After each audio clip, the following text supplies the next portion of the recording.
Fight fans, fight fans, fight fans.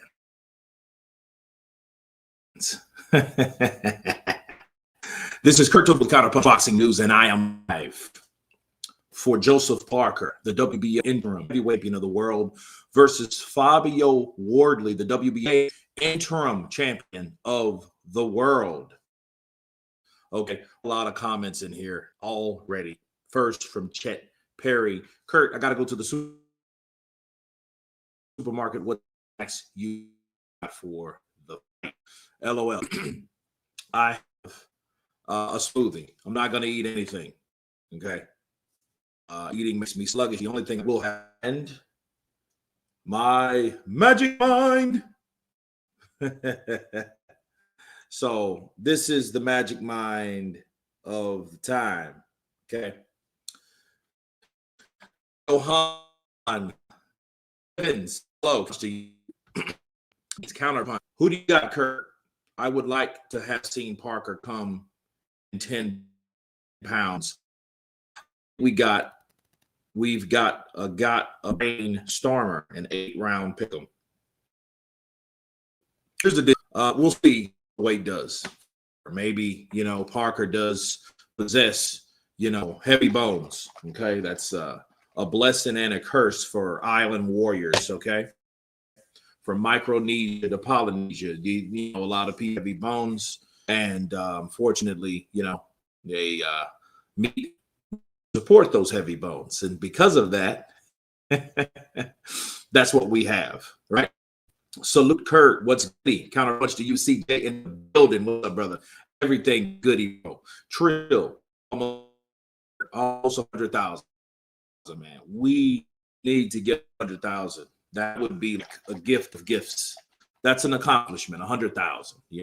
I would like them to have a bronze 50,000. That would have been dope, but then a long time ago. That was years ago since I was 50,000 subscribers. But 100,000 is on the way. Yes, I said bars. Blue, I punch to you. I got Fabio by KO. I like that. I like resistance, man. Everybody can't think the same here. I like everyone's independent way of thinking, who they think and why they think. Godzilla 2005. I never thought we would see Joseph Parker versus Fabio Wardley. I at least see Parker versus Moses Homa first. Well, I think you may see that. You may see that. Man, this is boxing. This is a interesting sport because it's like it's like this. When you have a fight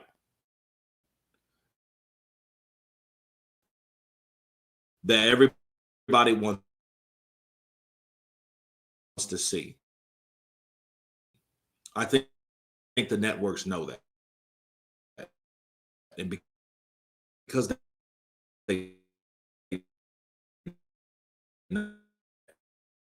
it's like, okay, the fights are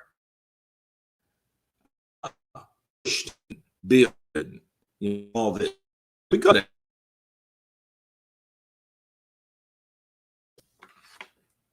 okay, here, there we go. All right.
Okay, guys. I'm having some technical difficulties, but I get, you know what? I tell you what, if it continues, let me see how I am in real time because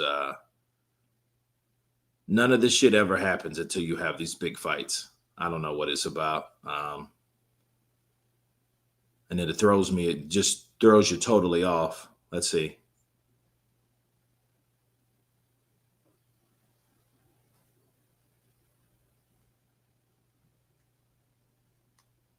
Okay. All right. Yeah, it looks like it's, I don't know how it is. It says much better now, Bill. Mm. All right. Yeah, it looks like it's, I don't know how it is. It says much better now, Bill. Okay. All right. Or should we address you as chairman of the Triple D fan club? Who are we talking about? You lost me. But anyway, let me try. Let me shoot some of this magic mind.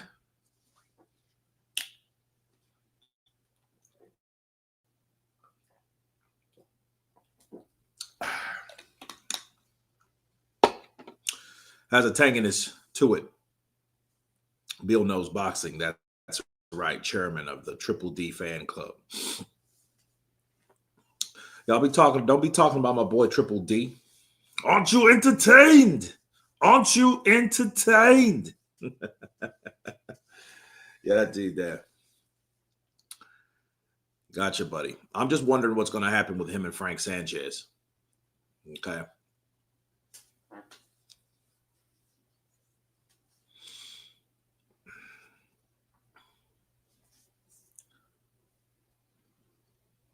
Bahadur Karami. All right.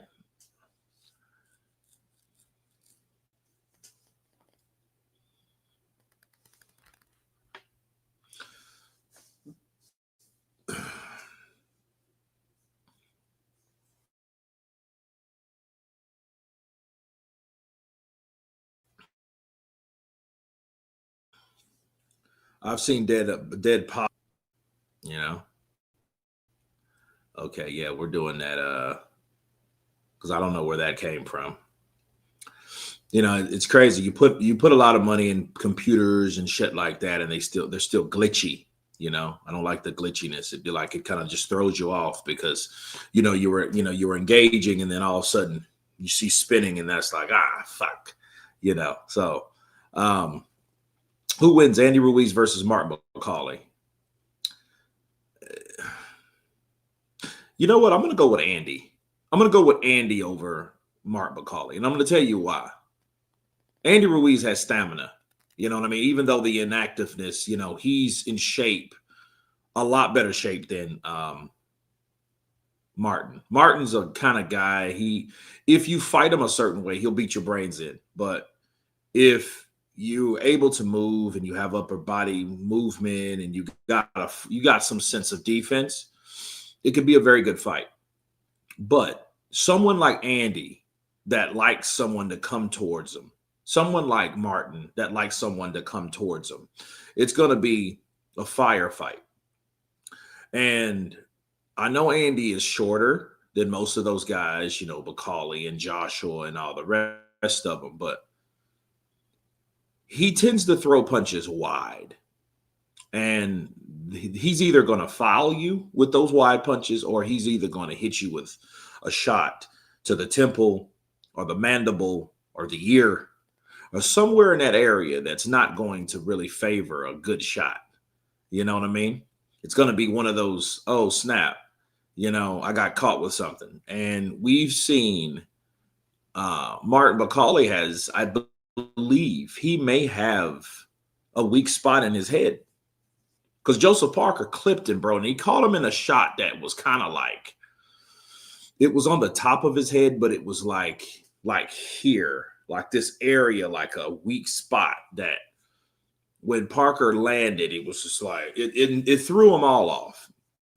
It was like AJ going down from Ruiz. He got caught, and then AJ got caught with it. And he was like, what the hell was that about? And I think Andy will get him because they'll both be fighting. And I think, Martin McCauley the way he throws those shots, and he's going to have to throw them downward at Andy, and Andy's going to be moving left, bobbing left and right, and he's going to throw something wide and probably catch Mark McCauley. But if he doesn't, that's going to be a brutal fight, though. I mean, that's a brutal fight because Mark McCauley is one of those guys. If he takes his time like he did with what's his name, Anderson, he'll do well. I mean, he'll do very well. But I don't know. I just lost when I seen the Efe Ajagba fight, and I know Efe Ajagba's a different fighter. Efe Ajagba's a different fighter from the way he used to be. So that being said, it's like, okay, it is what it is. We all have a weak spot in the head. We are not designed to take punches. Hey, Bill, you're right about that. Counterpunch to you, sir. Andy wins. Martin will be still at the buffet table. I think Andy would beat Martin in an eating contest too, Bill. Yeah, those guys are good be eating. I've got the Mexican side. You can take the African side. I always wanted to try some pounded yam. Is it good? Oh, it's the best, man. You want to try it? I love to try yours, man. I'll try a taco. You try some pounded yam, man. I'll try to take this, Andy. What is this? What is this? That's an enchilada. That's good. Comes with chicken, beef, or pork. I eat them all, man. Give me some. Give me a chicken. Give me a beef, and give me a pork, man. I want to try this. It has cheese. Oh, it has cheese. You like cheese too? I like cheese, Andy. You like cheese too? I like cheese too. We're going to be best of friends, Andy. I think so. Have you talked to Anthony Joshua? Tell him I want to fight. I want to fight with him first, man. But Miller beats them both in an eating contest. Miller comes in. Hey, I see what y'all doing. Y'all leaving me out of the party. I want some of that food too. I want some Mexican. I want some African. I want some Haitian. I want some. I want all types of. I'm all Caribbean. I want all that food. Give me all the smoke. Yeah, give me an enchilada. Give me some pan again. Yeah. Give me some of that. Yeah. Johnny won. Blessings, counterpunch to you, brother. Counterpunch to you. I'm the king of sparring eating, Martin. Sparring and eating. Yeah, knocked you out, man. I tell you, I beat you, man. I beat you on your best day, man, in sparring. Poor, what is it? Jared Anderson? Poor Jared Anderson, man.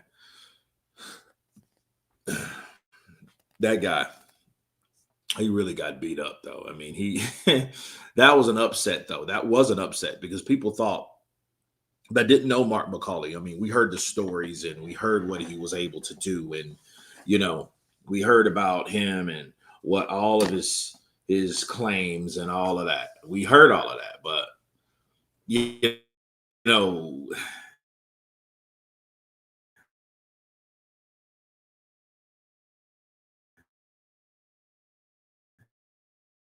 it's crazy. It's crazy. We did not know that type of ass whooping was coming to.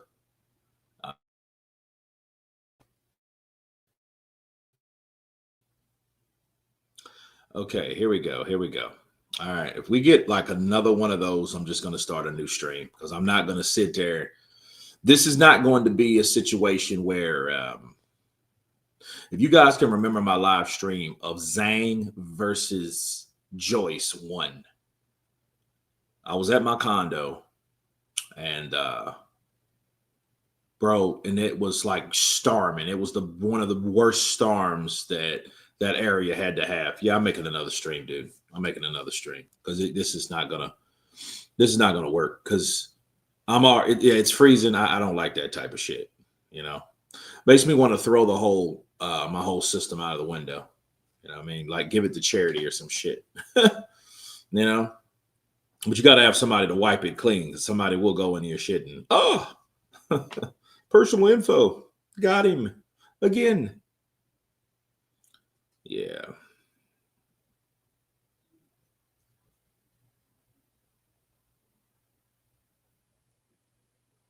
Is Wi-Fi in American usually good or bad? I mean, bro, I don't know. I mean, in the Caribbean, it's decent. I do remember the live stream I had in I was in Sosua, and I had a live stream at the bar. If you guys were there, some of you guys might have been there, some of you not. But if you were there, you were there.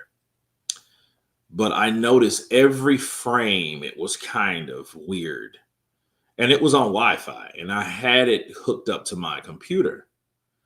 And I had it hooked up to my computer. It might have been my phone. Nonetheless, that it was shitty. But that was when I was at a bar, because a lot of people are on Wi-Fi, so you have to share the bandwidth with a lot of people. So I don't really know. But here it's pretty good, because here it's fiber optic. It's supposed to be the AT&T fiber optic. I have the Ethernet cord hooked up. So I'm pulling out all the stops here. So it's not like, oh, okay, and it freezes. But maybe it's the computer. Maybe the computer's like, yo, it's Roberto Duran. You know what I'm saying? No mas. So no mas. Chris Smith 85. Good morning from New Zealand. Uso. Let's go. Parker. Nice. Damn. What's Karami doing? Karami threw a shot like he was. That shot looked real feminine. It was an awkward shot. He threw it like this. I don't know what's going on with it.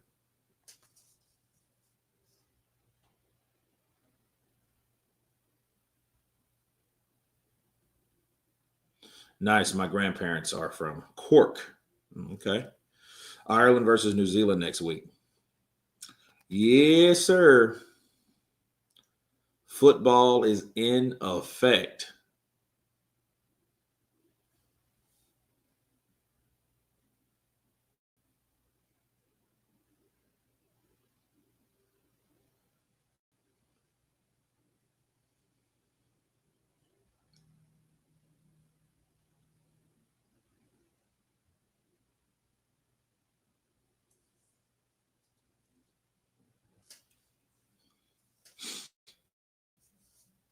Okay, November 7th. Okay, so I think this is the last season of Power Force with Tommy Egan. If you guys watch Power, Stars, because I think you guys have Prime, and you can watch it on Prime in the UK, right? Which I think is pretty cool, because like some places don't have like HBO and Showtime and shit like that, so you got to get something that's global, because the older I get, the more I want to leave the States. Would love to go sometime. Any live action. Love that show. CJ. Yeah. I mean, I don't know, bro. I just think ooh. Karami, man, he's awkward, but he's aggressive. You know what I mean? He has that kind of aggressive. He doesn't have the talent like Gotti has, but you look at him, you look at his nose, you look at like his determination.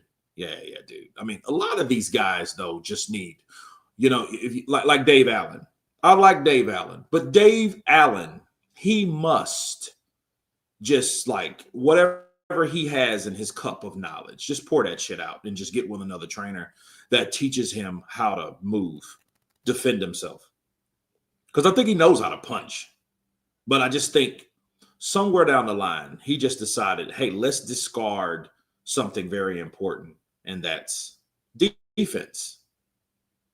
And I've learned that in the Markmadov fight. I was looking at this guy like, yo, you are eating these punches as though they are giving you force or life. And actually, it's doing the opposite. They're beating you. They're taking life from you.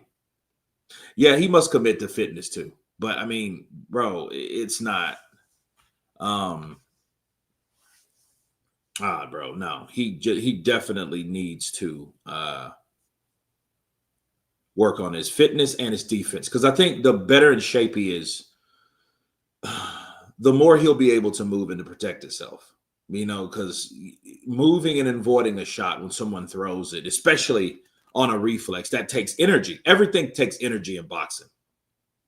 Clinching takes energy. Punching takes energy. Moving takes energy. Holding your hands up, defending takes energy. A lot of things, everything takes energy when you're in boxing.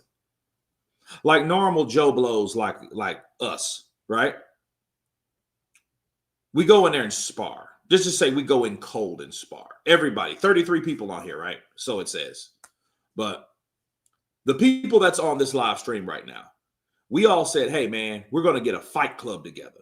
We're going to get some headgear. We're going to get some boxing gloves. And we're going to all meet in the UK. And we're going to all spar each other. And we're going to call it Counterpunch Sparring Wars. Right? We're going to call it Counterpunch Sparring Wars. Everybody from everywhere, once a month, we're going to meet up. All whatever. This people here, everyone here, everyone included. We're going to show up and show out. Now, to be fair, if it's 33 of us and you got somebody 130 pounds, you know what I mean? Hey, we might go old school. Hell, fight somebody that's 250. Screw it. Fight somebody that's 250. 225. Tank Davis versus Jake Paul size, right? So, yeah. First rule of Fight Club. No one talks about Fight Club. Yep. Man, we'll meet and we'll just have a glove, like a fist with the date and the address on it. Nothing else. That's all we'll have. That shit will say CP, date, and venue. 25 rounds. Nah. We're going to do a straight 6 rounds apiece. It'd be crazy and match it up. Just, that would be pretty dope, man. I mean, just regular people. And you know what that would do, though? You would go in there and you would know exactly where you are. I don't give a shit if you're 37, 25, 54. You'll know where you're at. You'll know where you're at. You'll know exactly like, yo, this is what I need to do. We see and we critique and we watch, admire, shit talk, love, hate these fighters, these professional fighters all day long. But until we go in there and see what the hell's going on, shit, it might not even be headgear. We might just say, fuck it, bring the gloves and the gosh and the mouthpiece. You got to have a mouthpiece. Have a mouthpiece. I'm game, but I'd rather not wear headgear. See, there you go. In fact, a lot of people say headgear is bad for you because it gives a target to your head. So that's what a lot of people were talking about. And on this fight's over. Nice little scrap. Good experience for both fighters, Crotty and Marami, right? I'd have beaten Floyd. I just need a gun shield. A gun shield or a gum shield? We don't need a gun shield. Leave guns away, especially in the UK. I can't bring my gun over. I don't want to end up like the trainer of Terrence Crawford. I don't want to end up like Bo Mack. Man brought his gun over. And they're like, man, what are you doing? It's illegal. And it's crazy, though. It's crazy. I always thought that was so weird. In the UK, you guys don't have guns. Bro, I live in Texas. I'm from Louisiana. And I live in Texas. Do you know what that means? We grew up on guns, bro. Guns. I don't go anywhere without my gun. I feel it's a regulation. This is a right to carry state. This is an open carry state. And like the idea of not having a gun, that's the only reason I don't like to travel abroad. That's my number one problem. Like going to the Caribbean, Barbados or Jamaica or Dominican Republic or Puerto Rico or wherever. I don't like going there because I can't bring my gun. I don't like going anywhere I can't bring my gun because, you hear of too many times in public places, that it's just innocent people chilling, relaxing, having a good time, living life. And some chicken shit, coward, crazed, moron, idiot, madman comes there with some gun and starts just shooting. And he starts shooting, and you know what, though? I don't really believe most of the people like, oh, he has to be crazy. No, I just think people are evil. I think people are evil, to say the least. I think what happens is people are, people know that when they get in their mind and this thought comes to their mind that, hey, I'm going to go somewhere and just shoot everybody, right? I'm going to just start shooting people, kids, women, whatever, old people. I don't care. I'm just going to start shooting. And you know what comes to their mind? They're thinking, you know what? I'm going to do this because I can. They don't have that idea of going to the police station. I would respect someone that has that type of mindset. But anybody that has that type of mindset knows that I'm going to die that day, or I'm going to get shot by someone that is able to shoot me back. You see what I mean? So, like, the idea of someone just coming to shoot someone, just a bunch of unarmed people at a restaurant or a park, or no, hell no, that ain't going to be me. That ain't going to be me. The moment I hear gunfire, I'm going to see where it's at, and I'm going to see who's shooting who. And so if it's somebody just bow, bow, bow, bow, bow, bow, bow, bow, bow, bow, bow, bow, if I see that, bro, I'm taking you out. I'm taking you out, and I got extra ammo. I'm taking you out if I can. That's going to be my primary objective, because I'm going to be thinking, first of all, you ain't shooting me, and I don't want you to shoot nobody else. So no, that's not going to go. That's not going to fly.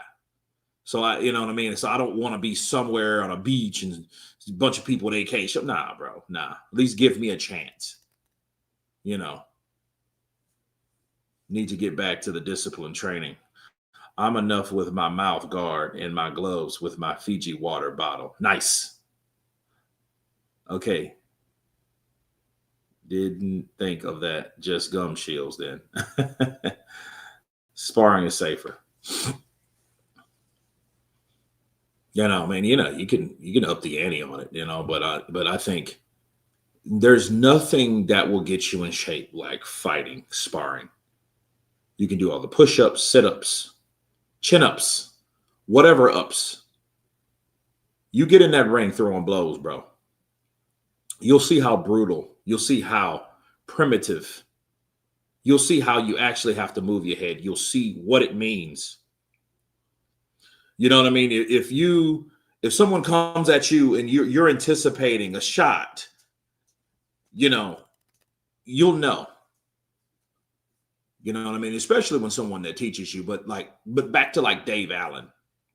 Dave Allen needs to he needs to go over and deal with Derek James. Derek James is going to teach him how to block. 3 minutes in a fight is an eternity. Bro, that's a long time. Skrilla 50. You ain't never lying. Man, 3 minutes. Fighting for 3 minutes. Imagine 3 minutes. That's 60 seconds. 3 times. You know what I mean? A fight is over in 20 seconds. At best, 30 seconds. That's kind of pushing it. 40 seconds. Okay, what's happening? Anybody landed yet? You know what I mean? So because mostly if you're looking at a video, let's say you're watching a video on Twitter, Twitter's kind of, you can see more on Twitter and in the gram. But most of those fights are just build up to the fight to actually start. It's a bunch of talk. What you gonna do? What you gonna do? What you gonna do? What? And all that. That it's a bunch of talk first. It's build up, then the blows start. But when the blows start, that's actually the beginning of peace, because somebody's going to get laid out, somebody's going to get beat up, or somebody's going to back the hell down. Some people are going to back the hell up, but it's Yeah, it's no. I'd go full Caballero and just spam body shots. That would seem good because it looks good. That would seem good, but it looks good. You better hope that person hasn't teed off at your face first. Because one thing about Mickey Ward, everybody knows Mickey Ward, right? If you don't know Mickey Ward, Irish Mickey Ward, he's from Massachusetts. He was a fighter. He got a record like Derek Chisora, but he has just as much respect as Derek Chisora, but he's over here in America. He fought Arturo Gatti 3 times. He fought Zab Judah. He fought Antonio Diaz. He fought a lot of fighters, bro. And he got a lot of losses. He got a lot of respect. But he got chinned a lot based on the fact that the best punch that he had was to the body, left hook to the body, head, body, head, right? Discipline and focus, mastering your anger is top tier. Downside of Derek James is not watching his opponent's boxing to find bad habits. Yeah, Irish Mickey Ward. I mean, him going to the body, that takes sacrifice because you're going down. You're giving up your guard to throw a punch downstairs. So keep that in mind,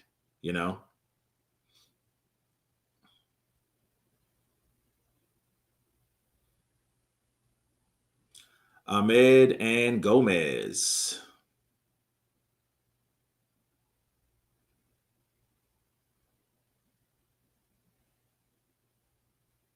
Like I said, and getting my ass whooped anyway. So F it. Oh man, Charlene, hi. Counterpunch to you. Oh, good right hand from Gomez. He just snuck that right hand in there, and he caught Ahmed on the ropes. Because he's alert, bro. He's boxing. Ahmed's boxing. So he's making Gomez pay for every time Gomez comes in. Gomez jumps in with a jab. Then he throws a right hand. He throws a left hook. All of these shots are air. Because Ahmed already has him angled and he has him measured up for his own distance. See, that distance shot, he's stepping back. He's stepping back. He's stepping back. He's stepping back. He blocks, pop, pop, pop. He counters. See, Ahmed is boxing, bro. He is boxing. Gomez wants a fire fight. That's why all fighters need to learn how to box. That's why all boxers need to learn how to fight. Because at some point, you're going to have to do both. Here's the thing. Who wants to see a pure box? I mean, I like it. I like pugilism. And it's just times, bro. Especially like, I used to get out of school. And if you didn't have a VHS, because back then we had VHS. If you didn't have the fight recorded, you can't watch fights every day. You know what I mean? Unless you caught one on HBO, on ESPN2. Now, we used to have what you call ESPN Classic, but ESPN Classic was off the chain. But I would love to see a regular fight with regular fighters. And one thing I'll say and throw this in there about Dave Allen. We were talking about Dave Allen. Dave Allen is a guy that why he's entertaining? Because he's not too technically savvy. See, one thing about excitement, you get to see shit. Sometimes when you see someone punch someone in the face, the sweat flies. The sweat flies from the punch, from the uppercut, from the left hook, from the overhand right. The sweat flies, right? And you see that and you're like, damn, especially if it's live. Nothing beats a live fight. I don't give a shit who you are. Nothing beats a live fight. Kurt, I wish David Tua was fighting Mike Tyson back then, but it never happened. Yeah. I mean, some fights didn't happen. Roberto Duran never fought Julio Cesar Chavez. You know what I mean? They fought at the same time, but didn't fight at the same time. You know what I mean? Like they, you know, yeah. Yeah, it's a lot of fights. I used to call ESPN Classic the sports Bible. Dude, I used to watch Sports Center like it was the Bible. You know what I mean? Athlete, I'm like 160 pounds. I'm lean. You know what I mean? And that's all I did was go to the gym when I was in college. Just go to the gym because I was working at the casino, going to college, and then I would come home or get me some Tang, right? Get me some Tang, go home, come back to the gym, work out, go to school, go home, watch Sports Center, or play Resident Evil or Tekken 3, PlayStation. That was pretty much what, that was my life. And it was the best fucking routine I ever had. You know what I mean? Like, you can't, gym, Tang, home with Sports Center or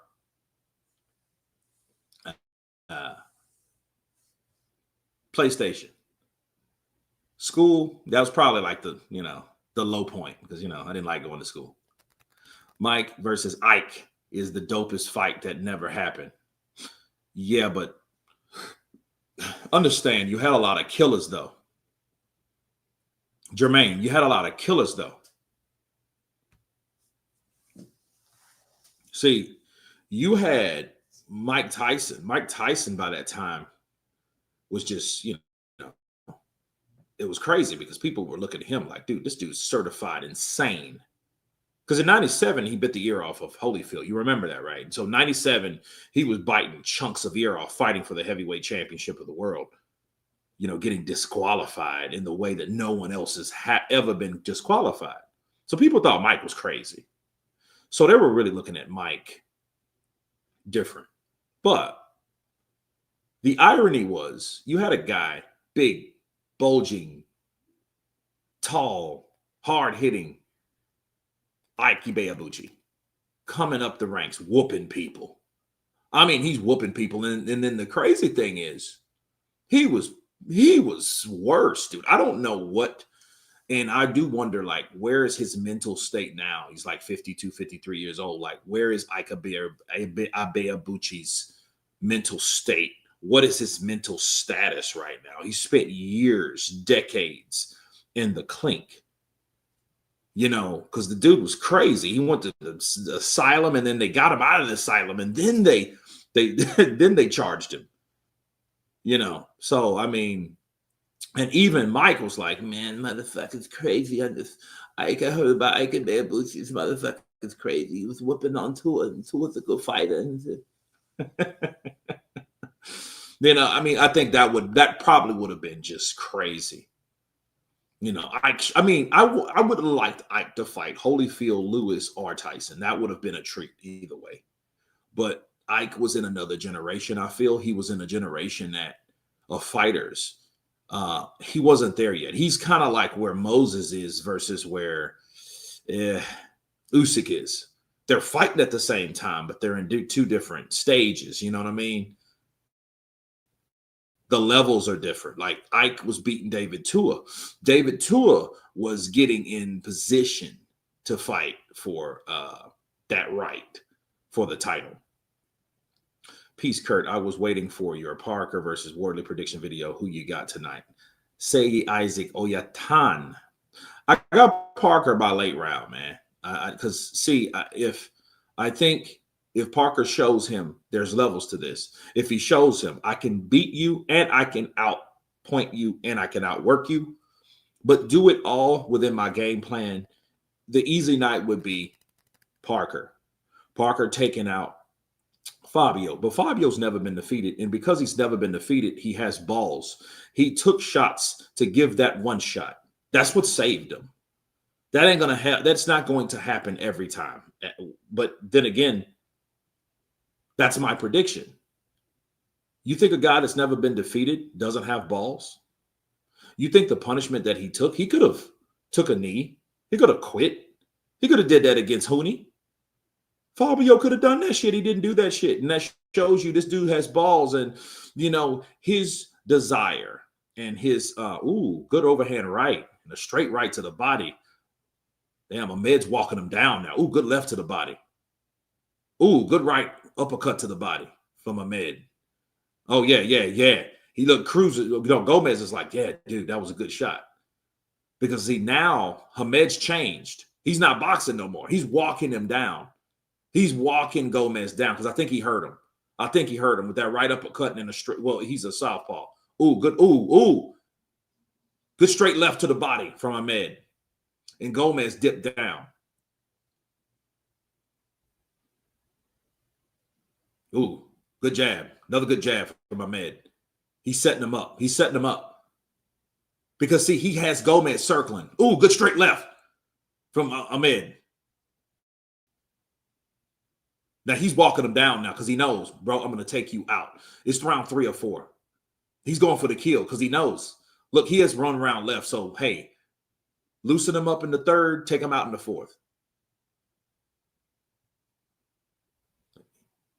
That ref's going to say something about him measuring, though. He's measuring him up. Ooh, good straight left. Upstairs. Gomez comes back with a right hand because he's trying to fight him off now. Because, see, Ahmed knows, like, look, dude, I'm looking for those shots. And it's funny, though. Gomez is on retreat. So Gomez, he got hit with something that hurt him. But back to Fabio Wardley. Fabio Wardley took a lot of punishment to get that shot that he actually landed.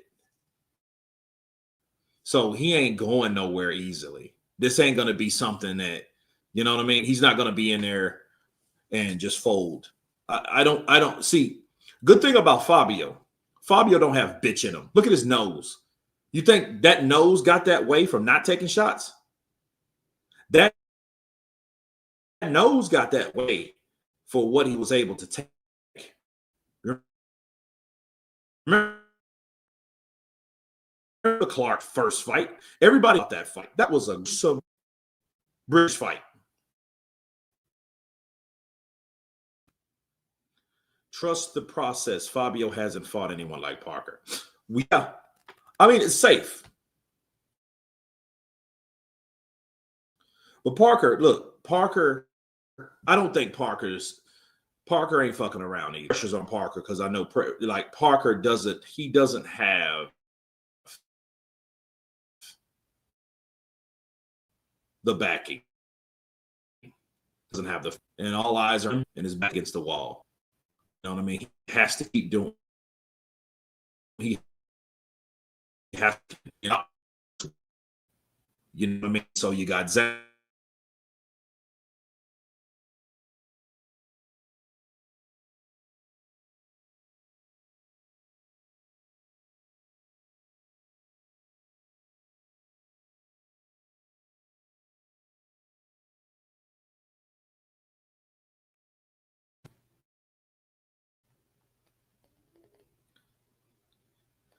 Testing. Can you guys hear me? Mic check. Mic check. Parker should win, but he need to be 25 pounds lighter to have a chance against Usyk. Yeah. I think he's going to definitely do things different against Usyk because he shouldn't. Cool. Because I got a notification through my computer like, oh, you lost audio connection. I'm like, I never seen that happen. Yes, I hear you, Kurt. Well, look, man, I've had this computer for like 5 years, so it's time to upgrade the old equipment and get something new and bring it in. You know what I mean? Change the whole experience, Marlon Thornell, counterpunch to you. CP? Oh, man.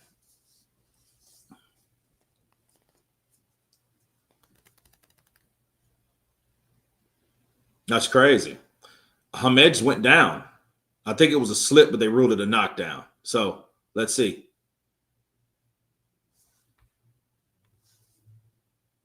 Yeah, that was definitely a slip. Because see, the way if Gomez knew if he knew he hurt him, he would have been going at him a lot more aggressively. Look at Gomez switched up, bro. He did a little shifting with his feet. Good jab from Ahmed. Overhand right for Gomez. Right to the body. Straight left and a right. Get him. Get him. See, Gomez is getting cocky because he got a knockdown. That's not going to win you the fight, bro. You ain't won this fight. But, you know, that boosts his confidence. Ooh, the straight left. See, I expect more out of Ahmed at this point because he just got dropped.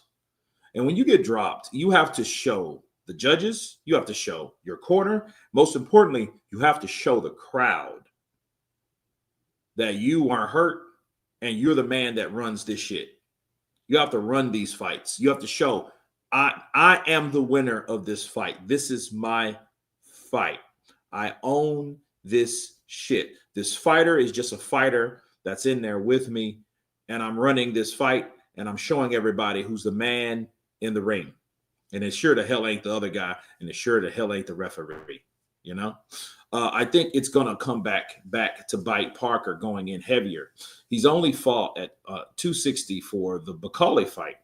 Isn't a wise choice. Wardley, I think, targets his body to make him gas over time.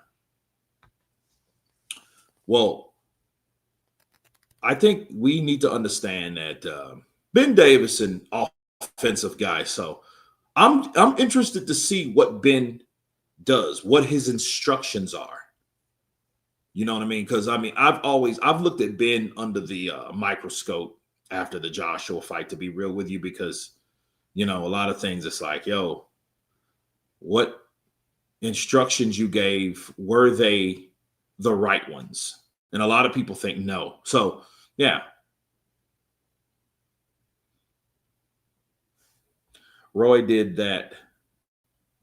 I own this fight. Yeah, Roy just showed people, man. Roy just stopped shaving.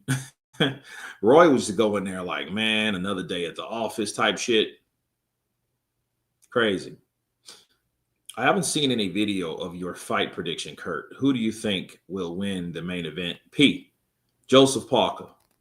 But I mean, it's on my channel. I don't even want to talk about YouTube and what they got going. You know, I don't know what they're doing. But yeah, it's on my channel. So, you know, check out the full breakdown before the fight. You know what I mean? And it's there. I did it a couple weeks ago, actually. So people could look at it and watch it and see what I think about who's the winner this fight. Lou Brown, what's up, brother? Counterpunch to you. Fight day. Yes, Ben Davison gave AJ advice like he was at a craps game. Roll the dice. Roll the bloody dice, in it? Yeah, roll the dice, in it? Yeah, you know, that sounded good for AJ. AJ thought that he was going to make this crazy comeback. And, you know, to be fair, that would have been dope. If AJ would have caught Dubois with something and just, like, stopped him, oh, bro, everybody would have been like, people would have been like, yo, bro, he needed to be, you know, he needs defense. But that's really just precautionary because people are relieved. You know, and I honestly think that that fight really crippled boxing. It definitely crippled the audience of mine because AJ is a guy that, you know, you guys love AJ over there. And Tyson's been gone. So, you know, so we had Wilder in the USA. Then we had AJ in the UK. Then we had Tyson Fury. But Tyson Fury got beat by Usyk, and Usyk showed him that he was better than him. So he was kind of out, and then he retired. So, you know, nice. Hitman. Nice. Showing homage to the Hitman Hatton.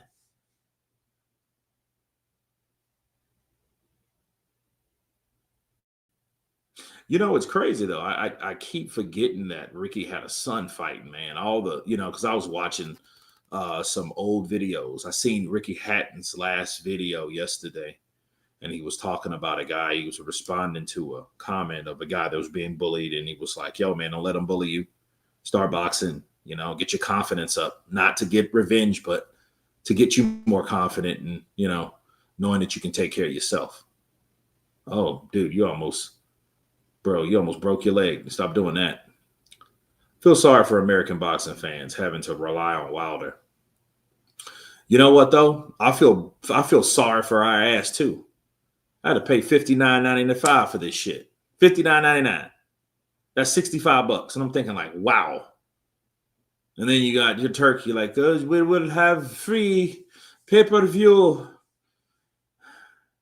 in after November. Then you got 3 cards in November. Like, how many do you have in December, buddy? 1? You know? So, yeah. But yeah, $65, man, for this shit. I'm thinking like, dude, it's crazy. You know? But hey, Canelo Alvarez, man, started this shit, bringing it back. When they picked up Canelo, he wanted pay-per-view, and I'm like, that's not the original DAZN model. Turkey is messing up a lot these days. Yeah, they're trying to get some of that money back that they spent on those fights that really didn't do what they supposed to do, to be fair. You know what I mean? Lashami Zaragoza, he's from, I think, Guadalajara. Dude, his record's like 3-12. What the? Okay.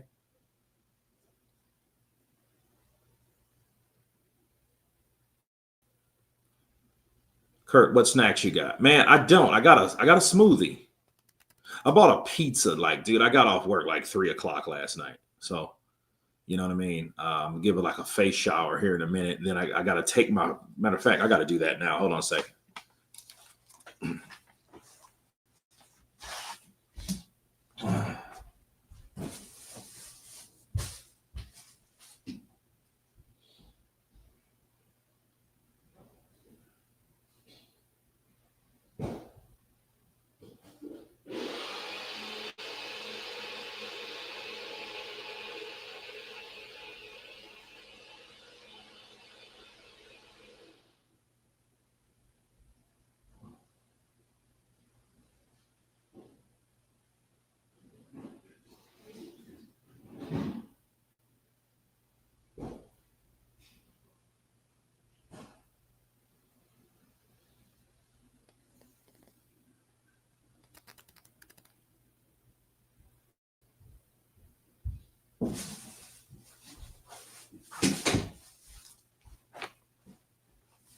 Oh. Okay, I am back. Curtis Jr. versus Contreras. Ooh, Contreras already got banged.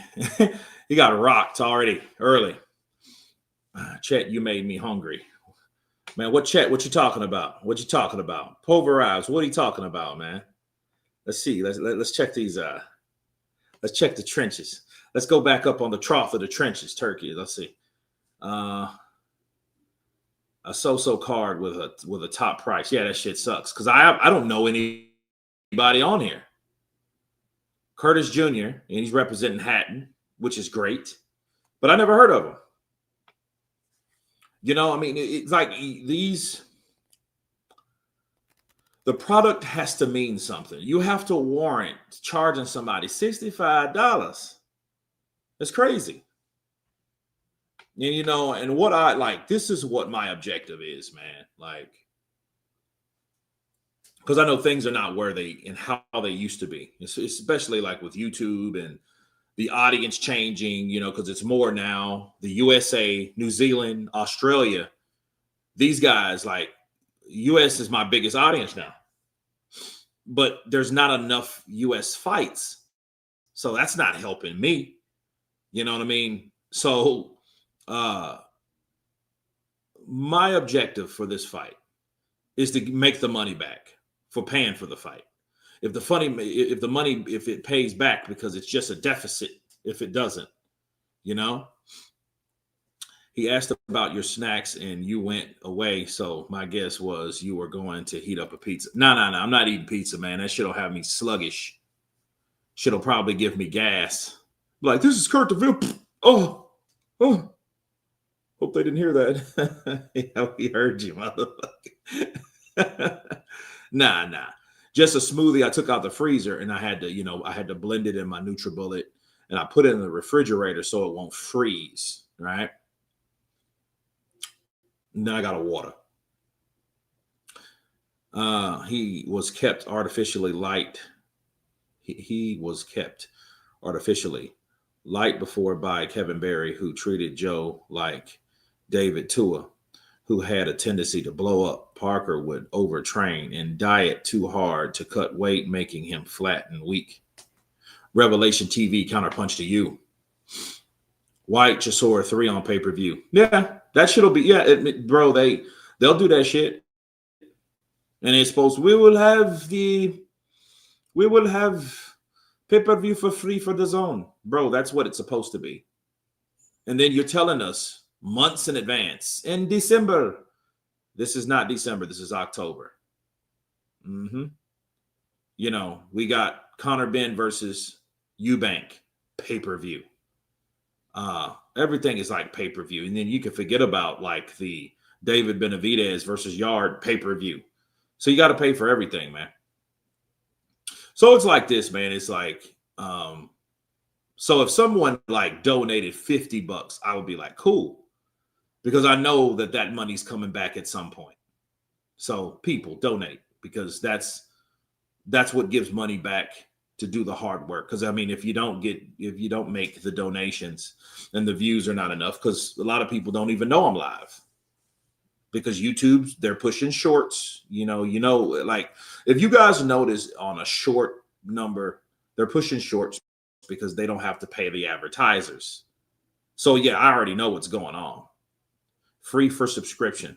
What's free for subscription? Did anyone realize that the Ring 4 was changed to pay-per-view when it was free originally? Yeah. Yeah. I mean, they're charging for everything, man. I got actually pissed this morning because I got up at like 9 and I had to run to the grocery store, right, and pick up some fruits and stuff for my smoothie. And when I went to the zone, and it was like pay-per-view. I'm like, pay-per-view? I didn't even know it was pay-per-view, man. I think Turkey has good intentions, but the powers that be won't free. Nah, they want that money. They want that money, and you know, the fight purses, I don't think that's enough. I think what it is, they want a kickback from having the fight. Because see, they used to put up 50% of the fight, which now they don't. But now they're bitter about that because, you know, they want something. See, if you have someone saying, don't worry about it, we'll take care of it, network, you don't have to do that. You know, they're still going to pull that cord. They're still going to be like, hey, we still want something. So you got to have this pay-per-view. You know? So I think that actually is, I think. I do feel.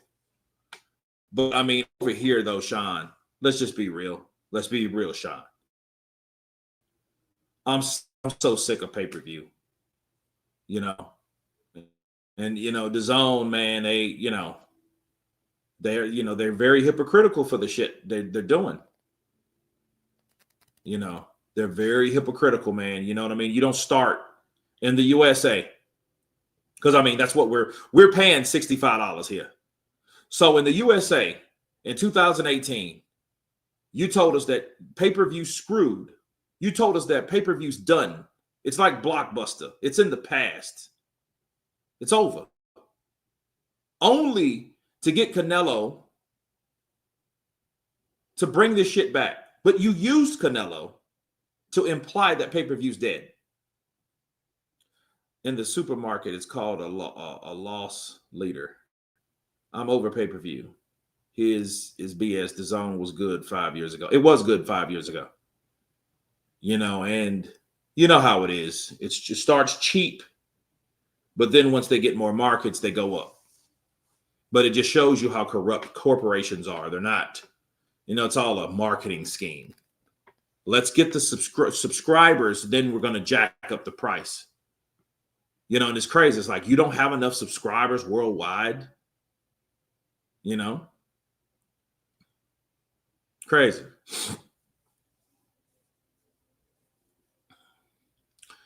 What are your smoothie ingredients? Kale, Fuji apple, banana, grapes, green grapes, avocado, and I use use a special cold pressed juice as, look at this shit. It's crazy. As milk. Because I mean, the screen is freezing up and it's really pissing me off. I think this is the last for the computer. All right. This computer's done, man.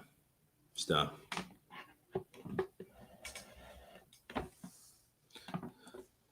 Scott McQuillan. What's up, fight fans? Okay, this is a 6-rounder. You know, two fucking. So you got to pay for shit like this, man. I hate to be kind of bitter, but you know, I'm just explaining, man. You know what I mean? It's just like the zone. You're like, yeah, this. I better see a knockout. Did you see Caballero calling for Dubois about an hour ago? I did not. Lou Brown, send that to me, please. Yeah, rest in peace to Kurt's computer. That shit's done. It's done. It's done, bro.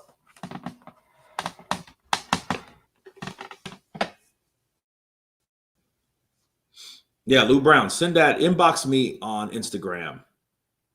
Because, you know, those are things, you know. I just like doing videos, man. Just videos are more lucrative. But, you know, it is what it is. That would be a fun fight. Yeah, I would like to see Dubois and Caballero. But, you know, hey, you know what? Yeah, send me that because I got a lot to talk about as far as those two guys go.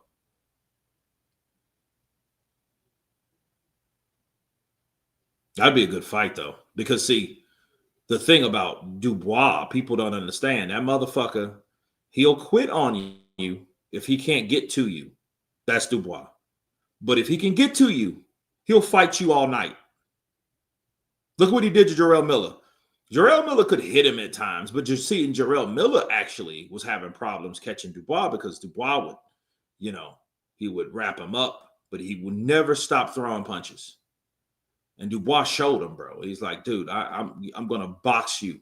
I'm going to bang you out. And when Jarrell Miller finally got out of his last drop of gas, it was over with. Cut down the pay-per-views, then jack up the subscription charges while introducing price tiers. Yeah, they were talking about some kind of tier shit. And I'm like, dude, I don't want to hear that, you know? Where can I find your Instagram? It's DeVille Kurt. So you guys want to reach me on Instagram, it's DeVille Kurt. It's backwards because I'm dyslexic, right? DeVille Kurt, man. You'll see this ugly mug on there. He caught AJ early with a big shot and AJ didn't recover. Nope.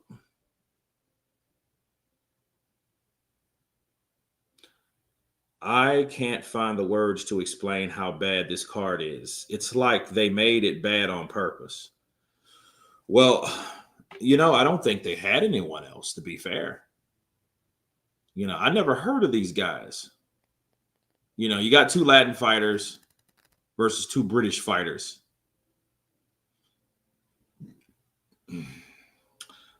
I knew I had a lunch. No, I know I had a hunch. Looked at my YouTube and it said counterpunch. Let's get it. Kurt DeVille, the real deal. What's good, my brother? Battle Tiger Network, counterpunch to you. Everything is good, man. Everything is good. I think AJ was on the way to beating Triple D, but left himself wide open. He should fight him again, but no on an undercard. But not on an undercard. Yeah, well, Eddie just, you know what? I think Eddie's just really showing his true colors right now. Because that's disrespectful. I wouldn't even, if I had AJ to sign a contract with me, there is no way in hell I'm going to have AJ on the undercard. You don't do that shit. You know what I'm saying? Because you wouldn't put, do you think Frank Warren would put Tyson Fury on a fucking undercard? Think about what I just said. Think about what I just said, right? Do you think Frank Warren, the competitor to Eddie Hearn, do you think he would ever put Tyson Fury on an undercard? No, he would get him his own venue. That's respect. You know what I'm saying? That's respect right there. You don't put AJ on a fucking undercard. You know, unless AJ wanted it. But we ain't heard AJ talk about that shit. I'm going to fight on the undercard, isn't it? You know, I'm heavy. AJ fighting on an undercard gives him opportunity to fight a bum. But nah, man. Whatever. That's one way to look at it, though. Fury's ego would never allow that. But that's just respect, bro. You don't want to see Tyson. You rather see Tyson Fury on the card, bro. He's not that dude. He's bigger. He's bigger than that. And Tyson Fury's grinded my gears and pissed me off for a long time. But I know that. Hearn has too much control over Joshua. Pretty sure Joshua wanted to rematch Dubois in February, and team talked him out of it. Bad man in the bushes. Fury is finished as long as Usyk is at the top, in my opinion. I mean, he should stay retired. Let him go. I mean, I think people's just sick of Tyson. Like, Tyson just doing stupid shit at this point. Hey, I'm coming back. Hey, I'm going to stay retired.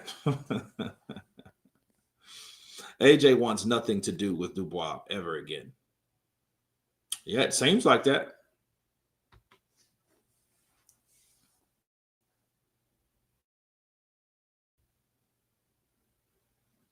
La Revancha. He don't want that. He don't want that, bro.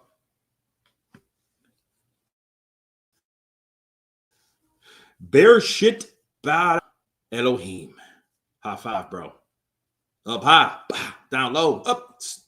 Too slow. Do you think Akali beats Aget? No.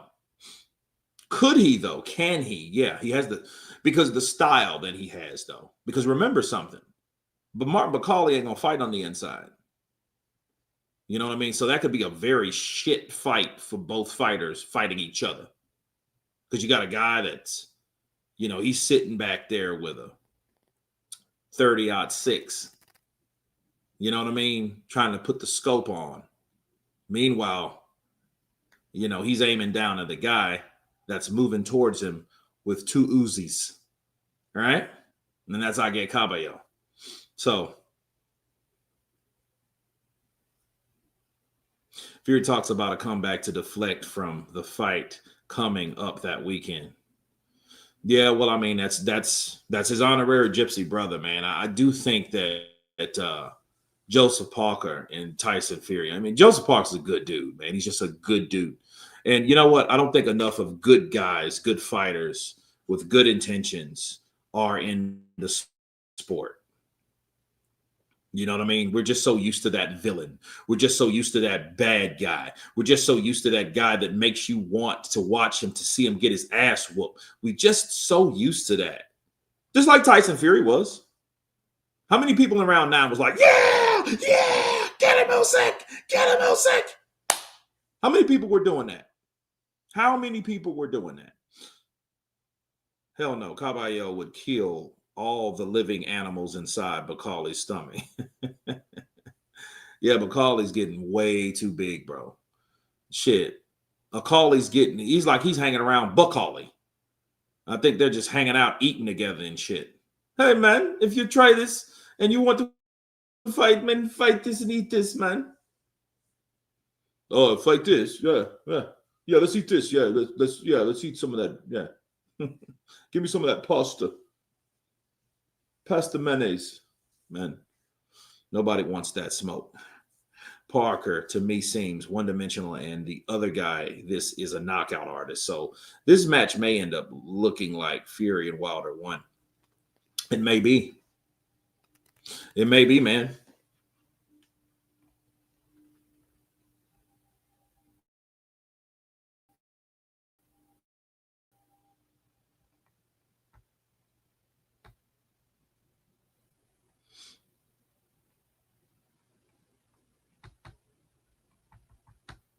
I was especially when Usyk had Fury on Queer Street. Get him, Usyk. Yep. Who wins? Terrence Crawford versus Manny Pacquiao at their primes. I'll say this. I got much respect for Manny Pacquiao. I got a lot of respect for Terrence Crawford. Yeah, I don't know.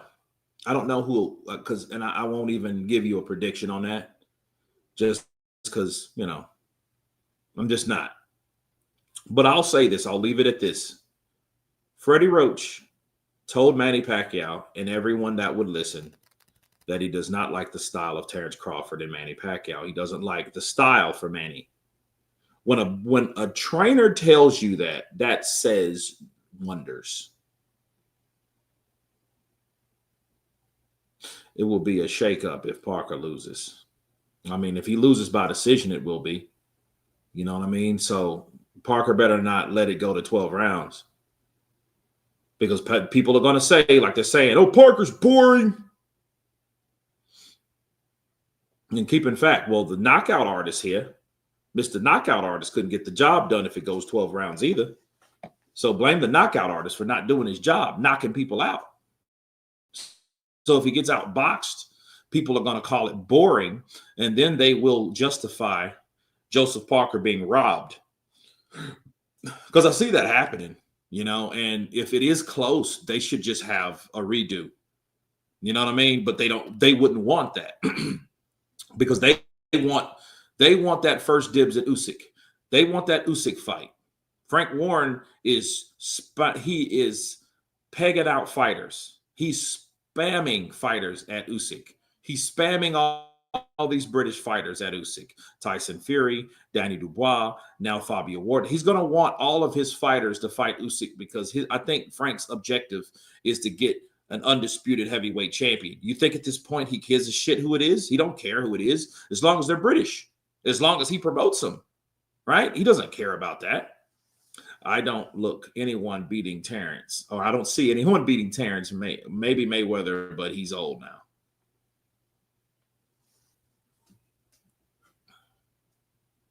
Okay, this is the last round, thank God, because this is just a sparring session at this point. I have nothing to say about this fight whatsoever. So, Parker Ruse Hooney just never stop punching. Parker doesn't fight like that.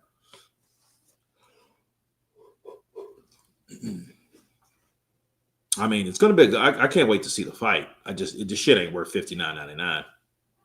So I appreciate that you guys, if you would donate, that would be great. So I can pay this shit back. Because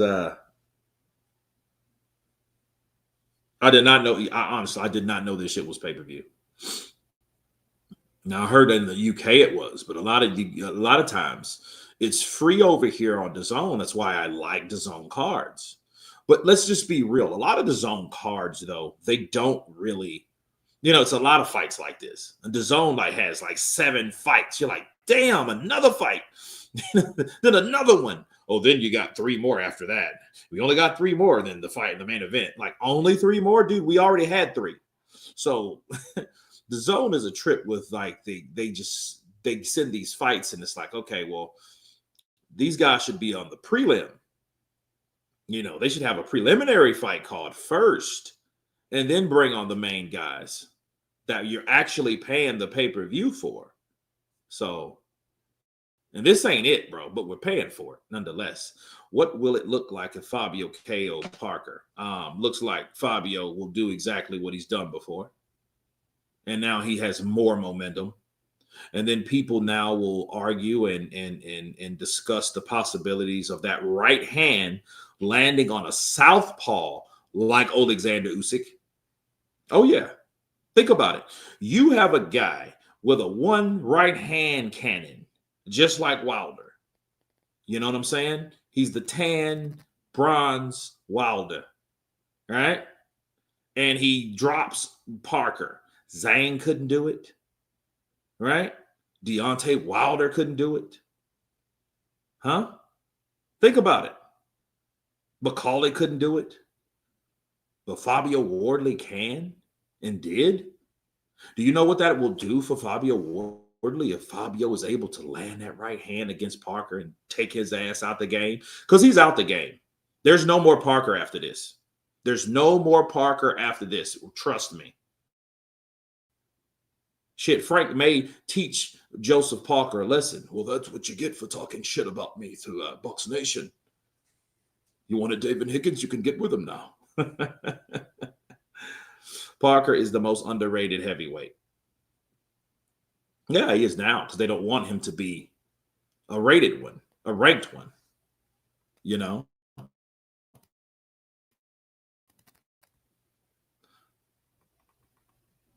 I want to see Usyk fight Parker, Kabayel and Apataya, then I can die happy. You mean Usyk fight Parker, Kabayel, and Apataya? That would be freaking awesome. Lou Brown, that would be awesome right there.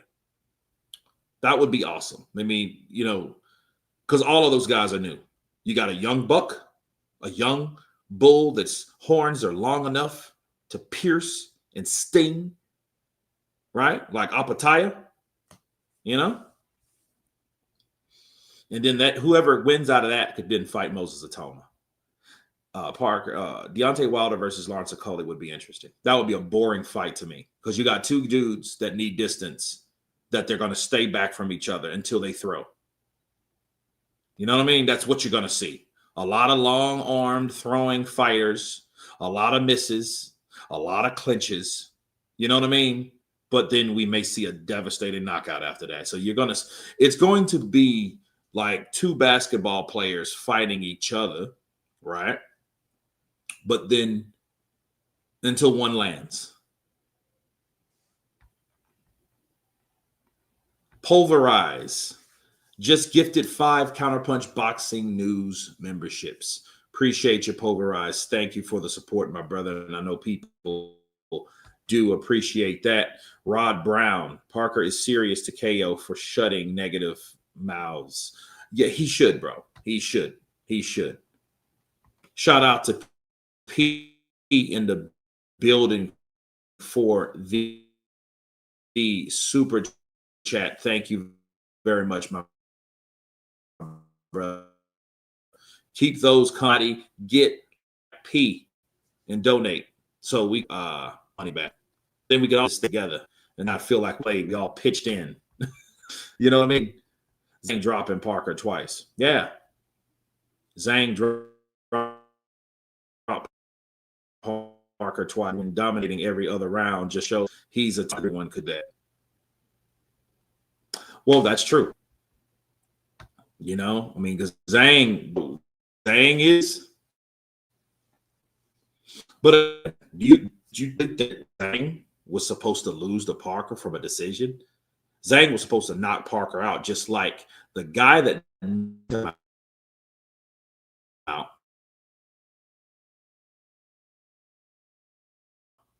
He knocked out Joyce knocked out Parker. So,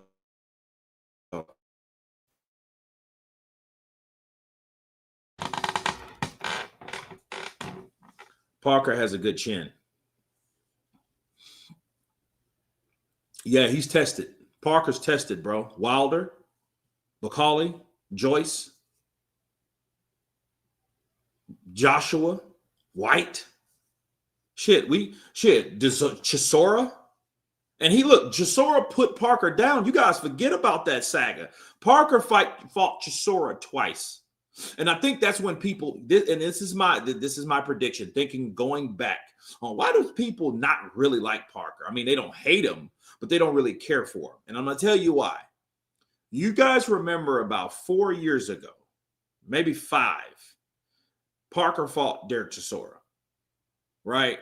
Derek Chisora dropped Parker.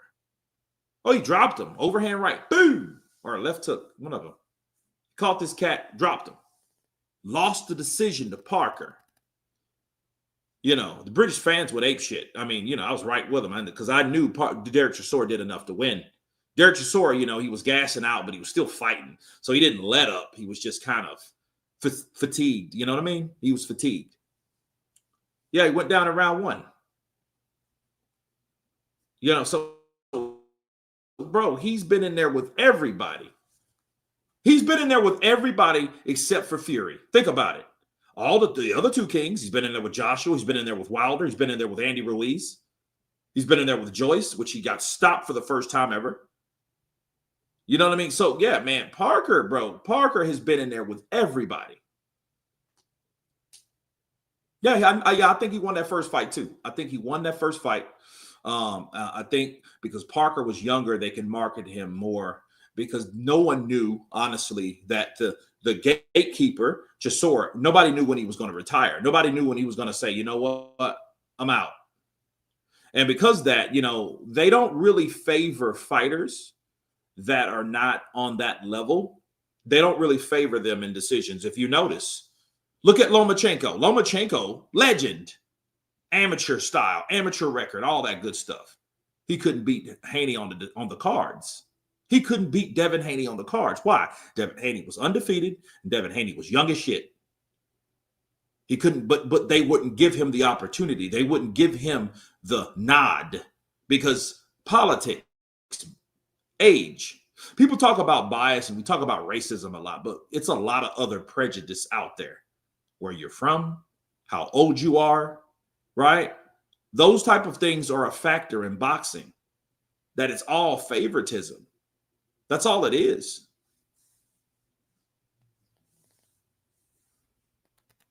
Parker smoked Chisora in the rematch, though it was tough. Yeah, he did beat Chisora. He did beat Chisora in the second fight. He did.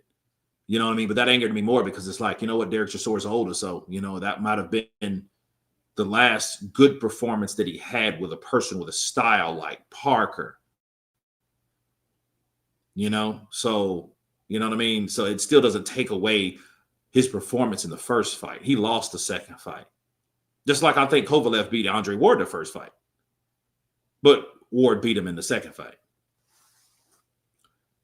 Yeah, Loma, I told people that. I told everybody. I said, look, Loma is going to morally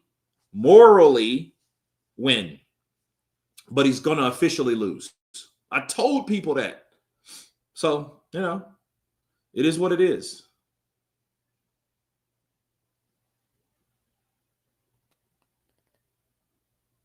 Dude, this is another Curtis Jr. What the hell is this about?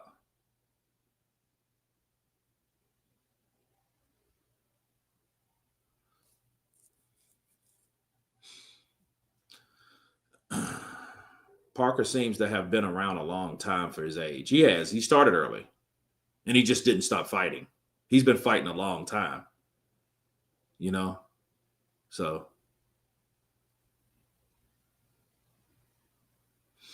if Chisora wants to get to 50 fights, I would love to see him face Paulie for his last one.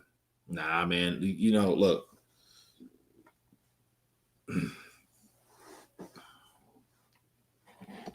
I mean, I think now at this point, I feel bad for Jarrell Miller because I don't think that Derek Chisora is going to fight anyone. And he's fought pretty much everyone that would fight him. But, you know, the politics in boxing, if you know you have a chance to fight someone big, you're going to hold out for that fight. And if you know that fight is anywhere, he's saying, oh, this is going to be my retirement fight. He's not trying to give that to any old Joe Blow. You know what I mean? And I think he knows if he fights someone tough, there's a chance that he may lose. You know, despite all the things that he's done, you know, Washington, Weiland, Pulev, you know, he's fought these guys. Joyce, you know, he's beaten these dudes. And it's crazy. And it's like, okay, you know, he's no longer the gatekeeper, but I think he's trying to keep that status. So, you know, you have to be careful or more careful in matchmaking when it comes to, you know, winning in fights.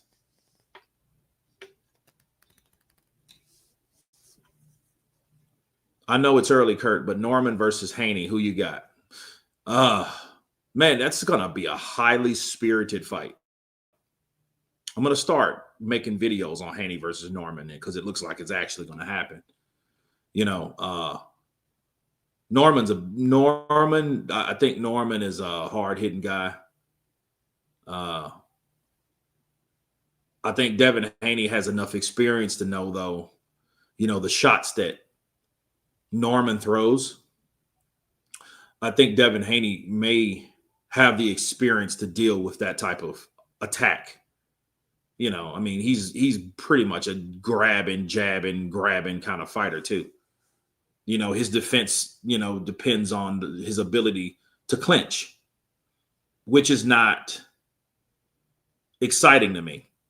I think it's actually kind of pussy, but a lot of people do it, and you're going to see a lot of clinching because you're going to see Norman. This is an emotional fight. It's going to be an emotional fight for probably all the fight. It's going to be like Hopkins versus Antoine Eccles. You know what I'm saying? If you guys saw that fight between Bernard Hopkins and Antoine Eccles, I think they fought twice. But I mean, it was like some of the dirtiest, murkiest shit that you could ever see. People falling out of the ring and people getting slammed and, low blows, headbutts, rabbit punches. Damn, it's over. It's over. He didn't get up. Bro, he went down and he did not get up. Shooter. Ishak, shooter. Put this boy down.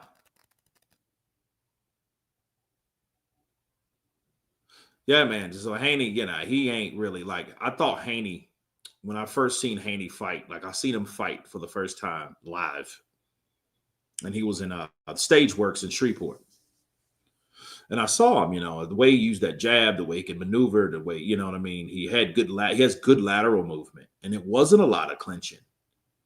So, you know what I mean? I think maybe after the Garcia fight, you've seen a lot of that. But, but you look at Haney, though, even with the Camboso fights, everyone knows Camboso comes to fight. He comes to scrap. And Devin Haney boxed him. But, and he did it twice, and I don't know, man. I mean, people know what they like and what they don't like. And Devin Haney has skills. His skills pay the bills, but are his skills enough to pay the bills with people enjoying the skills? Does people enjoy Devin Haney fighting? You got to like a motherfucker. If you go into a fight and, you're not showing the true engagement, you're just clinching and you're, people get sick of that shit. And to be honest with you guys, man, you remember the 3 kings or the 4 kings? You had Haney, you had Shakur Stevenson, you had Teofimo Lopez, you had, did I say Haney already? Right? You had Tank. You had these guys there at 135, and you're like, oh, man, all these fights could happen, and this could happen, and that could happen, and all this could happen. And you're looking at it, and you're like, Devin never fought Teo. Teo never fought Lomachenko again. Haney fought Garcia. Garcia ended up to be a drug cheat. Then he looks shittier because he comes back to the sport and looks tacky as shit off the juice. So he really losing credibility. They give him his O back. Then you see Devin Haney do a lot of shit out of the ring that people don't care for, which makes people like you even less. Tank Davis starts wearing purses and starts putting on makeup and slapping his ass on social media, which made people kind of, And you know what's crazy though? We're living in the gay is the new black era, right? The gay is the new black, right? So, you can't talk shit about, gays. You'll get canceled. Easy. However, Teo, everyone had something shitty and no one really, Shakur Stevenson, people just don't like the way he fights. Beautiful boxer, elusive, defensively sound, but his hands are injured. So he doesn't give us but I think he could give us if he wasn't injured. Lomachenko's old. He showed us what he could do, and he stopped growing at 135. He stopped moving up. Lomachenko should have went to 140. He should have tapped at 147. It's just to see what he could do. Because there's a lot of fighters, man. I don't give Lomachenko a pass on this simply based off the fact that, hey, man, Loma's too small. Well, if that's the case, Slep Rock, what about Manny Pacquiao? What about Floyd Mayweather? What about these guys that actually moved up when they were that size? Shit, even if you look at Barrera and you look at Morales and you look at Marquez, even they did the same thing. They were down there at 122, 126, 130, 140, 147, catch weights and shit. But at least they went up. Lomachenko had all those amateur fights, did great in the Olympics. But at the end of the day, he got to 135. He got dropped by Jorge, and got spooked. He did not move up after that. And, you know, he could have done a lot more with his skills. So, I mean, before, you know, we start looking at Loma, because I think people took the Lomachenko bandwagon. I think people rode it too long to the point where it wasn't even going anywhere, and they're still claiming it was. You know, Haney is all clinch. Yeah, I mean, Haney doesn't want, you know, to engage, and he's not comfortable or confident enough, or maybe skilled. He's maybe not skilled enough to fight on the inside. He likes to throw shots and then grab. Jab, grab, jab, right hand to the body, grab. That, you know, anybody that does that, they become predictable. You know what I mean? Especially like the Loma. That's why Loma pretty much knew, like, look, I know Devin Haney and I know what he's going to do. You know, and in like fights that, you know, we seen Haney versus Garcia. We seen Haney versus Tank Davis. But what was that about? You know what I mean?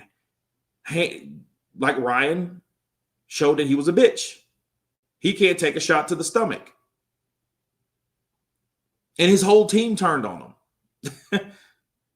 Oscar De La Hoya and Bernard Hopkins didn't show up for the final post press conference.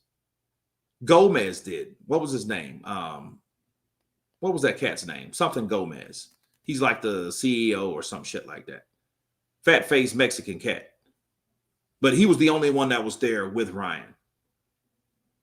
And then Oscar didn't show up because he was mad, probably cutting lines with his robot looking, cyborg looking girlfriend. You could have seen, man, I could imagine De La Hoya after that fight. He was already back in his hotel room suite, cutting up lines. Baby, this motherfucker, I gave him everything. You know, I gave him everything, you know. Yeah, I know, baby. I gave him everything and he quit. He quit like a bitch. Here, he quit like a bitch. Wait, I need some more. I need more. Ryan, they used to call him my son. He's not my son. I don't quit like a bitch. Bernard Hopkins hit me for real. He got hit in the stomach and he just, you know, baby. I know, baby. You know, I can't stand him. Then he's on contract. Gervonta Tank Davis made him look like a bitch. He made Golden Boy look like a bitch. And I hate Canelo. And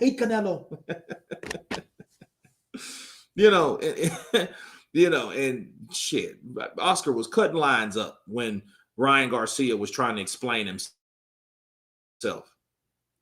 He quit. So Ryan proved that he was a quitter. Devin Haney, you know, with the shit he had inside and outside the ring, you know. But here's the thing. Devin Haney is probably, after all that disappointment, Teofimo, he beat Lomachenko. The fucking idiot didn't even want to fight him for the extra money. He wanted that to be a claim of fame, and then the next fight, he got his ass whooped. That's pretty much what you had. And you didn't. Who else is it? We covered everybody. Lomachenko, Devin Haney, Gervonta Tank Davis, Teofimo Lopez, and Ryan Garcia. All five of them are fucking disappointments. And the one that really sticks out, though, the one that actually showed they tried to fight everybody, was Devin Haney. That was it. Was Devin Haney. De La Hoya's lady looks like a living blow-up doll. Yeah, she looks artificial. It's going to be real. She looks artificial. She looks like someone that was made in a lab that was a prototype for a lonely guy for sex purposes. You know what I mean? Because, you know, in the future, they're going to start making artificial women for men. Because, you know, men are sick of women and women are sick of men. But, you know, you need what you need to proceed in life. So they're going to make it artificial. I think she's like a prototype, you know, some Black Mirror like shit, right? Shout out to Black Mirror. Garcia was talking crazy before the Haney fight. Bohemian Grove. De La Hoya's like, bro, let me tell you something. Not all men. That's true. Not all men. That's true. No, because I mean, as far as blowing up dolls, I can't go that far. Because I mean, it's just too many women in the world, bro. There's too many women in the world that just want to buy one. If you want to buy one, bro, just go get some. Just go buy you some Tang. If Brian Norman wins, imagine Haney sues Norman Jr. Hey, Kurt, you okay? I think I love you, man. You will have a brilliant personality, no homo. Dritten Zogi, you didn't have to say no homo. That pause and no homo shit is killing me. Pause. Motherfucker, we wasn't thinking about that until you were. But whatever, I guess that covers you. Because, you know, no homo. Oh, I said no homo. Hey, Kurt, who you got winning today and how? I got Parker. I got Parker doing the same thing Hooney did, but better. That's it. He's just a better Hooney. And he's going to show Fabio Wardley why he's better than Hooney. And Hooney did a number on him. You know what I mean? Hooney boxed smart until he got caught. Haney by Sue. Yeah, you'll probably sue him. We'll hear Bill Haney. Yeah, we sued that motherfucker. We sued him because listen, I was talking. We sued him because he was unprofessional and he was filing. He was unprofessional and he was filing. That's why we sued him. So my boy ain't going to go in there. Devin, I ain't going to bring Devin in a situation where he's constantly getting fouled and the referees don't do nothing about it. We ain't got no time for that. We got time for justice and we got time for reconciliation. And we need to get our paper. So we're going to sue this motherfucker. And then we're going to let him know that we ain't about all that. We're going to sue him. So if you get out of line with the Haneys, we're going to sue you. That's what we're going to do. Sue. Oh, man, shout out to Bill Haney, man. Love Bill Haney, man. I think Parker gets too much credit for beating old Chisora, Zhang, Wilder, and out of shape journeyman in Bakali. XK shots. We're gonna see that today. We're gonna see that today. We're gonna see if Joseph Parker's underrated. Joseph Parker's journey to this point is overrated, and it's up to Fabio to show us that he's over fucking rated. That's why this fight's important because, yeah, there's a lot of question marks. Zhang's old, he's 6-round fighter.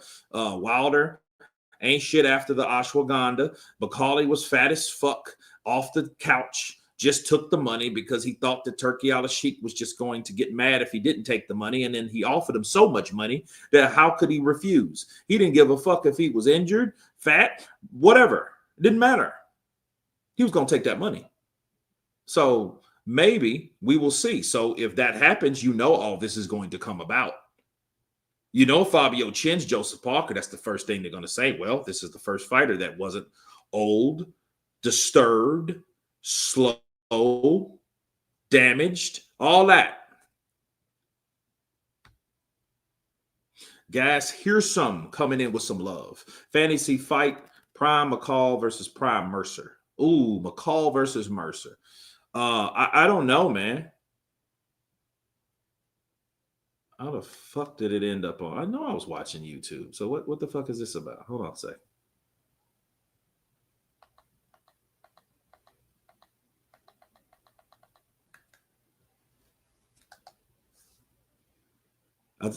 So we'll see. We'll see.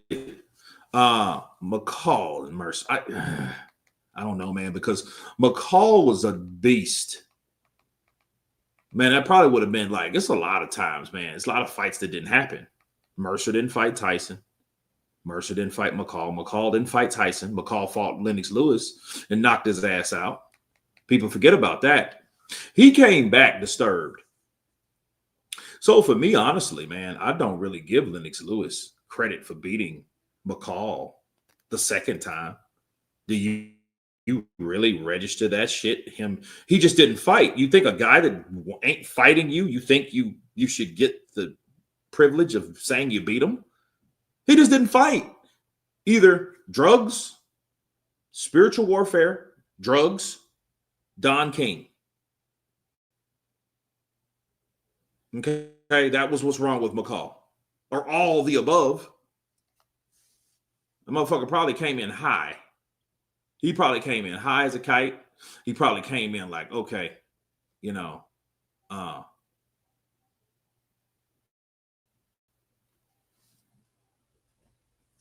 then Don King, you better get your ass in there, baby. If you don't get in there, we're going to take you out. We're going to kill your mama. We're going to kill your daddy. We're going to kill your daughter. We're going to kill everybody, baby. Hey, you better get your ass in there and fight Lennox Lewis. I don't give a fuck what you're in. Don King was a devil, man. Don King told people, that's what he told Larry Holmes. Larry, you better get your ass up, baby. Get out of there. Get your hand off your woman titty and get your ass in the ring and fight Mike. If you don't fight Mike, that's going to be your last night. Only in America, baby. See you on fight night. Yeah, man. Don King, man. Don King's a beast. He's an absolute beast with it, bro. He will tell you what's up. He will tell you what's up. Oh, he got in that car accident, baby. I don't know what happened. Only the money, baby. Only in America. Yeah,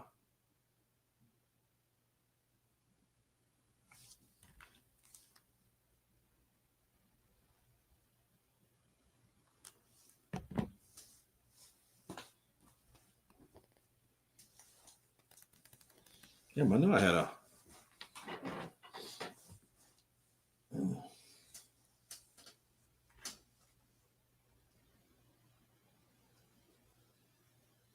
Is it sense much better now, Bill?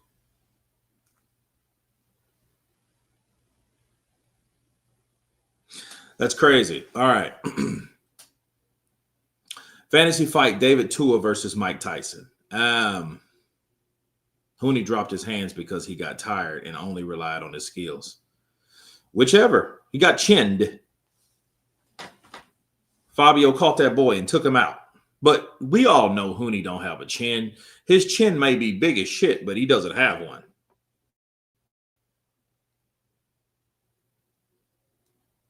So there you go. He was violent. And this sport ain't about that ish, Bill Haney.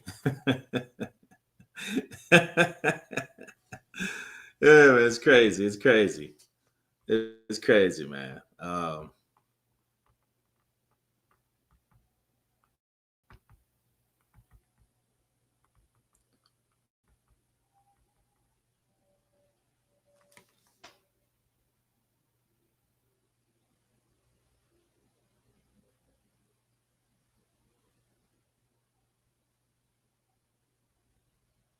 The hell?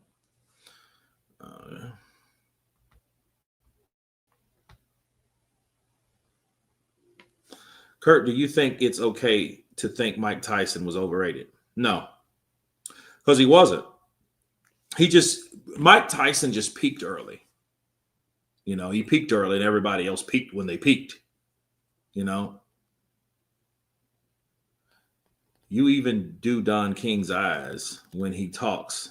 It's crazy. You have made a talent, bro. Trying to tell you, man, that's Probably like I keep advocating this movie called Only in America with Don King. Only in America with Don King. Ving Rhames played Don King. He probably did the best Don King I've ever seen because that's exactly how Don King was. See, Don King he wasn't a small guy. You know what I mean? You just didn't, the hair throws you off, the glasses and he's smiling and shit, But no, that was Don King was a very dangerous guy. I would say is, but he's old now, but he's still dangerous. But that's only by probably temperament, or mindset. But back then, man, Don King, yeah. Kurt, we plan to KO Eubank Jr. in the 8th or the 9th. I'm one Chris Eubank Jr.'s pad man. The fight won't go 12. Mortal Men Box UK. I'm one Chris Eubank Jr.'s pad man. The fight won't go 12. Okay. Don King was all about that smoke. Yeah, Don King tells you what's up.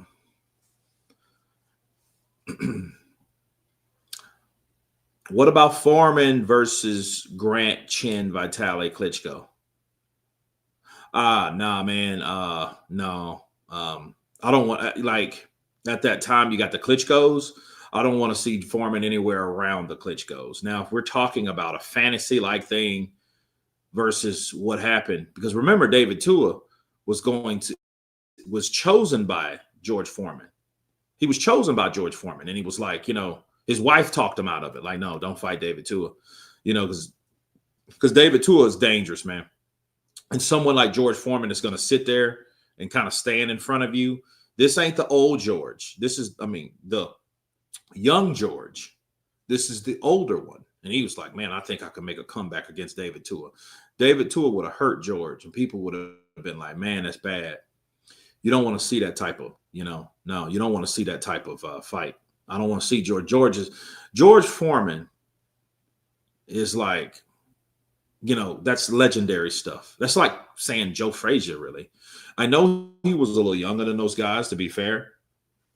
I do question how he died like he died, what was up with him, because I really didn't get too clear of a reason why he passed. But, it is what it is.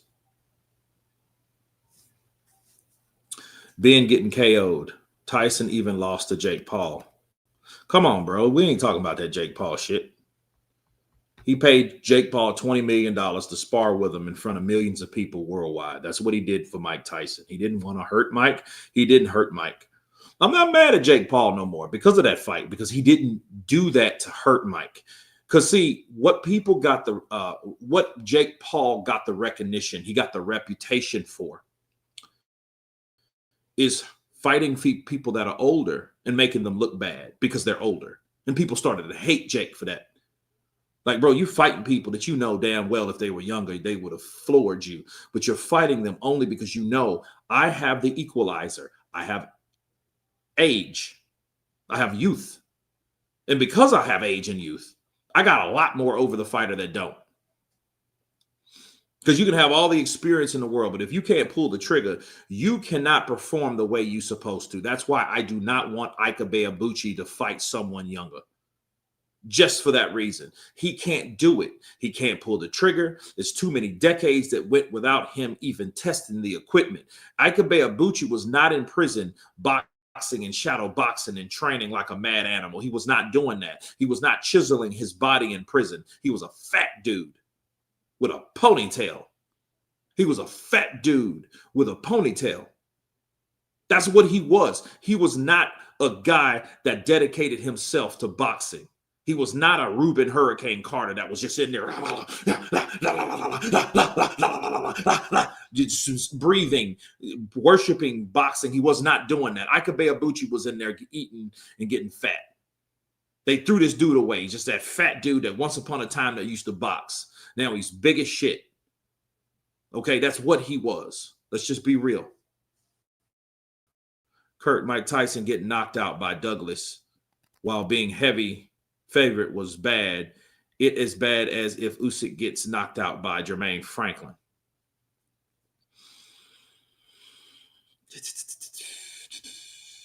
Yeah. Yeah. That's about right. I mean, shit. I think a better one would be AJ and Ruiz. Because, you know what I mean? Because Buster Douglas wasn't a nobody at that time. People want to pretend that he is. He was a nobody compared to the reputation and the buzz around Mike Tyson. And Mike Tyson was just doing this to everybody. So it was like, oh, okay, here's the next dude. You know?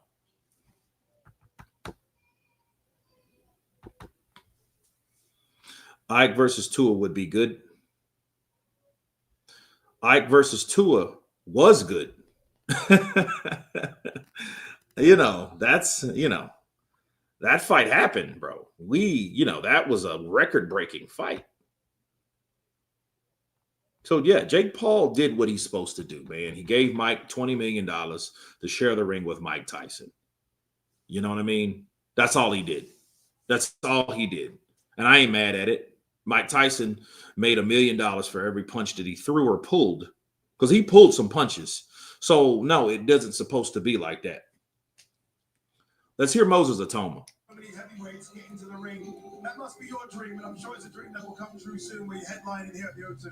You know, I've kind of said this a couple times where, like, fighting at a stadium hasn't, like, kind of been my dream. It's kind of more been, like, the people who have the belts. Okay, yeah. They're playing CeeLo a little bit too loud, so I had to mute it. So, Kurt the Legend, appreciate you, brother. Matisse Sports TV in the building. Kurt, did you see Andy Lee on Boxing News saying Caballero is a brilliant fighter and he doesn't want Parker to fight him? Also said Parker is done with Triple D because of what happened. Well, I don't object to any of that. What Andy Lee said. Everything Andy Lee said was spot on. Joseph Parker fighting Caballero for what? He's already fighting Wardley. Why would he need to fight Caballero? No, this is how I look at it. I look at Usyk with a great itinerary. Okay? See, Usyk needs to show us that he can beat both. I'm sick of this. You got to fight each other to fight this guy. Fuck it. Why don't that guy, the king, fight both of them? See, I'm sick of that. Oh, well, this guy's good. This guy's good. So these guys need to fight that guy. No, I'm sick of that shit. I'm sick of it. Because what it does, it takes away the challenge of the fighter that we're praising. If you really want to praise a fighter, give that fighter a reason to be praised. Right? I mean, am I wrong for that? If I'm wrong, okay, sorry. Not sorry. Because, see, Caballero needs his opportunity and Joseph Parker needs his opportunity. Let's stop trying to build up fights or take away certain fights that could happen. Because what that means is, oh, you want Parker to fight Caballero. So basically, you get the duck one because they got to fight each other to fight you. No. You got to fight one, then you got to fight the other. That's how it should be. So what Andy Lee's saying is spot on. Andy Lee was like, look, no, we're not going to fight Caballero. We're not going to fight him. We got the same manager. We got the same promoter. We're not fighting him because he's where we are. We're just up next. That's not how it's supposed. That's not the formation. Okay? That's not the that's not the formation. Period. That's not the way it's supposed to be. Hey, well, one of you guys fight each other, then you can. No. Fight them both. Usyk needs to fight Parker. Then he needs to fight Caballero. Then he needs to fight whoever's next. That's how it needs to be. You know? Because, I mean, honestly, this fight right here, to be fair with you guys, to keep it a buck, think about it. This fight is not even necessary. That's right, I said it. This fight is not even necessary. I'm going to tell you why it's not necessary. Because Joseph Parker, doing what he's done, the fights that he's been in, he should be fighting Usyk now. The only reason he's fighting Fabio is because Usyk is injured. Usyk spending time with family. That's why. So this fight don't really need to happen to keep it a buck. We got Smith versus Dawson here. This is going to be a banger because Smith was the man and Dawson is the man. You know, Dawson's undefeated. Smith has that one loss, 9 KOs. He has more KOs, Smith does, than Dawson has fights. This is where we're at right now. Okay? Dawson versus Smith. 2 Brits. Get it. The Wardley fight. Let me see. The Wardley fight is a keep busy, safe fight for Parker. I don't even know how safe it is. I just think it's unnecessary. Shit, and if you think it's a safe fight, shit, I hope Parker don't think it's a safe fight because Fabio Wardley has every intention on ruining all the plans of Parker, all the work, all the progress. Oh yeah. Shit, go cry a river after that because he knocks out Joseph Parker. Joseph Parker's going to feel played. And out of Joseph Parker, I will go get me a hotel room for about a week and a couple bottles of scotch and just drink and stink. You know, because, yeah. Fabio Wardley's a big-ass puncher. Yeah, he is. Big-ass puncher. And, you know, so I don't even call that an easy fight or a stay safe fight. Hell no. Not Fabio Wardley, not somebody undefeated. With all them knockouts? No, I don't even think Team Parker's thinking of that. They know what kind of threat this is. They know they've been screwed over. And I think they're going to use this fight as fuel. Yeah, it keeps them busy, but I think they're going to use it as fuel. And keep in mind, Parker ain't fought since when? That fucking round and a half that he fought back in February? When did he fight before that? The Zhang fight last year? So who's the activity? What's the activity factor? Who does that belong to? That belongs to Fabio Wardley.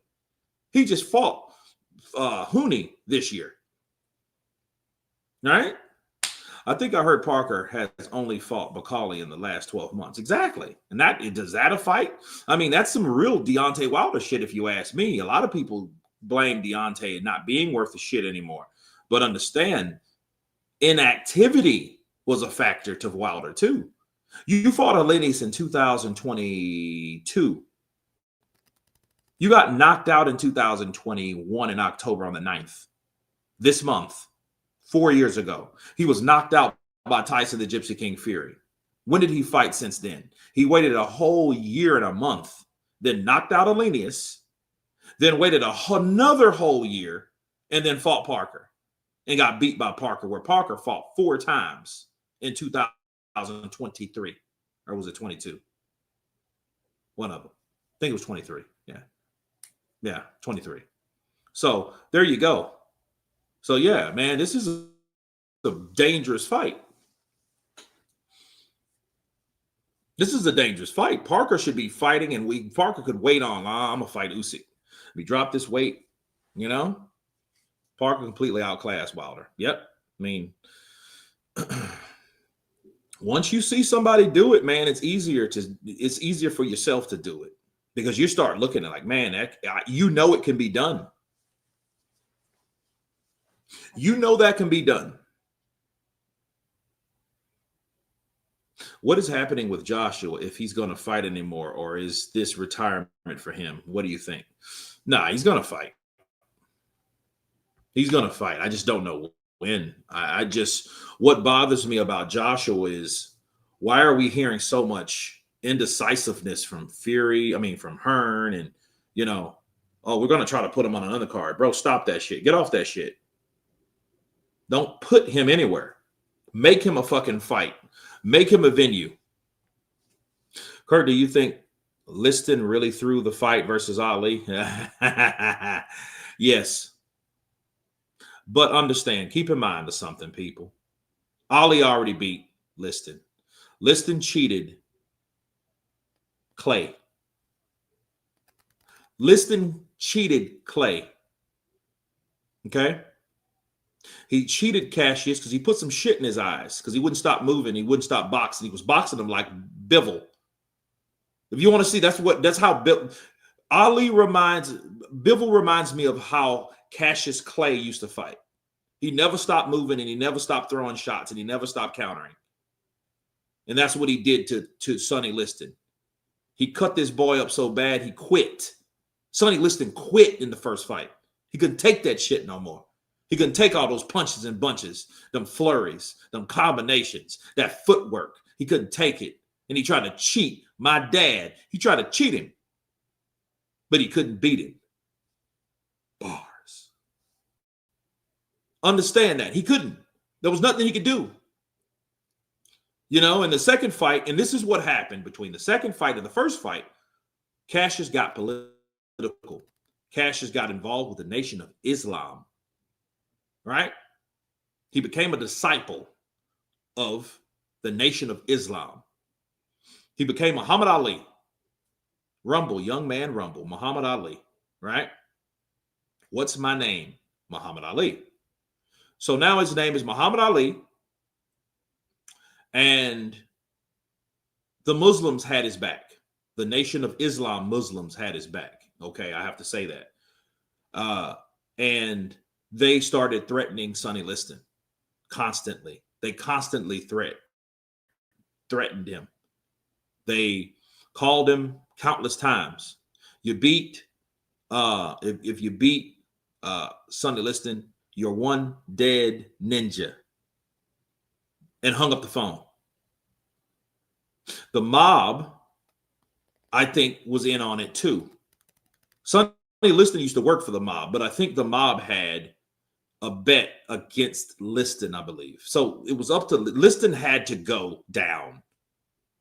Okay, so yeah, Kurt, if the GOAT Ali is your dad, then I love your sister. I love her too, Big Sis. You seen the other day, I did a video on Big Sis. She had to tell Clarissa Shields what's up. You know, and I'm sorry, Clarissa Shields, she's just not attractive like that. I mean, you know, when you come from an attractive family, from an attractive people, it's called attractive, pretty privilege. That's what they call it. And, you know, but here's the thing. When you back your shit up, when you're able to perform and you're able to show results besides just being attractive, you're doing something. That's why I never really wanted to do something and have something the easy way.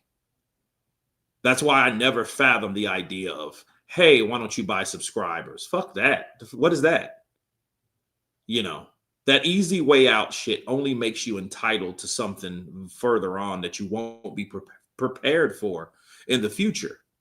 And when you won't be prepared for in the future, it's like, hey, you know, what do I do now? You're not going to know if someone helped you through your journey.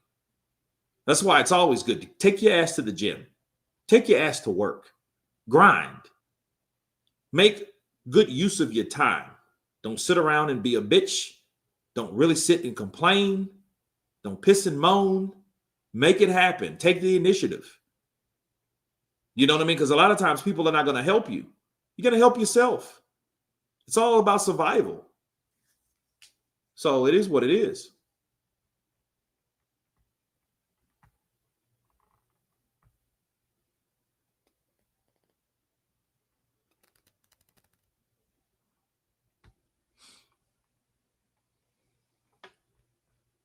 I watch all your videos, Kurt. Man, appreciate your School of 50. Yeah, man.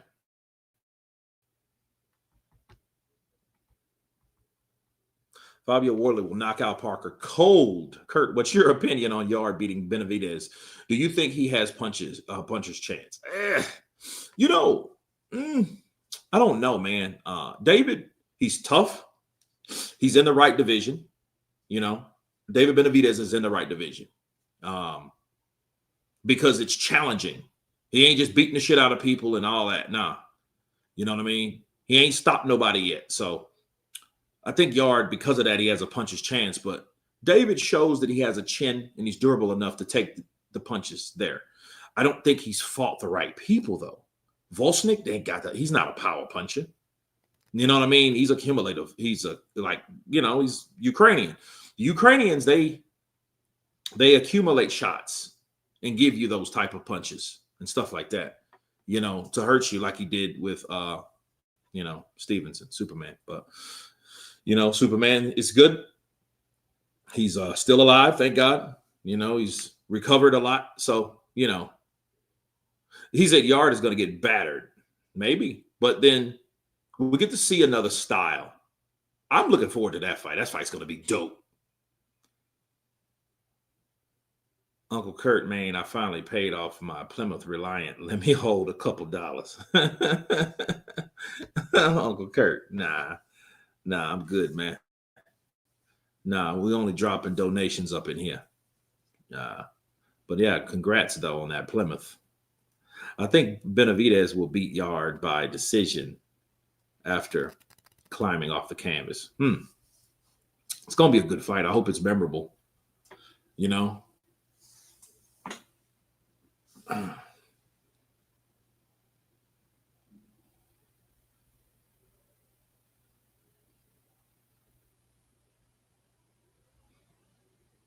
I think Benavidez, okay. David Benavidez is called a Mexican monster for a reason, right? I mean, he was.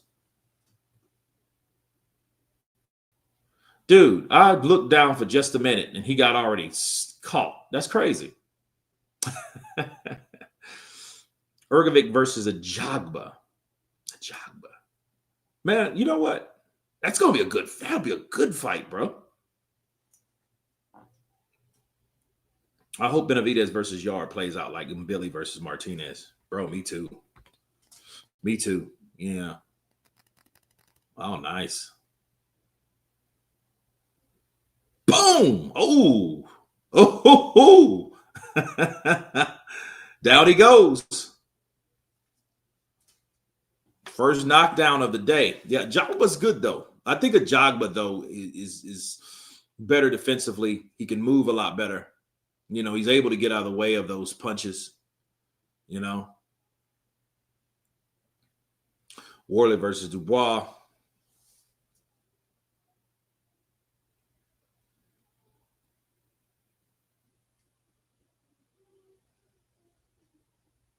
Oh, good left uppercut.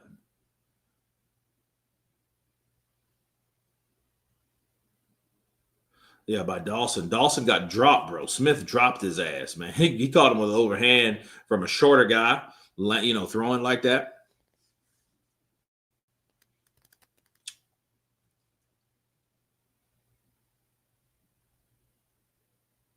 What do you think, or who do you think wins this fight and how?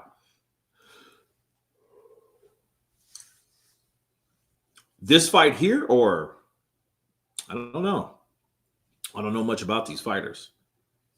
Wardley versus Dubois would be good. I think at that point it would be I think it would be further down the way with, you know, Dubois. You know what I mean? But I'm looking forward to Sanchez and Dubois, man, and I hope that fight gets made. You know, you know, because if not, I'm going to start advocating some bullshit, because this is like how many fights have we not seen from like American fighters? Oh, good right lands for Smith again, right uppercut.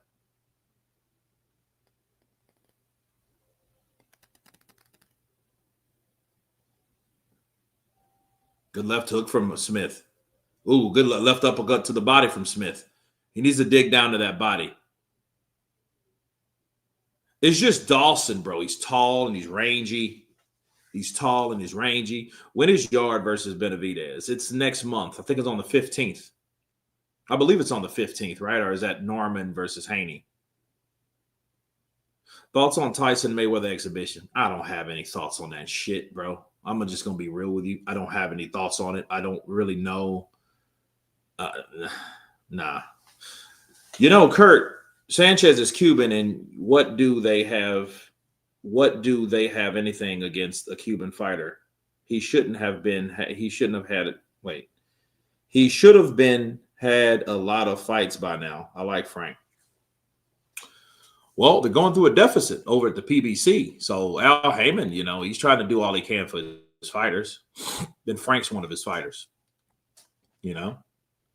And you look at the perspective of like PBC fighters though, and how Al Heyman works with them, like what he did with Adrian Broner.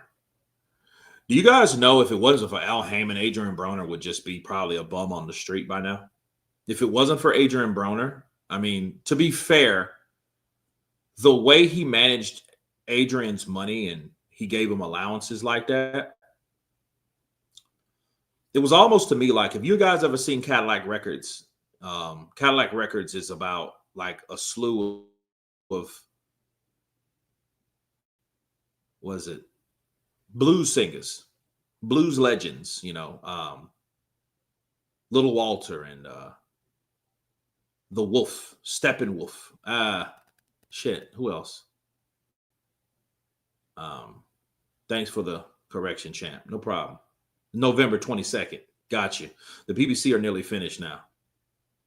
But it reminds me of, how the guy really never gave him anything. He just gave him whatever he asked for. But he took all the money. But like the lifestyle of, Muddy Waters. So you had Muddy Waters, Little Walters, the Wolf. I forget who Beyonce played, but she was pretty good too. But like he gave him everything they needed. So he was kind of like, Al Heyman's kind of like the Fidel Castro. He's just, you know what I mean? I just think he gives people allowances. Like he calls out, Al, I need 20,000 Al. Al, I need 20,000. And, he would wire him $20,000 and you get the money and stuff like that. Probably PayPal it or Zelle it or some shit like that. But to be fair, the money that Adrian Broner made, he didn't really get all at one time. And a lot of fighters start complaining about that. But a lot of fighters didn't complain about that because they actually like that system. They like the system. They like the way that Al Heyman did give them money bit by bit. Like, hey, I'll give you $20,000 a day for 3 months, shit like that. And it was like, oh, okay, that don't sound bad at all, and especially Adrian Broner, the way he lived his life, he had his entourage, he had his family, he had all these bills. And the crazy thing is, it's like, oh man, Smith has landed a good right hand, good jab from Smith. Smith is busting this boy up, and he's a big, tall lad. But Prime Ortiz versus Sanchez. I know it's hard to pick between the brothers, but if you had a gun to your head. I don't know. I mean, right now, Frank would beat Ortiz now. But Ortiz is dangerous, dude. He's a dangerous dude. Motherfucker can punch. He's heavy-handed, and his right hook is just as bad as his overhand left. You don't want Luis Ortiz to catch you with a solid overhand left. You're going to look like Charles Martin.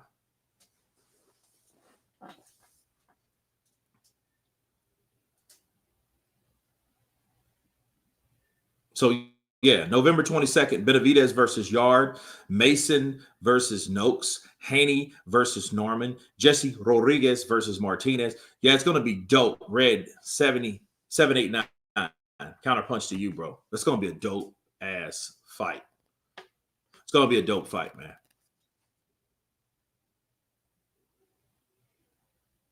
Okay, Smith is look like he's starting to slow down. Or he's getting comfortable. Your thoughts on Mason versus Noakes fight in Noakes? Adula Mason, that's a bad boy. Oh, good overhand right for Smith. Yeah, Smith's going to knock him out. Smith is going to knock out Dawson. Dawson, because he got staggered a couple of times. I can just see this. He got to knock this kid out. It's now or never. I don't really know about Noakes though. Really, I have to watch him. I have to watch him again.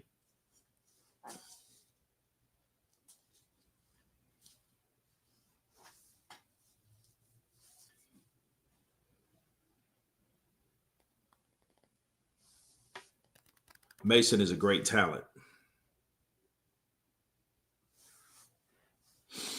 Yeah, he's a good fighter, man.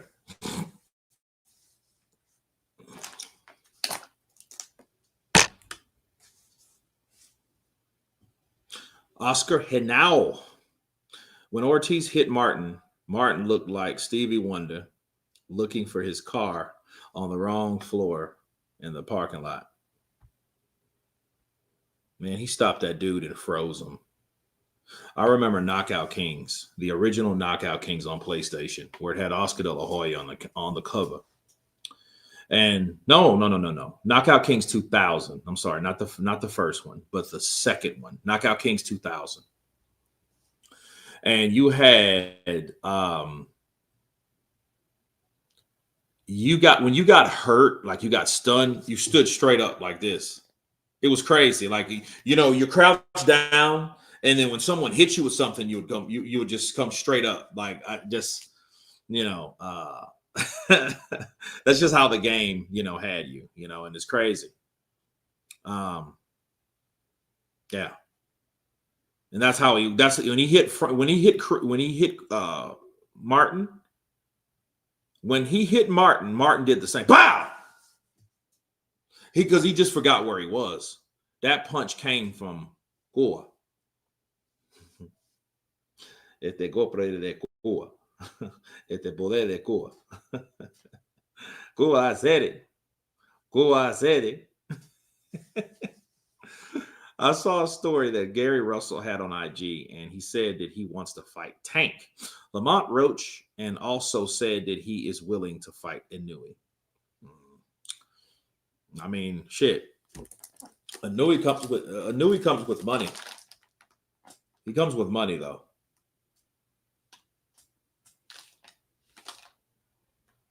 Ooh, good overhand right for Smith.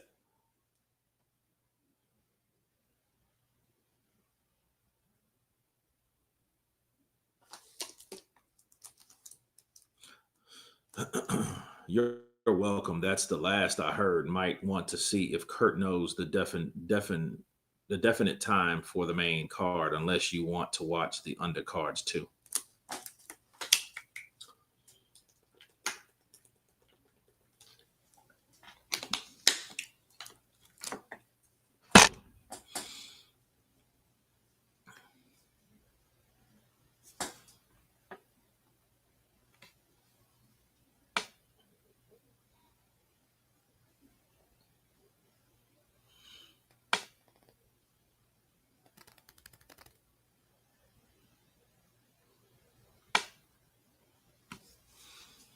Gary Russell Jr., you have a better chance of seeing Haley's comment 3 days in a row than seeing Gary Russell Jr. fight consistently. Yeah, Gary Russell, man. You know, unfortunately for them, or for him, you know, their father passed away, and somebody had to kind of step up. Because, you know, they come from a boxing family. You know, those guys are like Resurrection Boulevard. I don't know if you guys remember that, but it was a good show. Stayed on about, I don't know, 4 or 5 seasons maybe, but it was a very good show. It was good.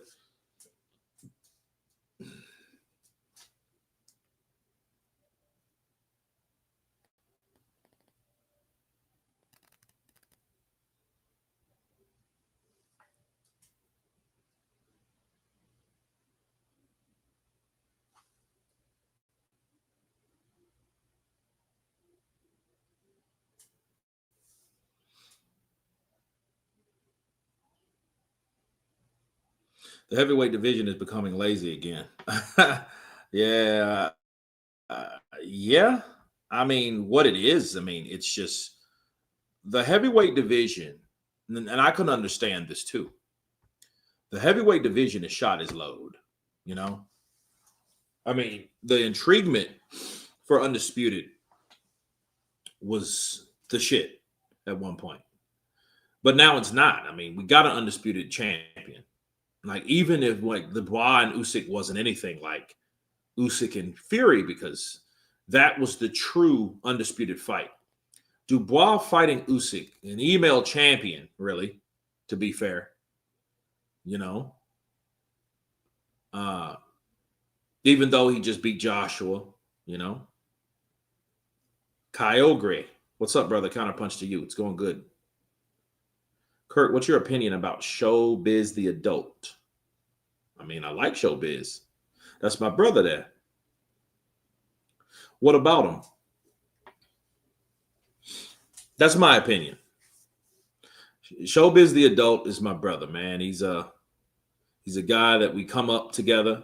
He's doing really well, and I commend him on the success in his future. What the hell's going on with this mic? Testing. Okay, there we go. Yes, he is, but he suffers from battle hands like Stevenson.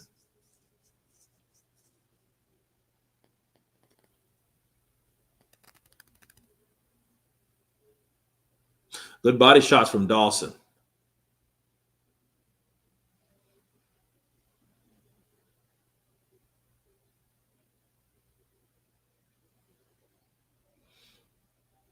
Oh, good right hand. Oh, man, I like how Smith, man, he threw that right behind that jab. It was dope. It was dope, dude.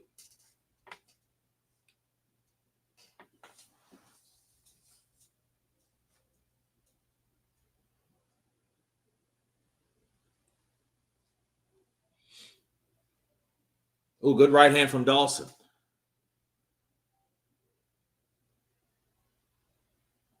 Oh, good jab. Right hand from Smith. 1-2 comes back from Dawson.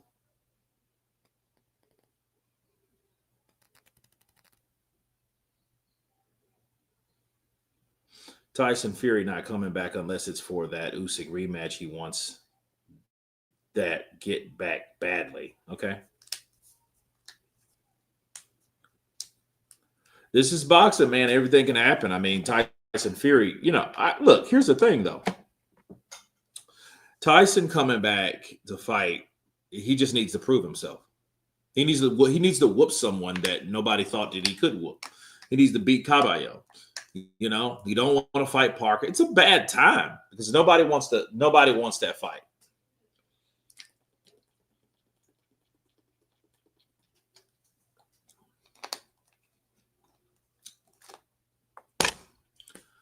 Ezra Taylor is arriving in the building. Steve Woodall has arrived in the building. Okay, so this is going to be an interesting fight too.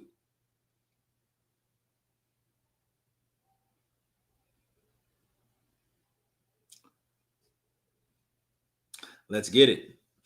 It's pretty sad only Joseph Parker's belts is on the line. So if Wardley loses, he still keeps his belt on the other end. If Joseph Parker loses, he's got nothing, no more Usyk fight. And Fabio just gets it. Like, really? I didn't know that. That's a shitty thing. Send me some info. Send me some info about that, Brad, please. Inbox me, please. Instagram. That'll put a third loss on Fury's record. I don't care.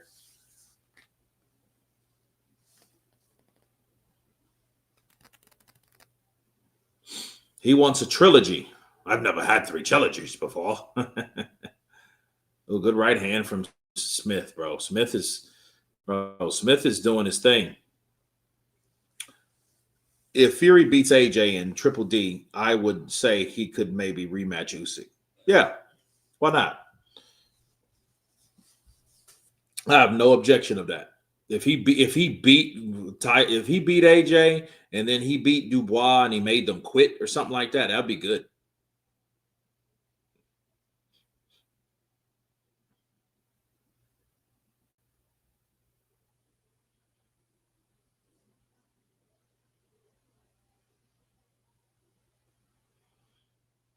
Man, Dawson, you got to be careful, man. You got to be careful because he's fighting someone that's throwing those shots on the inside. If Fury ever dreamed of beating Usyk, he better wake up and apologize. Well, the second fight was he was just flat. He fought him flat because he tried to bully him. Oh, good right hand from Smith.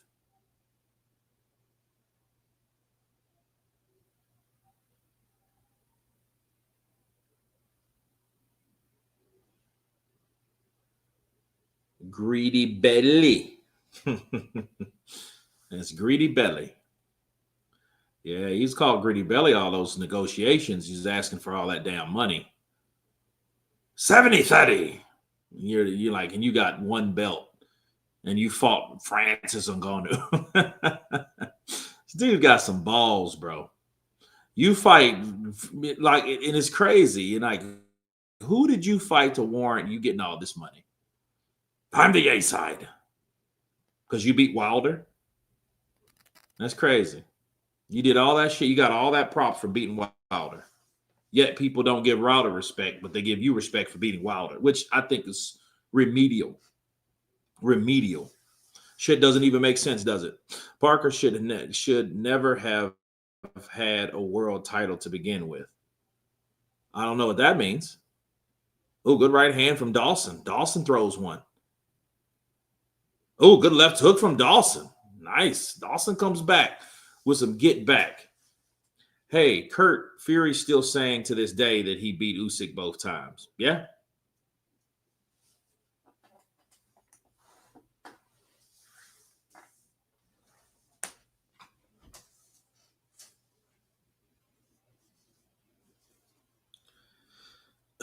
Honestly, I've never rated Fury. He's a UK Wilder cherry picking.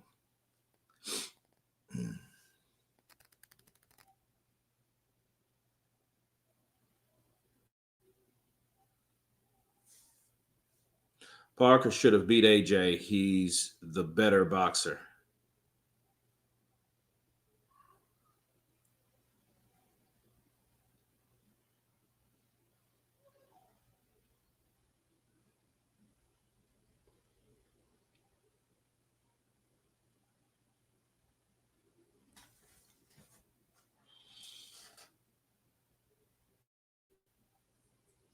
Fury did win against Usyk in his head.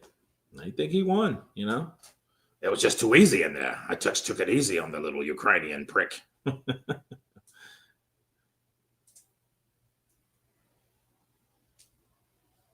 If Moses beats one more top contender, then the Usyk fight needs to happen. No, he needs to fight more than just one. Damn, old boy turned around and got whacked. You never turn your back on a fighter instead of, especially spin. The hell was he doing?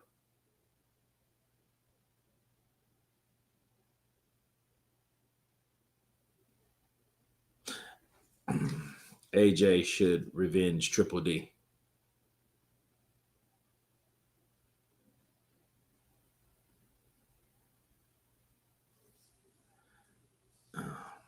Joe lost to AJ. Joe couldn't win. AJ was just too skilled.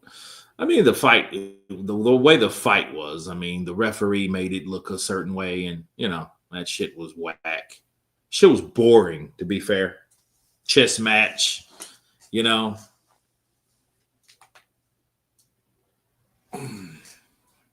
Why do you think Parker is a better boxer?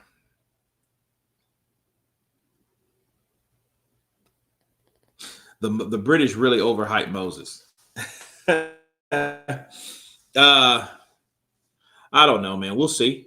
If Moses gets knocked out and by somebody credible, it'll be all over for him. People are going to talk shit.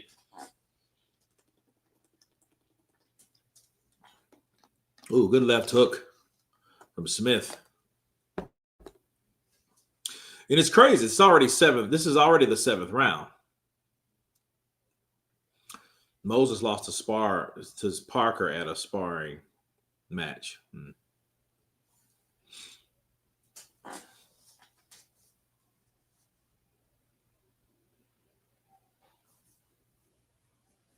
As a Brit, I don't rate him till he fought someone decent.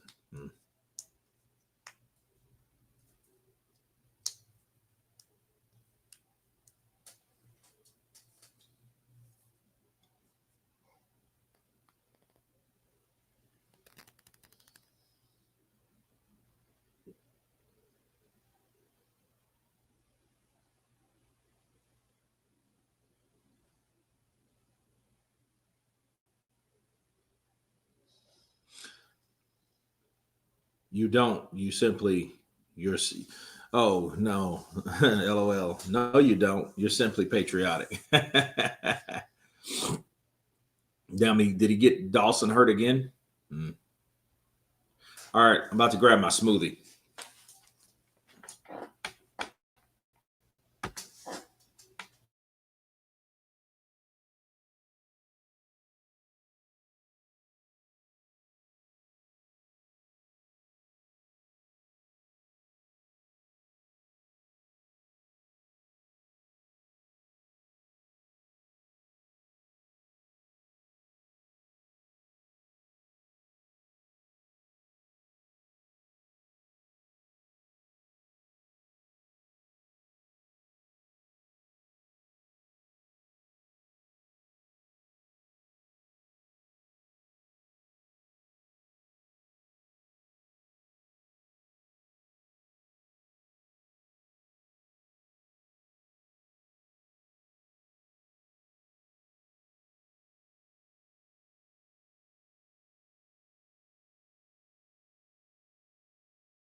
Okay, I am back, and that's a fact.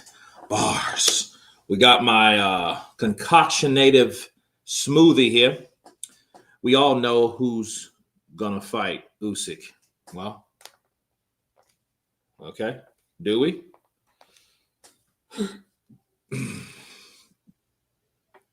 UK probably has the worst boxing refs. Hey, man, they are on some good stuff, man. Good stuff.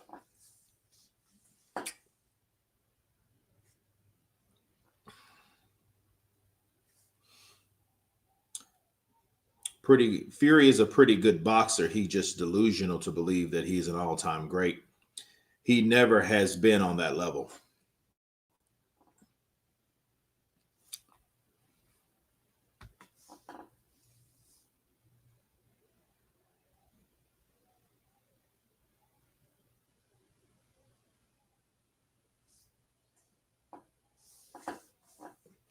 DeVille, what's the deal? Scants rants in the building. Counterpunch to you. Smoothie sounds good, though I only have water. 2 flavors, hot and cold. Hey, that's enough, man.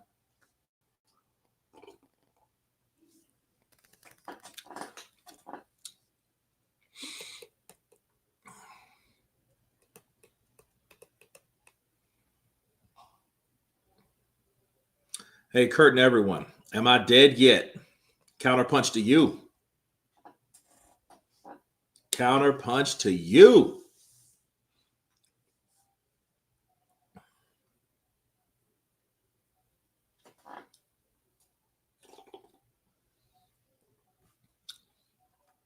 Ooh.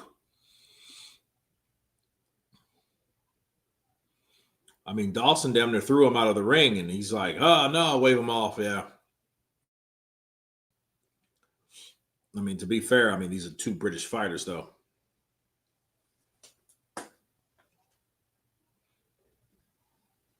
Ooh, good left uppercut from Smith on the inside to the body.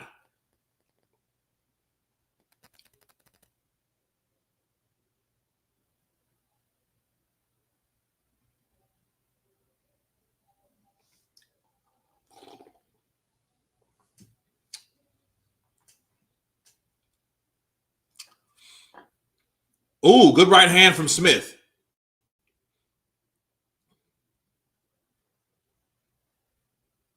Ooh, good left hook from Smith. Oh, hey, Smith is actually countering this boy. He's working on those counters, man.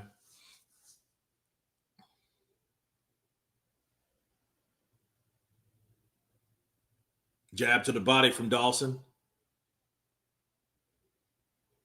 Double jab from Smith. Another jab from Smith. He's just trying to get to the inside because he's trying to land that big right hand like he did in the first round. Overhand from Dawson. It catches him on the ear.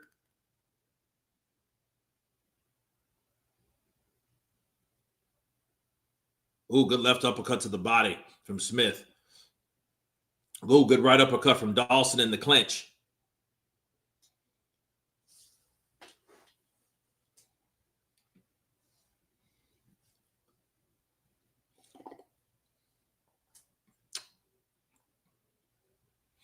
Right to the body by Dawson. Left uppercut by Smith.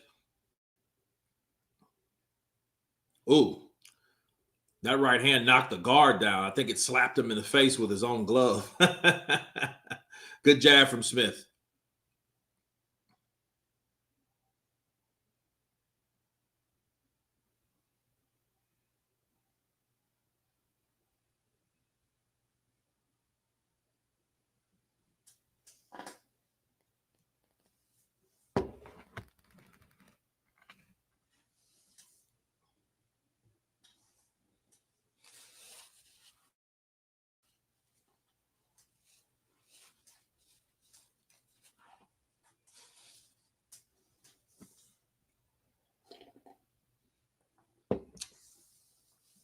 Ooh, good right hand from Smith.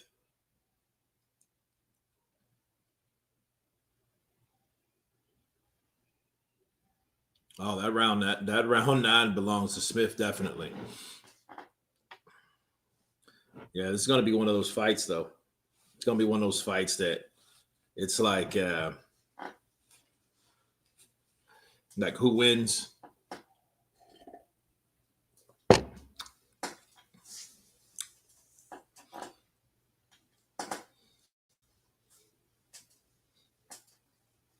I used to like Fury, but all of his BS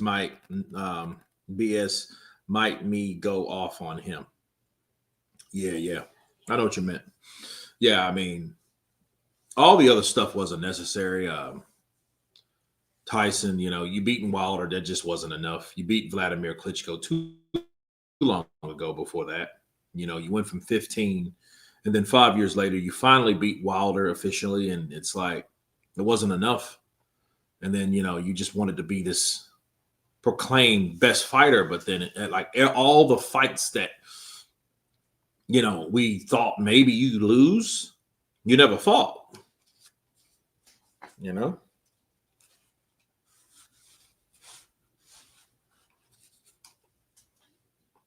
Dozed off. It's 5:28 a.m. here in Australia. How many fights left? Hey, I feel you, CJ. It's like, man, I had a dream. Kurt was talking.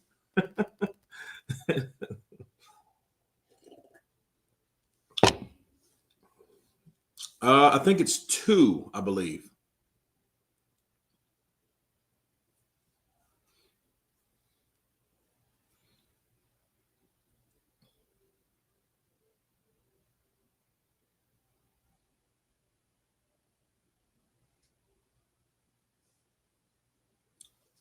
How many more fights these bloody boxing in their primes in the time schedule? I have no idea. I think it's 2 fights left though. I think it's this one and then the main event, or 2 more and then the main event. Because I think these guys, because I know they had 4 yesterday on the weigh-in, and then we've already had like 3. So, and I think it's 5 total. So I think it's another fight, which is the co-main, and then Wardley and Parker get it on. That's what I think. That's what I'm hoping. It's 3 more. Fuck.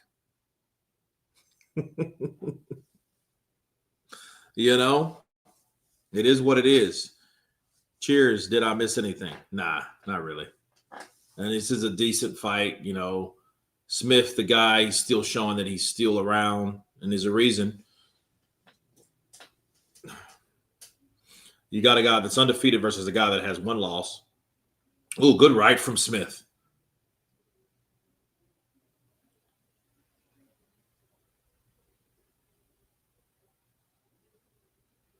Yeah.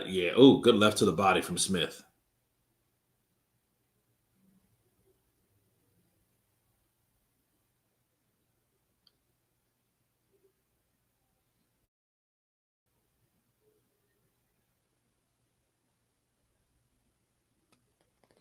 Parker didn't even say a round where he would knock out Parker, but claimed he can knock him out. I think you're saying Wardley, trash, or pass. Fabio, right? Fabio didn't even say, yeah. But I mean, Fabio don't know. Fabio just he's like, hey, I just know I'm going. That's my plan. That's my intention. And I think it's overall gold. Like, hey, it is what it is. Yeah. I hope Smith gets it. You know what I mean? Because, I mean, you're doing all that. That reminds me of Marinez versus Rolly Romero. Remember when he fought him and he was like, Maria! And he was all happy and shit. And they gave it to Rolly. And he's like, nah. Yeah, they robbed the hell out of him. Jackson Marinez. That was his name.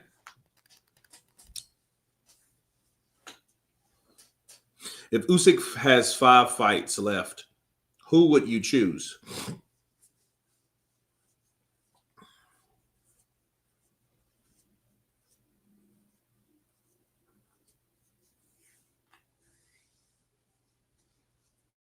Everybody at the top. Zhang, Joyce. Joyce ain't at the top, but Zhang, Joshua, Moses, Parker, and Caballo. If you don't want to fight Parker, fight Frank Sanchez or Jared Anderson. You know what I mean? Fight someone like that. You know? I think he'll beat Miller, though, to be fair. Because I think he could just dance around Miller.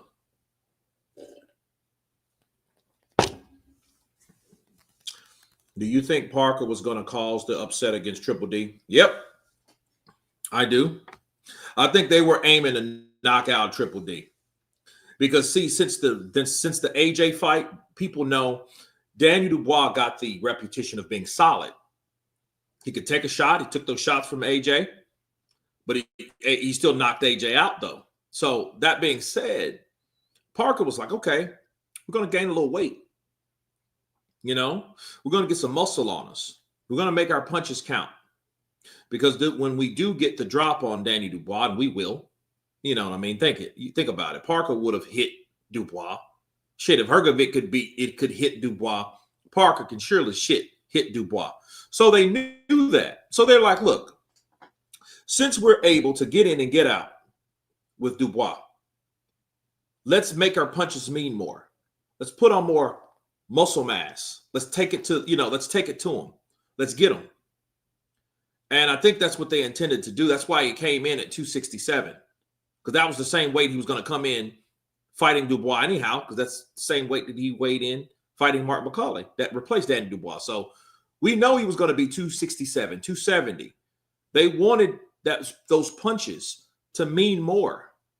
They wanted him to make more of an impact. And they gave it to the right man. They gave it to the right man. Smith won it. Mitchell Smith by the unanimous decision. New WBO European lightweight champion in the building. Counterpunch to you, bro. What time is the fight? South Africa time. Oh, I don't know. I don't know, man. Let's see. What time is it in South Africa right now?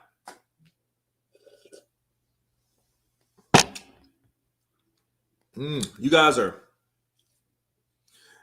7 hours ahead. So 10:30, that fight will be on, bro. 2 hours. 2 hours. 2R. 2R. Do you think Parker would need to be more bulked for the Usyk fight if he wins?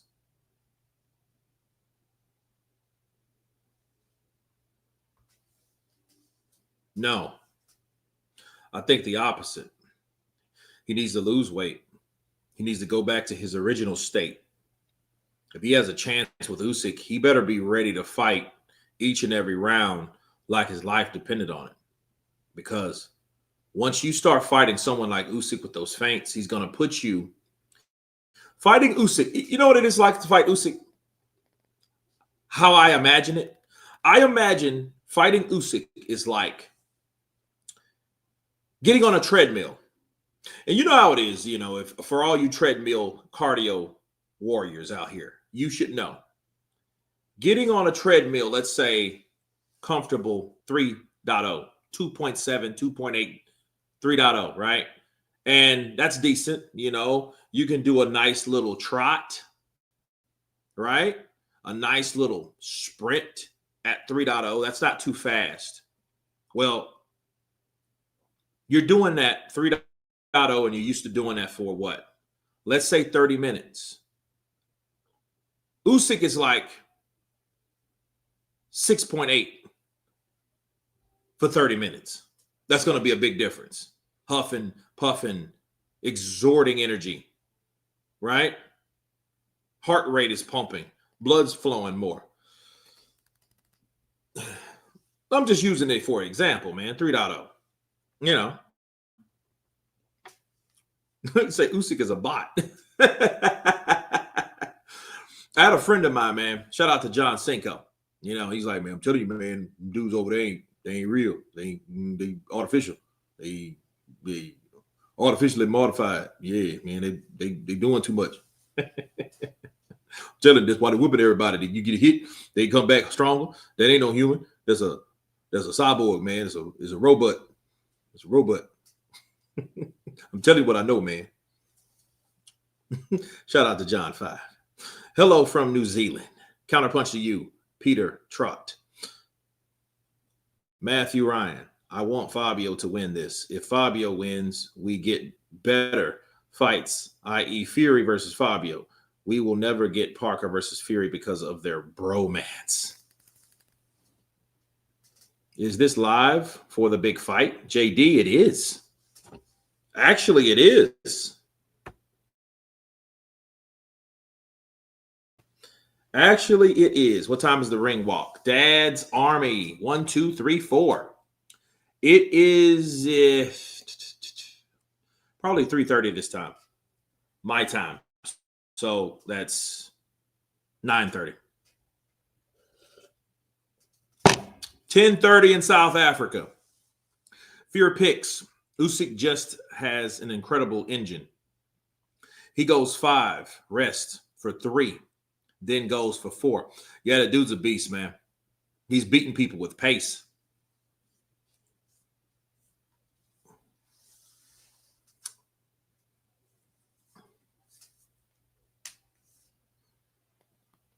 Rest for 3, then goes 4. Then he beats you too. He beats you with that shit. You know?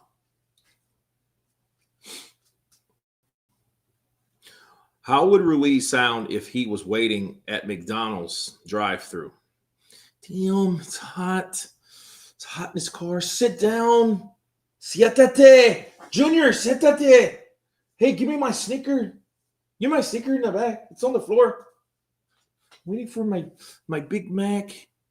I'm waiting for my quarter pounder with special sauce, with fries, no salt, large, with an apple pie, ice cream. You guys want ice cream? Ice cream and a brownie and a Sprite diet.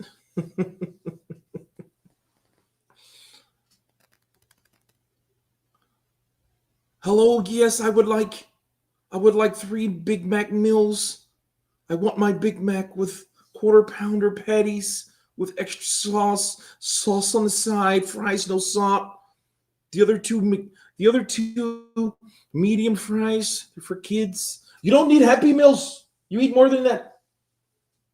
And also like 3 apple pies, 3 ice cream cones with Snickers and caramel and fudge.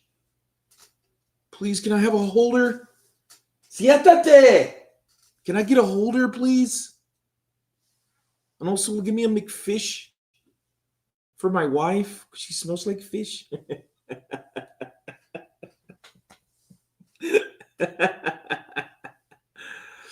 Oh, yeah, man. Andy would be killing it. Oh, can I also have a double cheeseburger? Please. Double cheeseburger. I need to do exactly the same on Saturday night. Just the same question.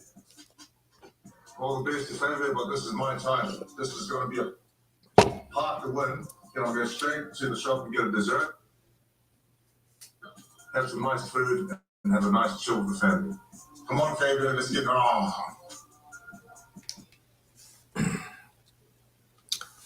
This is the first pay-per-view I'm not buying for 2 years. Not paying to watch Wardley and I'm a Brit, let's go Parker. I shaved a monkey.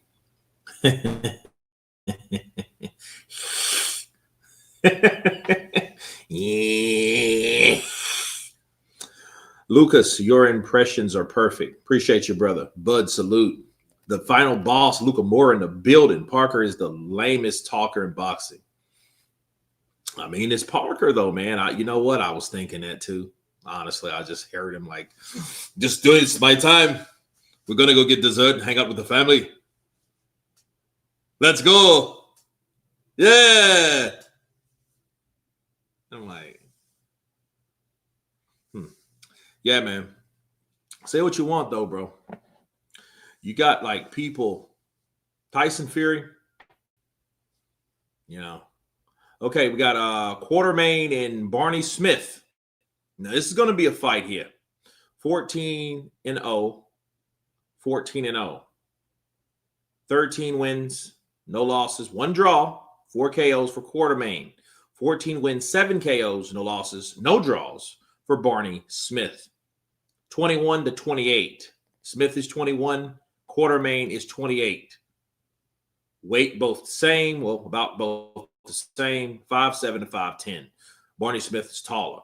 Yeah, these guys are going to get it on. I'm looking forward to this fight here. Luca, I would say Joe Joyce is kind of lamer.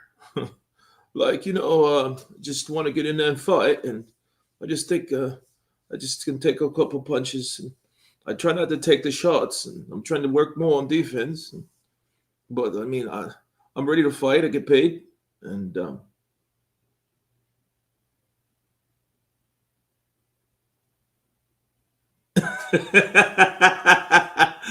Joe! Oh, yeah, like I said, I'm ready to fight. And ready to get it on and see if we can get some good fights going. And, I'm just ready to fight. I have a strong feeling that Parker is going to deliver a knockout victory in just 2 rounds. Mark my words, my Islander brother is going to dominate the ring and take this win with ease. Joe D's Fitness, counterpunch to you. Triple Dull earning more than me. And I'm extremely charismatic. Trash or pass. Fabio is also lame too. You know what? Fabio is a confident lame. He's like in a confident way, though. To be fair, I think I'm going to win this fight because I just think, I'm the better. It's my time, man, and he's supposed to feel that way. It's okay. It makes it just that much sweeter. That's when I win. He has to be perfect all time. I just have to be perfect for 30 seconds. He's a confident guy.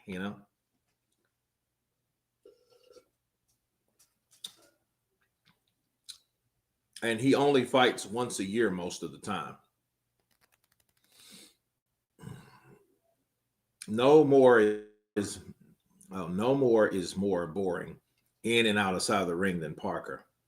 Who are you talking to?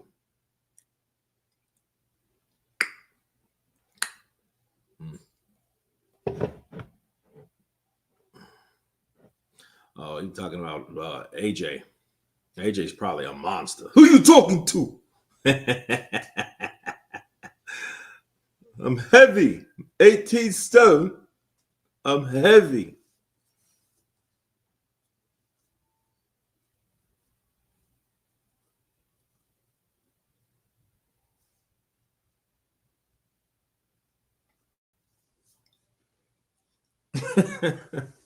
That was funny, man. Yeah, AJ lost it. He lost his shit. He lost that second decision, boy. He couldn't take that mentally. That kind of crushed him. He's just pissed off. He thought he was going to, do his thing. And then he lost in the UK. Then he lost in Saudi Arabia. That's bad, man. Bad for AJ. Do Ergovic.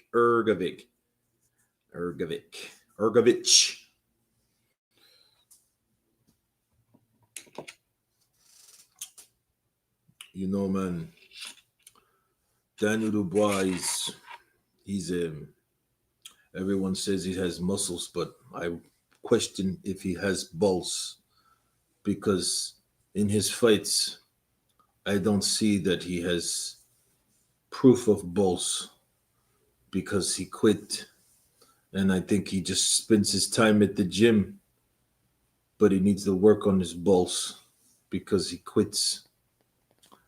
And if he beats me, I'm just going to retire from boxing, man. Because this guy, I should be able to beat him, man. I should beat Dubois easy. He's the trash fighter, man. And I think Jarrell Miller is 500 pounds. I'm not 500 pounds, man. So I will beat him easy. I will beat him easy. That's Philip Hergovic. Hopefully the winner of Parker Wardley fights Usyk or Caballo. Nah, they fight Usyk. Then if Usyk when he beats Parker, then he fights Caballo. That's how it's supposed to go. All the other bullshit is unacceptable. But then when he beats Caballo, he fights the winner of Sanchez and Dubois. Or who's the other one?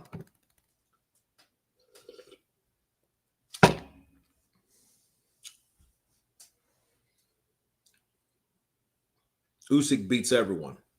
Maybe. He's beat everyone so far. He's definitely the favorite for a reason. I mean, Usyk's not fucking around, man. He's already and I can't say he surpassed his Klitschko brothers, because a lot of people like to say that. That's not the truth. The truth of the matter is that the Klitschko's, what they done for that long a time, Usyk would have to do that for that long a time. Right? He would have to stay longer and do something impactful. Is he better in a lot of mine? Hell yeah, he's better. Because like the Klitschko's, if the Klitschko's were in the 90s, I don't think they would have lasted as long as they were in the early 2000s, because everyone had left. Lewis was gone. Tyson's too old and drugged out, gone. Who else was really there? It wasn't. Tua got beat by Lennox Lewis. Tua never fought any of the Klitschko's. So, I mean, he never got to that opportunity. We had the Klitschko's, Bird, Brewster, Peterson, Samuel Peterson, Who else did we have back then? Really? You know? Clay Bay, he got beat by who? ATN. ATN got beat by who? Okendo. Okendo got beat. We had who else did we have? Chris Arreola, right? Chris Arreola got beat by who? Bermain Stavern. But then Stavern, by the time they came out about, Stavern beat Chris Arreola twice. That's his claim to fame. He beat him twice. But then he gets beat by Wilder. And that's when the Wilder started his reign of whatever, right? So that's what it was, man. It is what it is. So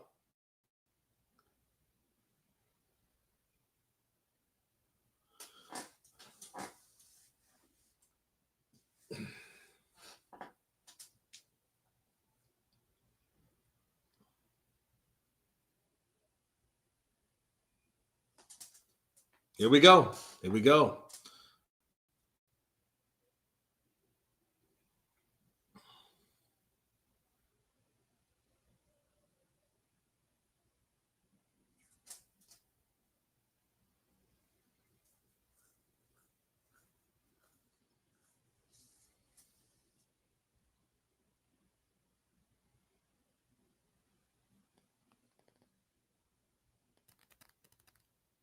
Oh, good right hook from for Barney Smith.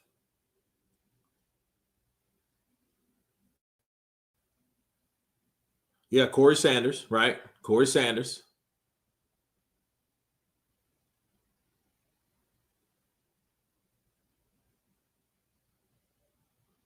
I mean, you had Ruiz, and Ruiz was kind of, that guy was in that Tua, Ibeabuchi, Chris Bird.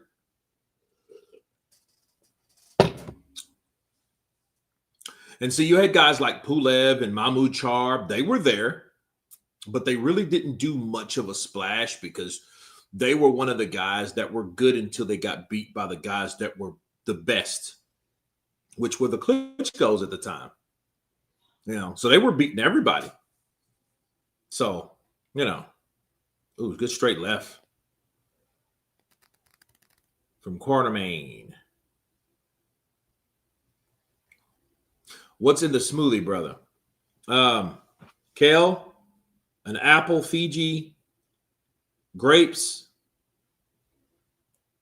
avocado, a whole avocado, banana. That's it.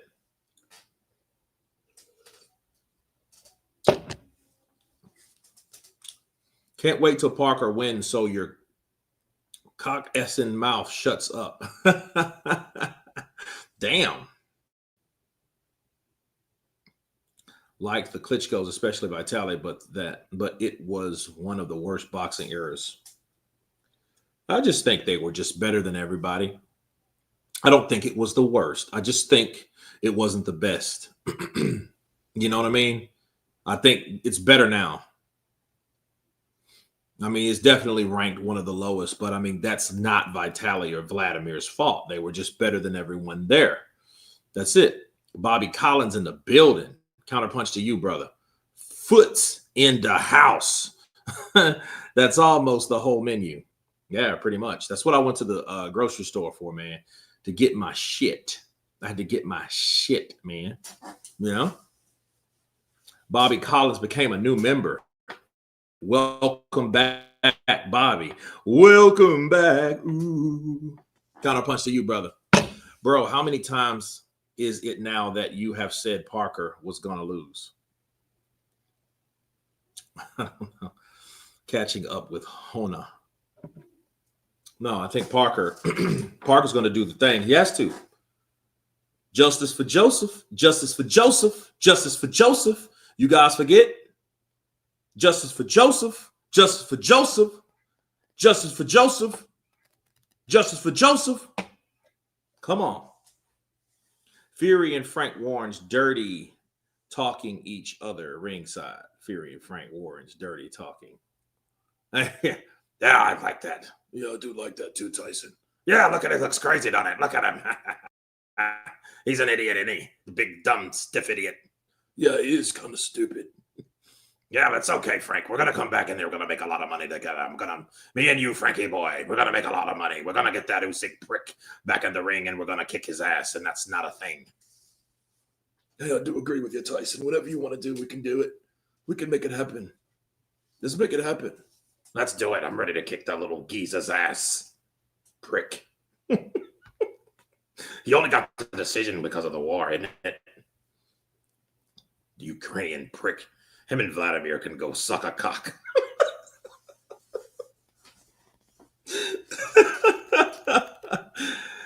Oh, man. Oh. This is just me or the stream's laggy? Danielle, it might be a little bit. Just a little bit, I think. I think it's getting better. What do you think about McCall versus Ike now? I don't know, man. I think it's fair. Bobby, I think it's fair. I think because they're both old as shit. They're both old as shit. They're just, they're just up there. They're golden men. Doom, doom, doom, doom. Thank you for being a friend. Doom, doom, doom, doom. Throwing punches and back again. Boom, boom, boom. Your heart is true. You're a pal and a fighter too. Doom, doom, doom. And if we threw a fight, we've invited everyone we knew. Yeah, man. You would be the greatest gift you punched to me with a heart attack. Would say thank you for being a fighter. Ow, ow, ow, ow, ow, ow. Golden Men remix 2025. Ike Abuchi versus Oliver McCall. Pay-per-view Nigeria. Don't click the link before or you will get scammed. Yeah, I know, right? That was my mom's favorite show, bro. I watched that shit every day before I went to bed when I was a kid. So every time I think about it, like when I think of The Price is Right, I think of my grandmother. Because when I had to stay with her when I was too young to go to school, she watched Price is Right. But my mom's show at night was The Golden Girls. So, yeah, Blanche was hot, wasn't it? Joe, come on. Huh? Joe, come on. Huh? Yeah, Blanche was hot, too, and then she was whorish. Blanche was hot and whorish. Oh, man. I mean, yeah, that was, she was pretty hot, too. Is it Sue McCallahan? I think that's her name. Dorothy. I'm going out on a date, Dorothy. Blanche wasn't acting, I heard. She probably wasn't. Two heavyweights with serious mental illness. Money has no morals. Cheers was better. Oh, man. That's one of my dad's favorite. Cheers. In fact, bro, I watched Cheers so much with my dad. So they watched Golden Girls. My mom watched Golden Girls and my dad watched Cheers. So that was like the shit. So, and then when MASH came on, which sucked, I hated MASH. It was time to go to bed. When you see that little helicopter come up, and that sad ass music, you're like, okay, it's time to go to bed. All right, it's time to go. Taxi was before my time, St. Don. Like I saw Taxi in the early 90s. That and Welcome Back, Kotter, because it was in the 70s. I was born in 79. I don't know anything about that shit. It was pretty much off the air by the time I start watching TV and understanding, this is television. Falcon Crest, Jesus. Knots Landing, I remember. Hill Street Blues, that was kind of depressing. It was like Hill Street Blues was like the blues for cops. Somebody gets shot and beat up real bad in a corner or alleyway or some pimp shots and shoot them. It's crazy. I remember those, though. I remember those. Kurt, do you have any bias about past fighter greatness as showbiz does? I don't understand. I don't have any fighter bias. No, some fighters I care for, some I don't. Everybody hit this like button on this latest CJ Rich boxing. Blanche gave me a lifelong thing for older, fast women till this day. Man, I agree. CJ Rich, man, she was hot too. No shit. She was hot. I mean, you're a kid. You didn't, you just knew what you were attracted to when you was a kid. You know what I mean? So, yeah. You know what? To be fair, when I was like, I want to say late teenagers, like late to the early 20s. Yeah. I mean, I don't know if it was necessarily over Blanche, but I did meet some like early 40 chicks and stuff like that. So it was pretty dope. But yeah. I do sympathize. I do empathize with you. Memory Lane, my friend. Knight Rider, Airwolf, Miami Vice, Proper Telly. Absolutely. Shit, Miami Vice, I still watch that shit. I like watching like Miami Vice just kind of chilling. You know what I mean? Bro, I'm obsessed with time travel. I'm obsessed with the shit, bro. It's like we already know what we've had. And it's crazy. Now what we don't have now, it makes us respect what we did have then. Sometimes, they got these channels on YouTube, right? That, nostalgia 80s and 90s and stuff like that. People live better lives, I feel, especially when you were able to live through it. For someone that grew up that was born in 2000, well, that makes you 25. Well, you don't know what it's like if you were born in 85, 1985, you have a different look, because you didn't have all this shit. You didn't have all the scrolling and you didn't touch screen. You didn't have that shit then. You lived life. People did stuff. People went outside. You know what I mean? Now, straight left. Oh, he got him. Uppercut. Oh, man, he chinned Quartermain. He chinned him. Bro, he did a nice. Yeah, bro. He rocked him good. Then caught him with a right uppercut on the inside.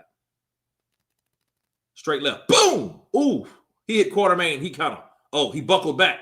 He's going into the ropes. If he had 10 more seconds, he would have put Quartermain down, bro. He would have put this boy down.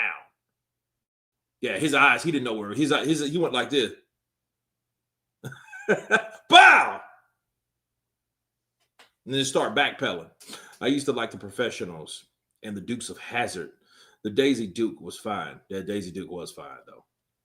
It was fine. The chick from little country accent from I forget her name. From Beverly Hillbillies. I know I'm not talking about old granny. I got 300 on Parker. Joe, counterpunch to you. School of 50. I was born in 1986. Yeah, so going through the 90s, we didn't have that shit. Cell phones were on a bag. Ooh, good straight left. Ooh. Yeah, this is going to be because, Quartermain is looking for some get back. But Barney Smith is coming. He's coming to collect. Good straight left from Barney Smith again. He's going to take this kid out, bro. Oh, he's going to take him out.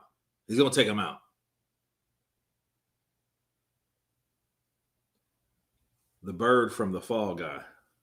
Now listen to a story about a man named Jed.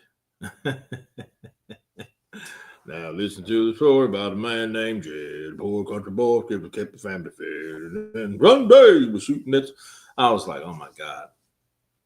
It was this cat, though. I was at my aunt's house, man. And we used to go down and stay with my aunt, like a bunch of cousins of mine.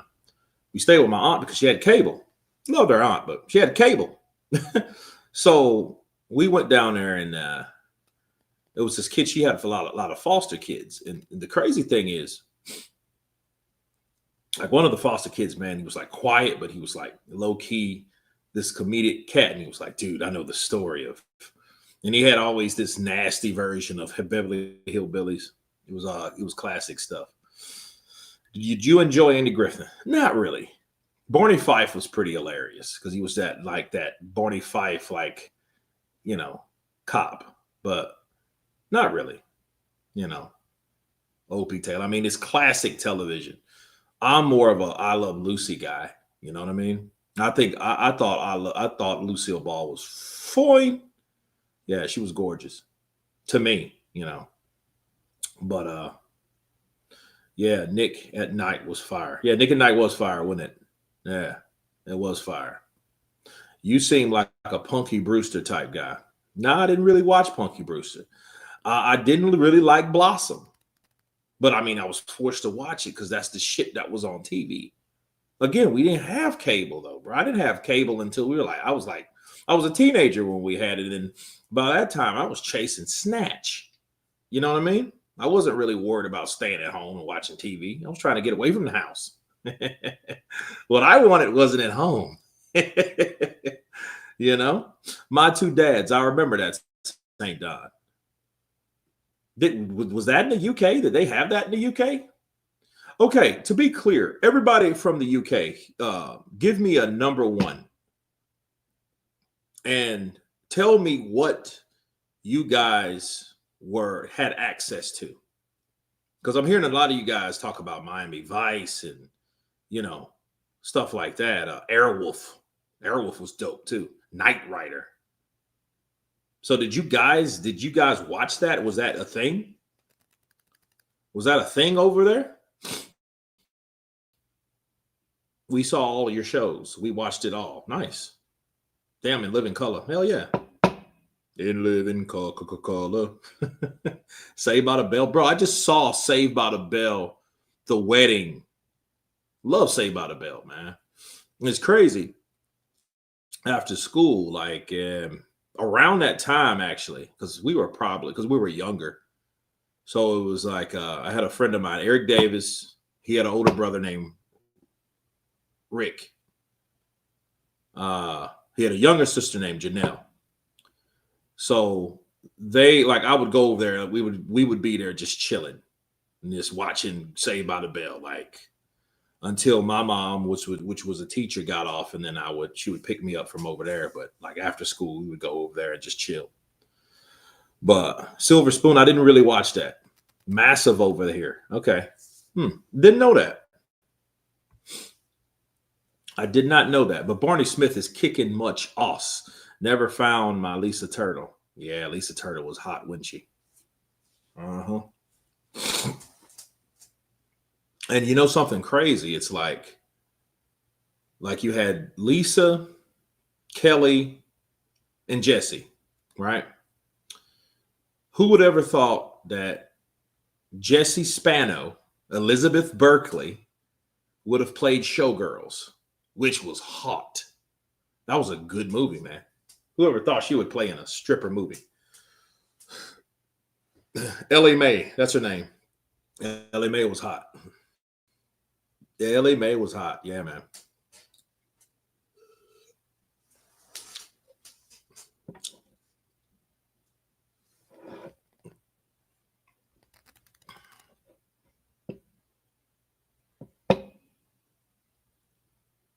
Yes, it was King Kurt. What? I missed something? Oh, yeah. Showgirls, man. Showgirls was hot, bro. That shit was hot. You know what I mean? I remember that, man. I'm like, damn, Elizabeth. It's crazy stuff, man.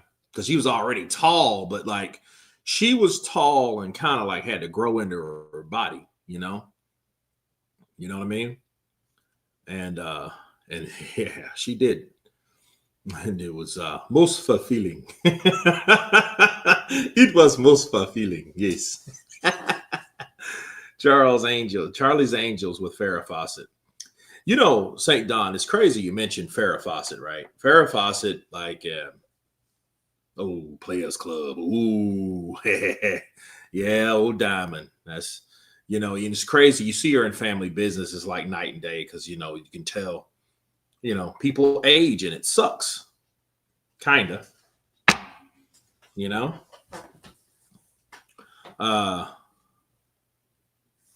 But yeah, Players Club was something else too, man. That was crazy. But yeah, man. Farrah Fawcett, her death was so overshadowed by Mike. You know what I mean? Like, I remember 2009. I'm actually writing a book called 2009. And Farrah Fawcett, it was crazy because she was like, she's in that book because it's like a little mini autobiography about that particular year following some of 2010, So I haven't got that far on. I'm probably like 50 pages in. Maybe, yeah, about 50 pages in. And it's crazy because Farrah Fawcett died, and it was almost like, damn, Farrah Fawcett died. But it was almost just like another person in the shuffle, So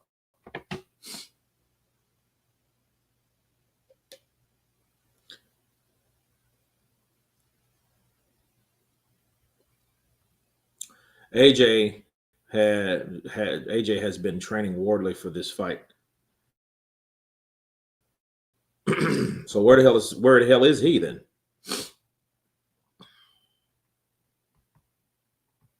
Kurt 80 shows have been the saddest intro music. Yeah, yeah. I hated Alf. I hated that little I hated Alf. Life Goes On was depressing. The Wonder Years was like watching a drab version of Saved by the Bell almost. But they didn't have 3 and 3. They just kind of had Fred and his nerdy friend. And then you had Winnie. Winnie turned out to be pretty hot, though. Winnie, and it's crazy. And the way that show went off was actually even sadder. You know what I mean? Hey, Kurt, Chris Bird or Hay or Wilder? I don't know, man. Maybe Chris Bird. I think Chris Bird beats Hay and Wilder.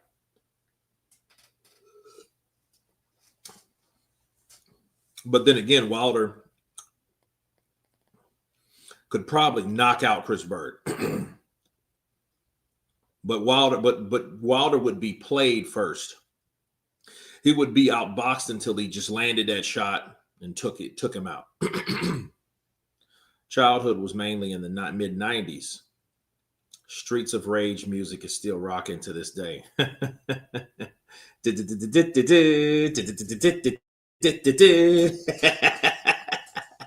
Yeah, man. God. Man, I love that, bro. Sega Genesis. God bless you. Yeah, man. I watched like Sega Genesis Streets of Rage. I think that was the first game that I ever owned on the Sega Genesis. Well, Sonic, I think, it came with Sonic, but buying Streets of Rage. And that was dope. Bird wouldn't let Wilder catch him. Fresh Prince of Bel-Air. Yep.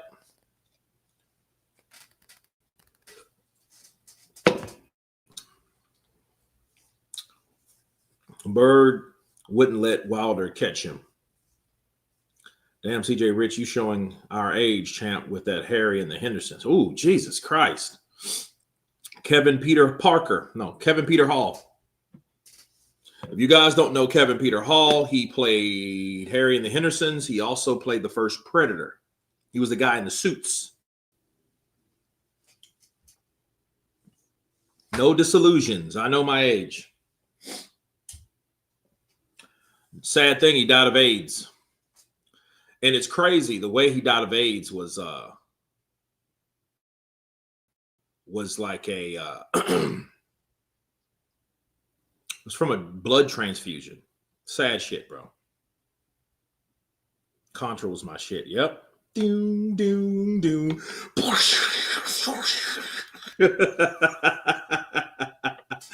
Yeah, man. CJ Rich Boxing and BS. Super chat. Appreciate the love, my brother. I started on Atari. Games were dope up to PlayStation 2. Yeah.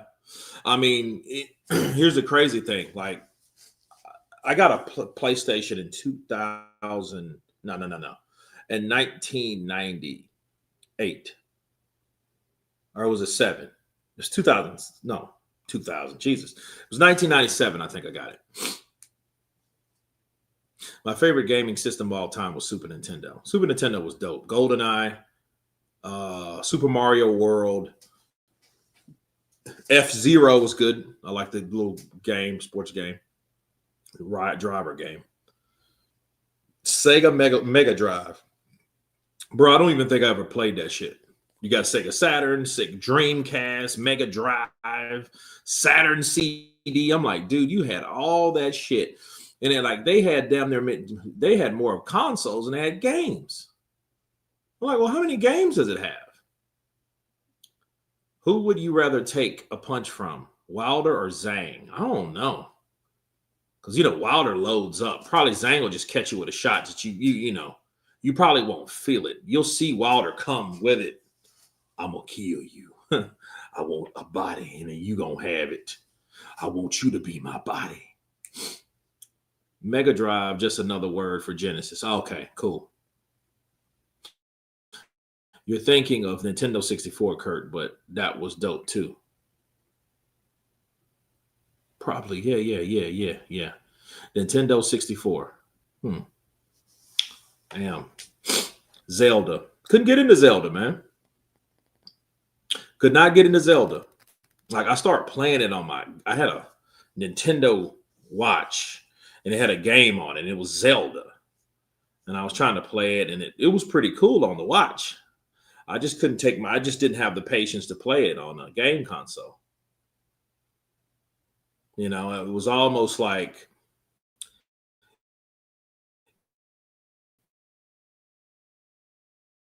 it was like playing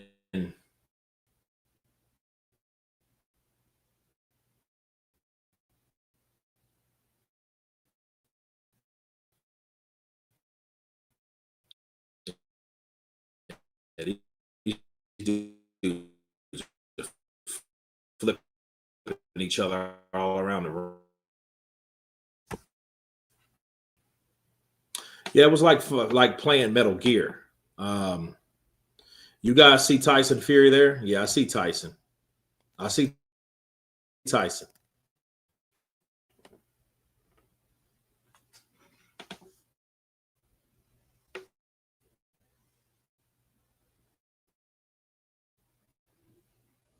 Just jumped on Tony Lyons in the building, kind of to you. Donkey Kong 64, GoldenEye, Falcon Killer. It's Killer Instinct. You know what that was 64? That was not Super Nintendo. That was not Super Nintendo. You are so... Yep. Damn. Mortal Kombat. Yep. Finish him. Super Metroid was dope. No, I do admit that, like, the first, like, Super Metroid was dope. You know what I mean? And I think they made one on PlayStation. And that's bloody hard, bro. It was hard. Oh, yeah. Quartermain ain't winning this, bro. He just got a point deducted. Hope you still end up collaborating with Boxing Wave eventually. Yeah, man. I mean, he's just busy doing what he does. Michael Jackson Moonwalk on Genesis, RoboCop, Terminator 6. A lot of those were from the arcade. Terminator 2 was sick. Terminator, though, on Genesis was good. The first one, where you play. Look at Daniel Dubois in there. Who is he by? Oh, he's by Solomon, his brother. Can't lie, I was playing Cyber 2077 while you were talking. How old are you? Yeah, man. Yeah, that throws a lot of people off, though, because you hear people start talking about shit like that. It's like, dude, you don't know about that. What you know about that? Unless you had an older sibling that you got to be that age, because you can't. Because I mean, if you were born in, let's say, 1990, like, how long did you play a Nintendo for? versus a Super Nintendo versus a Nintendo 64 versus Sega Genesis versus a Dreamcast. You know what I mean? At some point, you're going to miss some of those. You're going to get, Nintendo. Bro, I'm going to tell you, shout out to my brother Javon, Superman Miller. Javon was going to see a friend one day. This is like 15 years ago. 15 years ago. So this is like 2010. And he was like, hey, man, can you get me over to this chick spot? There's a girl. When he went to see a girl. Right? So I went there and he went to see the chick and all. And she opened the door. She stayed in the hood. It was all good. And she was like, hey, have a seat. And she's like, would you like to play? And I looked. She had a Nintendo. Looked up to her TV. And I was like, what? That's a Nintendo. What are you doing with a Nintendo? She didn't have a PlayStation. She didn't have a Xbox, none of that. This 2010, mind you. So by this time, I know PlayStation 3 was out. She didn't have none of that. What she had was a Nintendo. And I flipped the lid. It had Super Mario 3 in there. I was like, oh, snap. Yeah, that's crazy though, right? 2010 being 15 years ago is crazy. Still, yep. Diane. Tetris on Game Boy, the original. Yep. Dope stuff. Damn Game Boy was so expensive. It was higher than the damn Nintendo console. So it was crazy.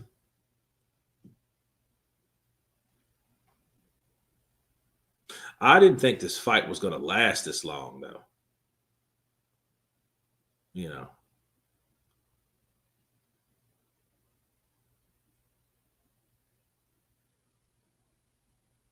Yeah, Quartermain wouldn't let go of him. And it's pissing Barney Smith off.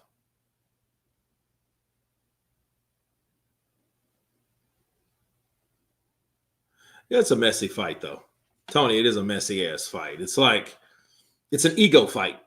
You got two guys that don't like each other, and then, and then you can tell, like, the shit that they do. They don't fight to show they don't like each other because, obviously, that's happening the way it's happening.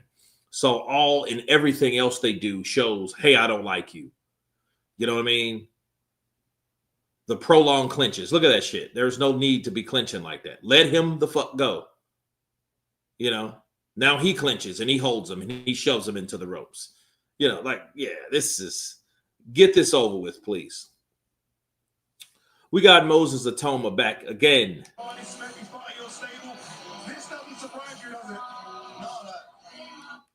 Oh, hell no. Game Gear was dope. Game Gear was dope, but you know what, though? Skrilla 50, that shit was so expensive. I wish I had a Game Gear now, and I would play every damn game on there. You know what I mean? Yeah, but Game Gear was dope. I remember, the graphics, but here's the problem. Getting a Game Gear now versus just using your phone and downloading games that gives you the Pepsi challenge, because that shit, bro, like I play Call of Duty mobile. The graphics are probably better because it's 2025. You don't have bullshit games no more. You need good gameplay. What was that game? It was so popular on mobile. I think it's the Night of the Dead or some shit like that. They had to make it for, was it Xbox, I think. But it's a first-person shooter where you just run. It's kind of like Temple Run, but you're shooting zombies. I can't remember the name of it right now. Dreamcast was ahead of his time. Yeah, but my cousin used to own a Dreamcast, and I used to watch him play like Madden or something like that. It's like vinyls are coming back into fashion as people feel empty just downloading tracks. Yeah. Yeah, I mean, people need substance these days, man. Like, CDs, you remember laser discs, you know, people need like stuff. Like, dude, like I'm looking at like 40, 50 movies that it's crazy. You don't want to put them in, but you want to find them on TV. It's crazy. Duke Nukem. Yeah, I remember Duke Nukem. Cool stuff.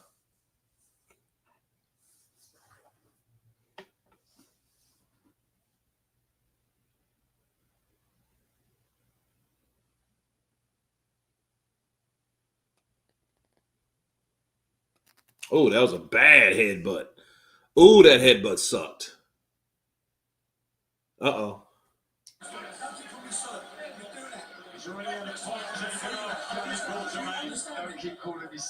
Yeah, the Quartermain, bro. He's getting into Quartermain shit because Quartermain, he's already got a point deducted once, Shinobi. Ninja Gaiden was probably one of the hardest ninja games ever. Is there Rolly Romero down there?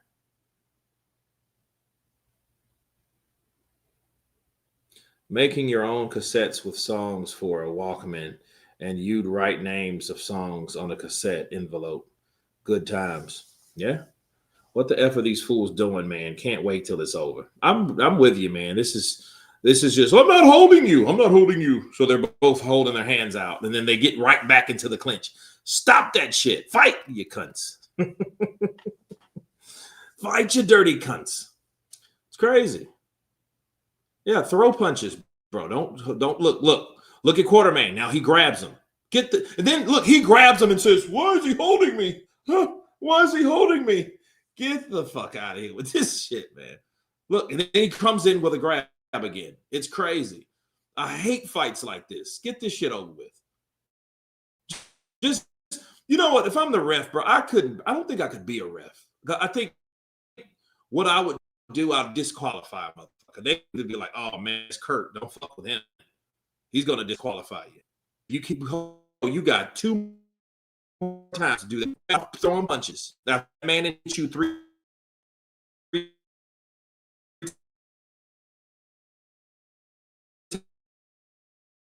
times.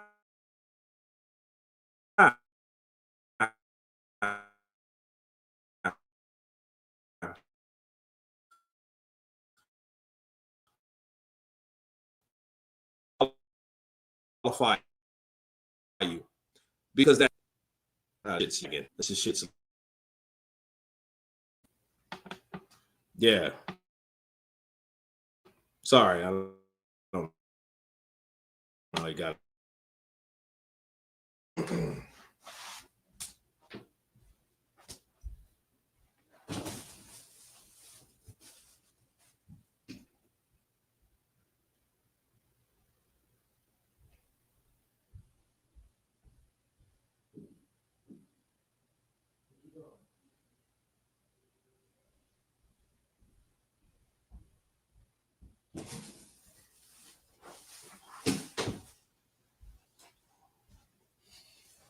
Okay, here we go.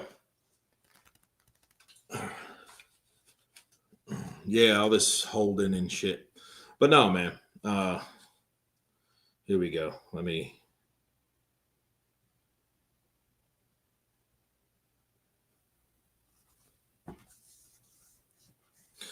Yeah, the ref should DQ one of these dudes.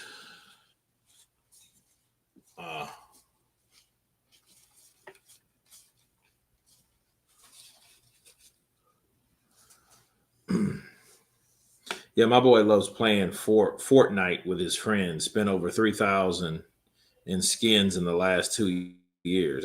That's crazy. Hell no. What? Nah. Couple hundred, maybe. Thousands? Nah, man. You're taking that shit way too seriously. So that means somebody's getting bank. Imagine the millions people spent on downloads. Man, I want that golden suit. I know, right?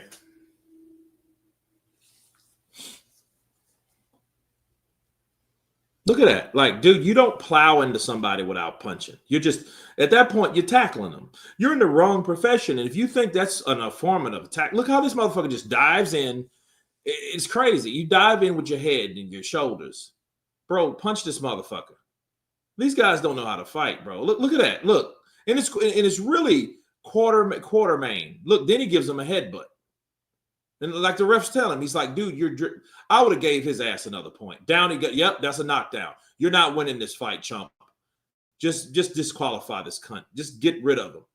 Bro, I'm tired of you. Just go. You're disqualified. You know what I mean? Yeah. So now watch him. 39 seconds left. Look at him holding. Now he wants to hold and punch and say, I didn't do anything.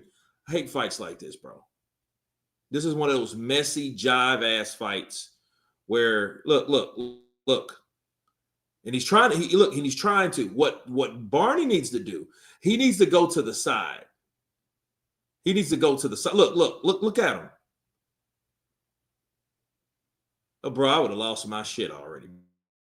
Bro, get the fuck off of me. Like, get off of me. Kurt, I'm being 100% honest, bro. 3,000 in the last 2 years, I've stopped giving in so much now.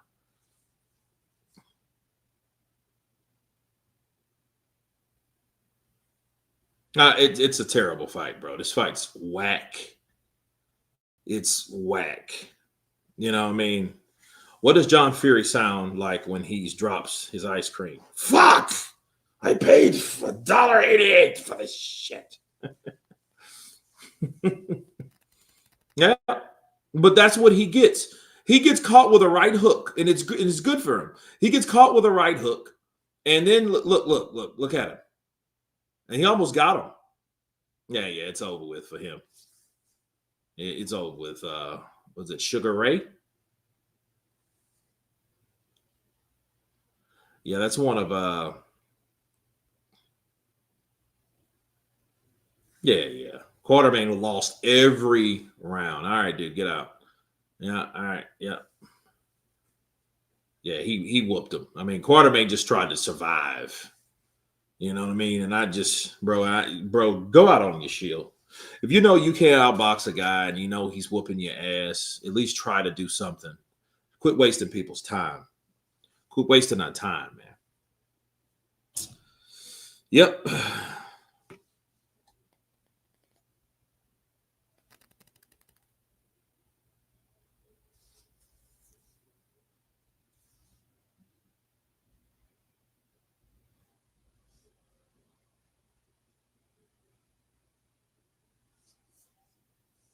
Yeah. Yeah, you should play rugby, right?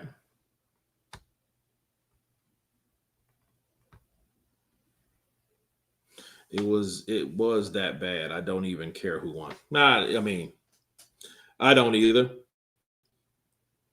Because what happens is when you got somebody that holds you a lot, what psychologically what happens is you get the other fighter, even if the other fighter is not the initiator in the clinch, he gets the idea of that's the norm, and it gets too convenient because he knows that fighter that comes to fight is going to sooner or later get the idea, oh, this guy ain't coming to fight.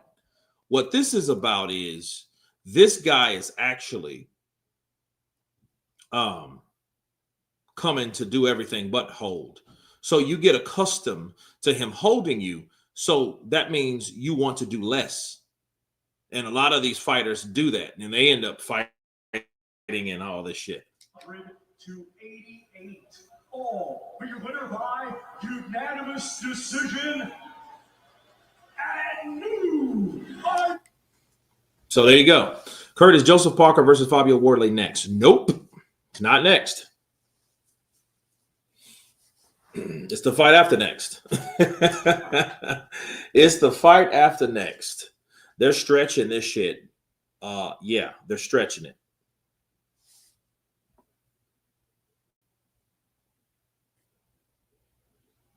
So it is what it is. Oh, yeah, that's right.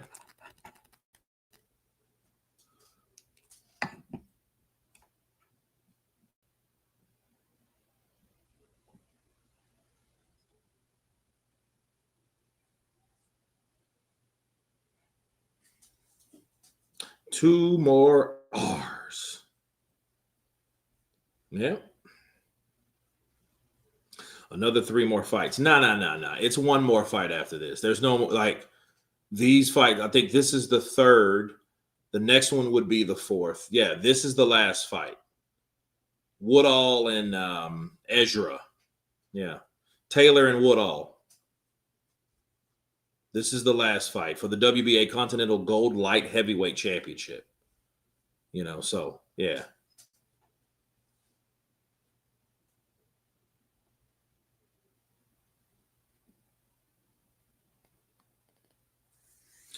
Fabio will not be till 10 UK time.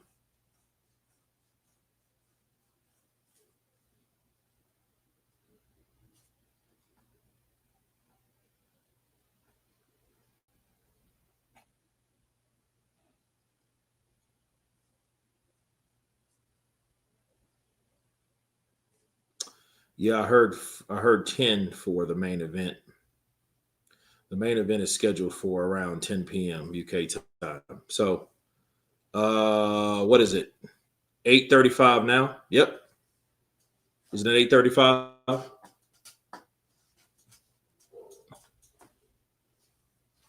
What time is it in the UK, right? Is it 8:35?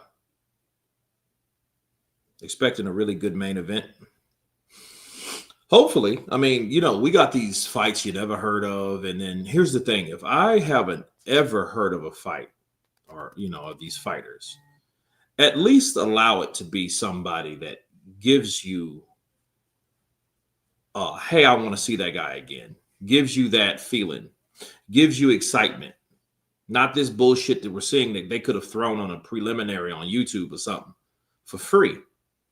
See, this is not warranted for a pay-per-view. Squeezing blood out of a turnip.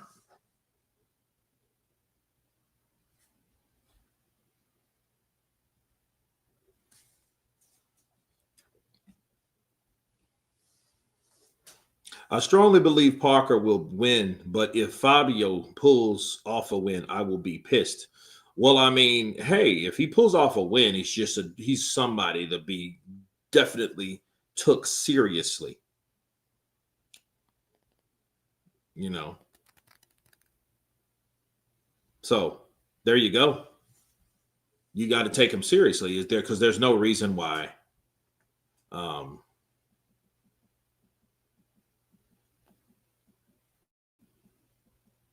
this is why boxing will remain a niche sport because of the shit undercards and long stretches without any consistent schedule of big fights.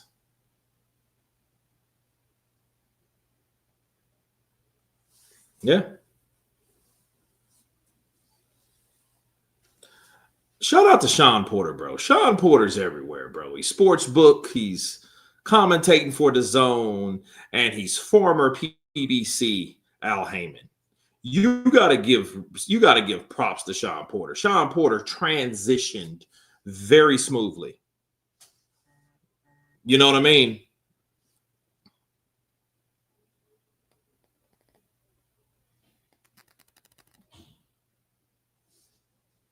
Canelo versus Crawford was bigger than any other UFC event this year.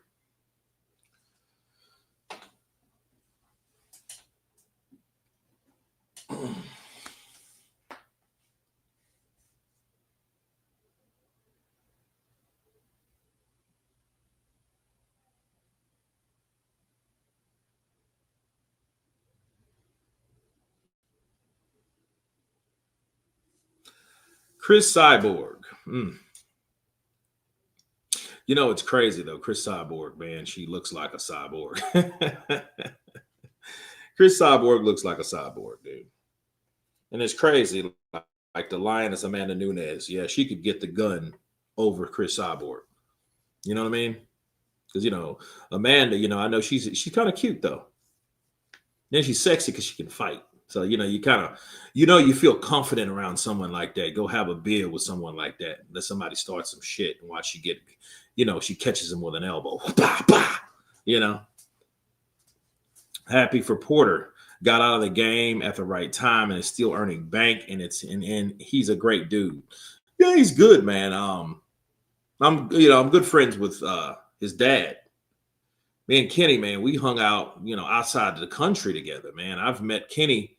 I've seen Kenny three times outside the country because we used to run in the same circles. So yeah, so I catch him there, man. We'd go work out. One thing about Kenny, bro, Kenny gets it in.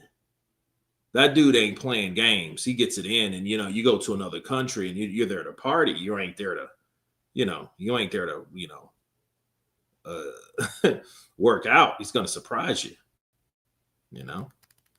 Kenny Pimp Hand Porter. Yeah, man. That's Fred. Yeah, Fred from Barbershop Conversations. Shout out to Fred from Barbershop Conversations, man. Sean Porter fought everyone. You look, and it's crazy. Sean Porter, the only guy that took out Usyk. No cap. Stopped Usyk. Stopped Usyk, dropped Usyk, or something like that. Because Sean Porter was actually a pretty stocky dude because he played football, and you could kind of tell that with the way he, the way he fights. He fights like he's a football player. Yep, Sean put Usyk in a body bag. It's crazy. Usyk all tall, lanky, out of his place. Should have been thicker. That's why a lot of people, man, I reference Usyk. I reference Vinny Pazienza. I reference guys that fought at lower weight classes that should have been fighting at higher weight classes. Hell, maybe that's Terrence Crawford. Terrence Crawford might go up there, like he's done. He's been to 168. It didn't look like he didn't belong at 168, did he? He looked like he belonged there. That's crazy. But not really. It just shows you, like, guys like Boots Ennis, that motherfucker should probably be fighting at light heavyweight. Maybe. You know what I mean? Is he another David Benavidez? See, what people don't understand about David is fighting at the weight class that he should have been at the whole time. So if he would have been fighting at 175 and campaigned at 175, being as big as he is, he missed weight at 168 years ago. He tested positive for cocaine years ago. He ain't knocked out somebody in years. It's been years ago since he knocked out somebody. So what does that tell you? That tells you that maybe that he was making that weight at 168, and then the day after, he gains 20 pounds because he didn't have no business fucking being there. He didn't have no business being at 168. He had every business being at 175. So now he's at 175. Then you're looking at like, oh, okay, it's a pretty good fight. But then it's like, okay, well, damn, he ain't knocked nobody out in a long time. You ain't going to knock out somebody your own size, maybe. So I'm really eager to see him in there with Artur Better BF. And then I didn't like the whole Zerto call out because Zerto is at 199. He's at 200 pounds. He's at cruiserweight. So what the fuck are you calling him out for when you got killers where you at? You got killers where you at, but you want to call him out. See, that's the problem. That's the problem right there. You want to call him out. And then it's like, oh, okay, well, man, I can fight Zerto, and Zerto, we're both Mexican. So what the hell? Why does that matter? Why does that matter at all? Porter fought Errol Spence, Crawford, Kell Brook, Keith Thurman. He fought a lot. Fought a lot of people. He fought a lot of people. Okay, I think they're both in the ring. So the co-main event people are in the ring. So if this ends early, we might get a treat. But I don't know if it will. Do you think Albert Ramirez would beat David Benavidez? No. But I think that's the point.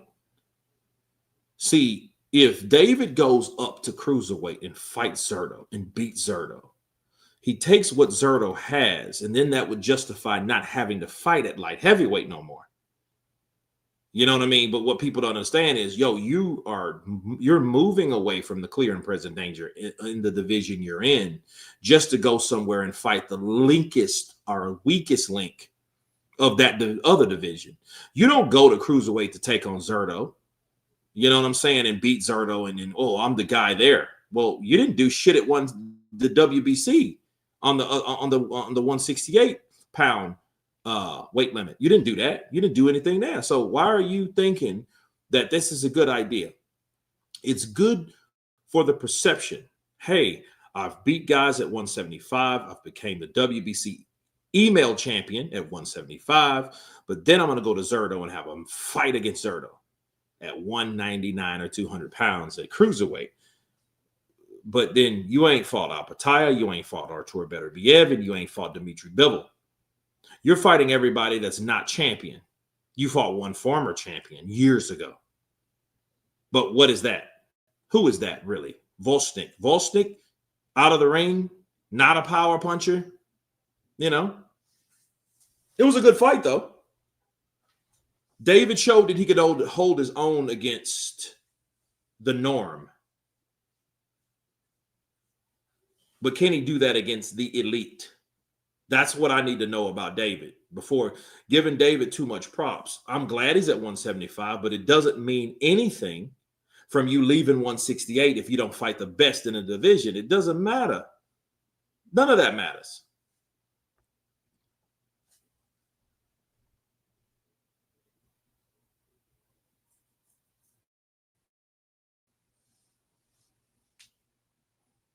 Porter didn't body Usyk, did he? Yeah, he did. He beat Usyk in the amateurs, and you know how he didn't just knock him out, but in amateur standards, he did, but he didn't. You know what I mean? He beat Usyk in the amateurs.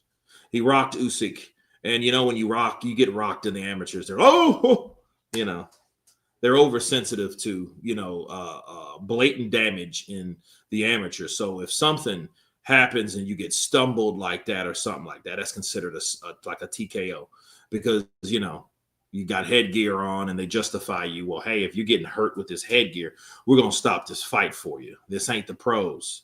We ain't trying to kill you, right? So it is what it is. So Taylor versus Woodall, it begins. Taylor's coming in with a stiff jab, though. He's coming in with a stiff jab. Oh, good jab from Taylor. Woodall he better be careful with that, man, because that jab's coming. That jab, Taylor's throwing that Klitschko shit. You know that Klitschko jab, Klitschko, he's getting in position. He's jabbing to the body.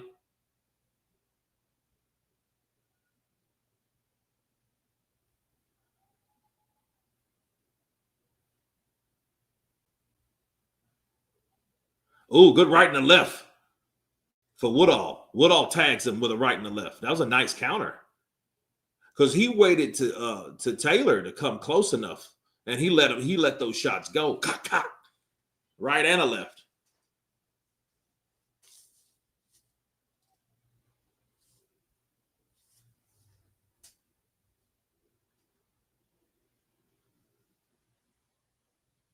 Oh, good left hook from Woodall.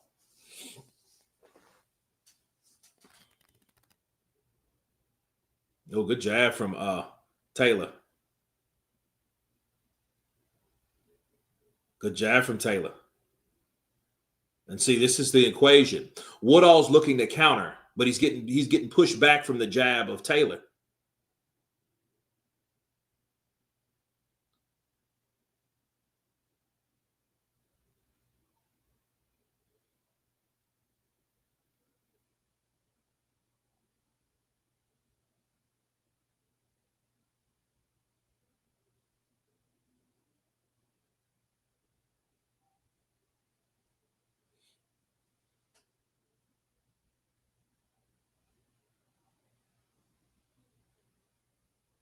Oh, good overhand right for Woodall. And Woodall's trying to counter that jab, but he's getting ooh. His nose is already beak red, if you can tell. Right in the center of his nose is already affected by that jab. Because it's snapping his head back, bro. That's oh, good right hand from Taylor.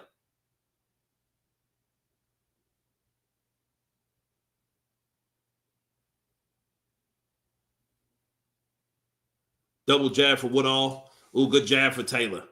Taylor's killing him with that jab, bro.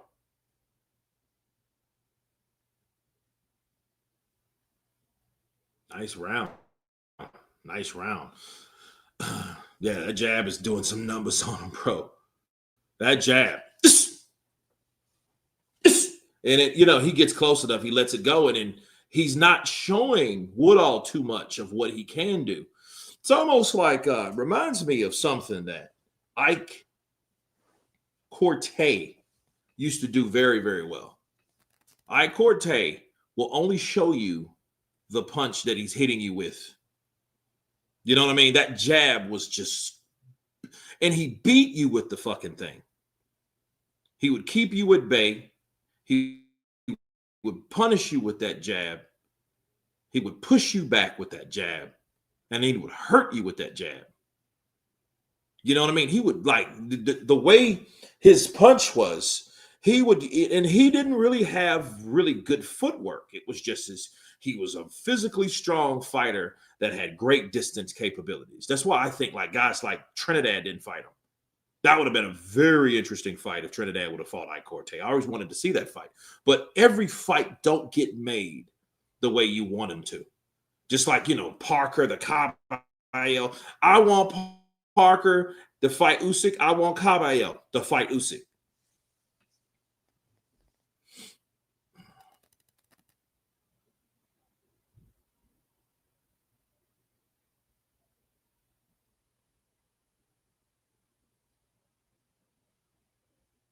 No, good jab from Woodall. Yeah, get off him. Don't start that quarter teen Smith shit. I don't want to see a fight like that. Good double jab for Woodall. And Woodall needs the jab back though. He's trying to look and he's trying to, find a way, but he's just catching him with that jab.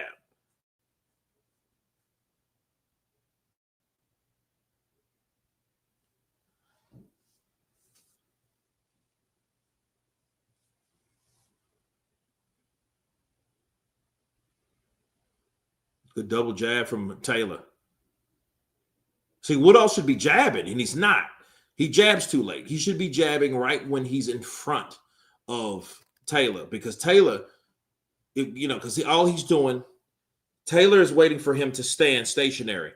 Woodall, what he does, if you look, he gets jabs, he dips under, he gets caught, he gets another jab, up and down, up and down, up and down.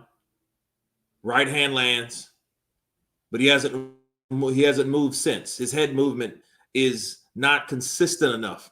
That's why he's getting caught with the jab. And you can tell he's getting beat up, bro. Good jab, double jab from Taylor. Now he tries to jab with him. He needs to go to the body too. I think he really does. He needs to go to the body.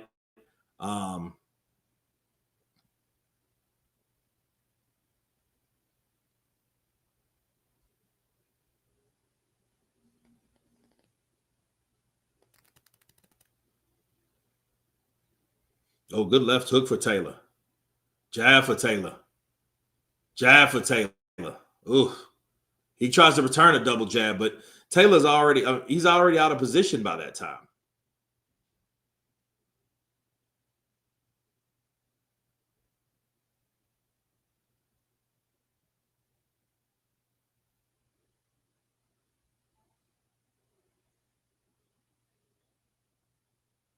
Oh, good uppercut by Woodall. I was just sneaky. Like he came underneath and, made him say, yeah. Luca for the last time. Nobody ever destroyed him. No way to get a girl or married someone. Maybe a little sex. If you need truth, that's the truth. You must be so frustrated.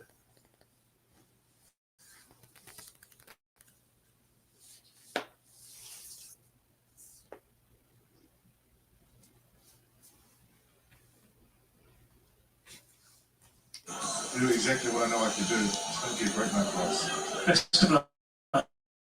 Thank you very much. Okay. Let's talk to Parker for a minute. Parker. Do what you do, Parker.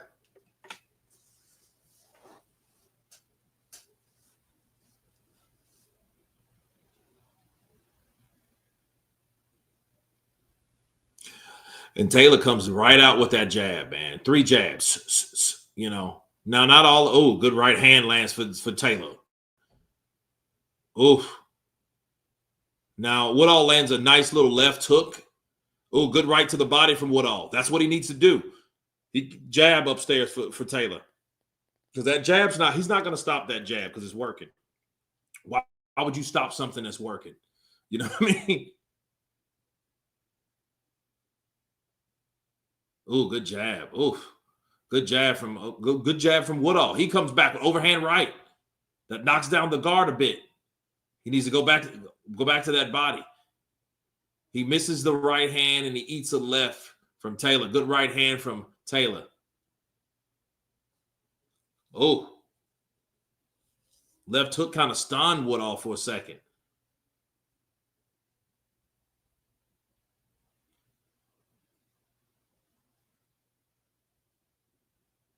Oh, good right to the body from Taylor.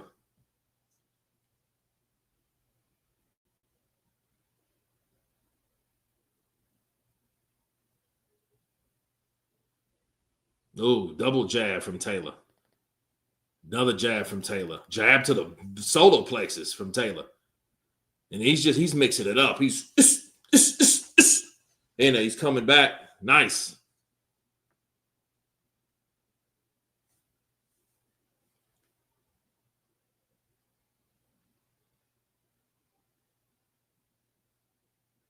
Oh, good right hand from Taylor. Oh.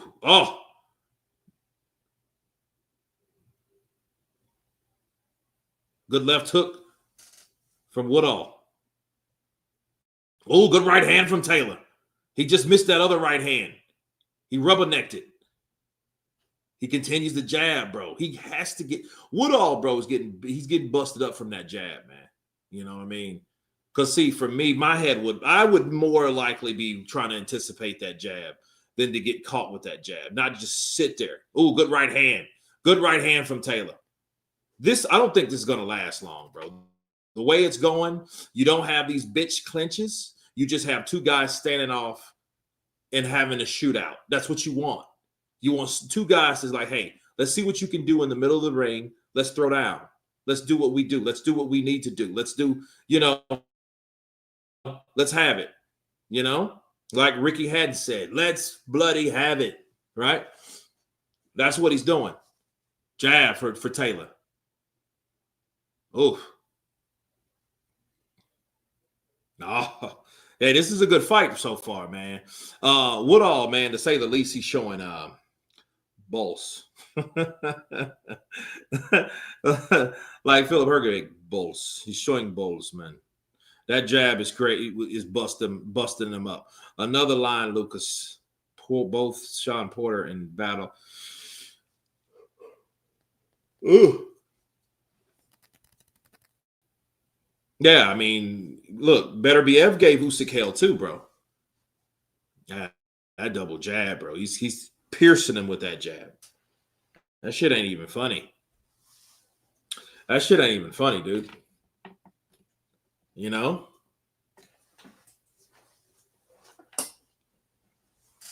Yeah, that ain't even funny. So, yeah, he's already showing the signs, man. That left eye, bro. That left eye is feeling it. Why do these boxing panels always have someone trying to meet up and fight? I don't know. The trenches are real, though, I'm pretty sure somebody didn't met each other. Man, meet me here. I know I've had people, man. I mean, especially when Wilder got beat, man. I had people trying to, man, meet me here, man. You think you're so good, tough man. Meet me in Miami, Florida. Miami, Florida. You know how far Miami, Florida is from where I'm at? I'm not going to Miami, Florida to fight you, bitch. Unless I'm in Miami, Florida. That makes more sense. You know, like a internet trolling proposal is weak anyway. You know, you let someone get under your skin on the internet. No, you let somebody piss you off at a bar up close in person. You know, let somebody say something to you that's in front of you. And then it makes more sense. Not, oh man, what'd you say to me online? You know.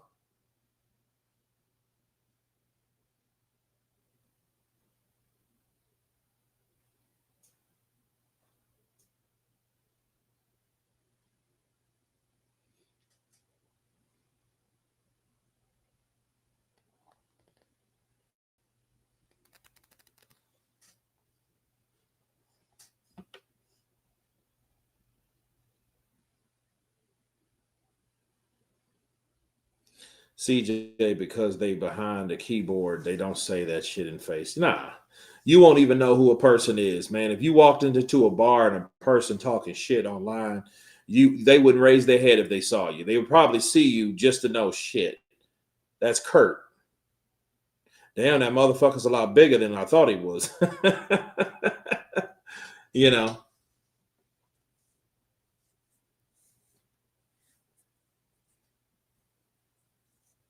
Left hook, jab.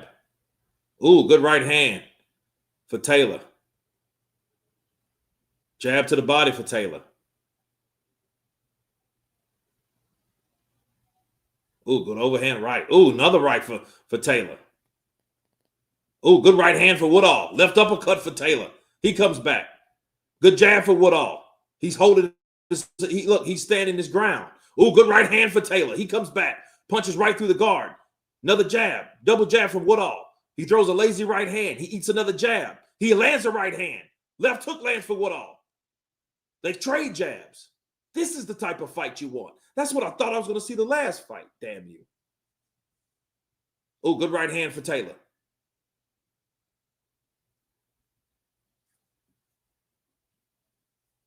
That's the first clinch that I saw them do. That's the first clinch.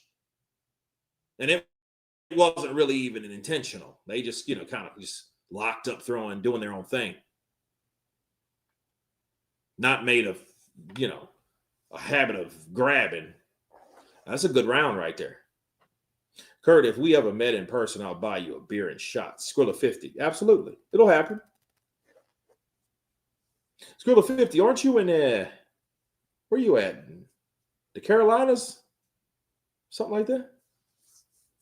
Let's pretend instead of Usyk has never been beaten in the amateurs, never been dropped. No fighter has ever landed a glove on Usyk.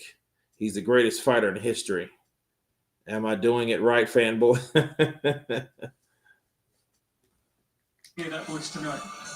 Yeah, it's a hard one to fight off. So I'm sure at some point in the fight that'll voice be whispering in my ear.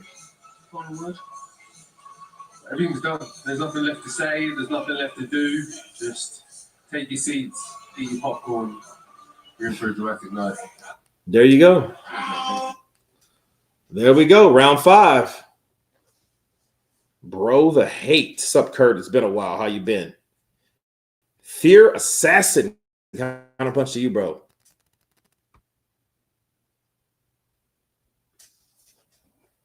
Man, been good, man. I have no complaints.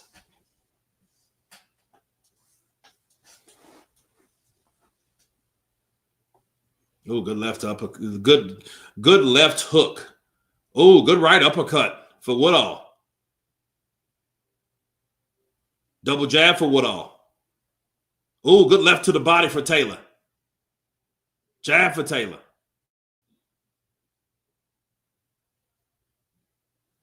Jab for Taylor. Overhand right grazed the head of Woodall. Uppercut missed for Taylor.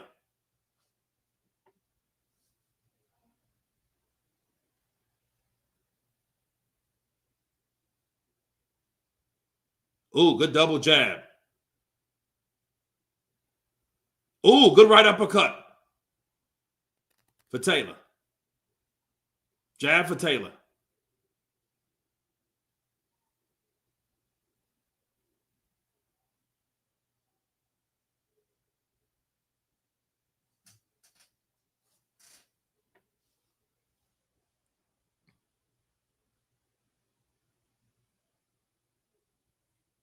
Ooh, good counter right for Taylor.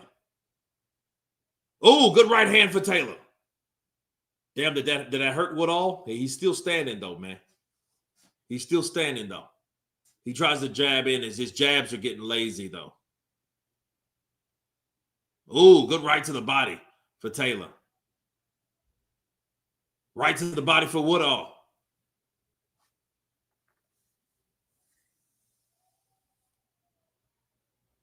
Ooh, good right uppercut for Taylor. The double jab for Taylor.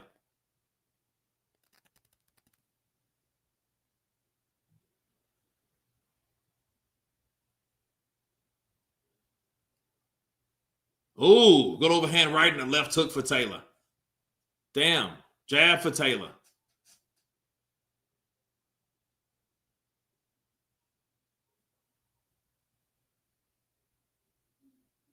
Ooh, good left hook. Left hook to the body. Jab, jab, jab upstairs for Taylor. Crazy. Woodall tries to come back with a triple jab, a right hook and a left hook. All misses, bro. Ooh, right hand for Taylor. Another right hand for Taylor. Ooh, a right uppercut for Taylor. Ouch. This shit's getting painful. Jab for Taylor. It's crazy, man. It's crazy. Like this, like these type of fights, you start looking and you're like, ooh, damn, ouch. Boom, smack, pow, bim, right? Don't Woodall have a chin or Taylor doesn't have a lot of power? I don't know, man. It's a good thing because, bro, like you got a dude, he's solid. Look at that left hook. Right uppercut. Ooh, that catches him right in the kisser. That right uppercut catches him right in the kisser. Ooh. And why is Woodall looking like Jake Paul? He looking like Jake Paul without the tats. Like a poor man's Jake Paul.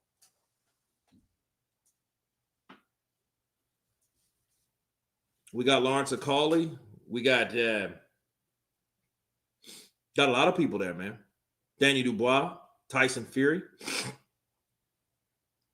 Who will you go for, Kurt? Parker or Wardley? I mean, I'm going for Parker, man. Parker deserves it. You know?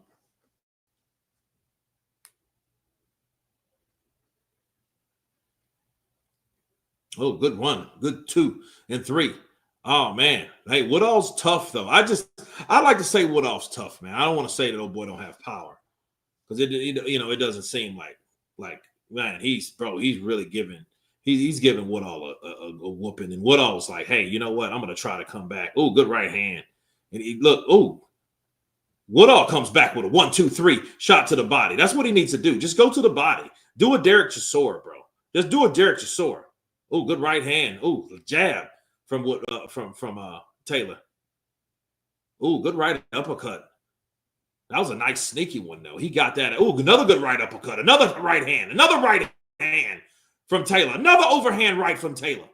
That grazed the temple of Woodall. Woodall needs to come back, bro. I would not let. I don't give a shit if the punches land. I'm gonna throw. Back. Come back with it. Okay, let's get this dude out of here. Damn, I hate these dudes. I ain't seen this shit the whole time. Let's get him out. Yeah, this is the last one. There's nobody else left. This is the last. This is the co-main event. Jab for Woodall.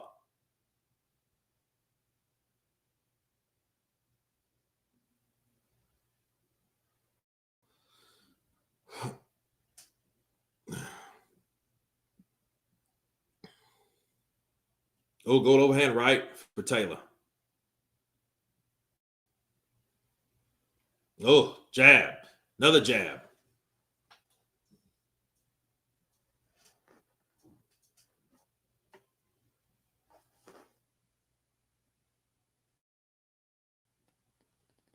Damn, he almost lost that mouthpiece. Woodall caught him with a jab, and he kind of looked like he was going to spit that sucker out. Oh, good right uppercut. Oh, good overhand right. Oh, good right uppercut for Woodall. Woodall needs to stay right there. He needs to stay right there. Jab to get closer. Throw the right uppercut. But you can't. Wait a minute. There's blood. First blood.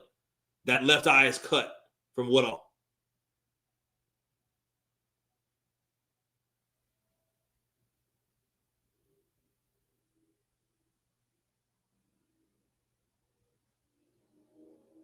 Thanks for doing the live commentary. Appreciate you, brother.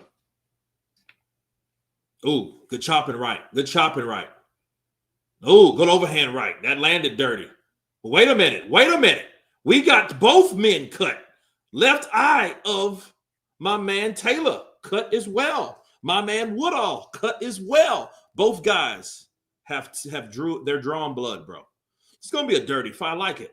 Not a dirty fight. It's going to be a challenging fight. It's interesting because it's like, okay, well, what did Woodall do to require that you know, because I think maybe that right uppercut, maybe it kind of lingered and grazed the side of the eyelid.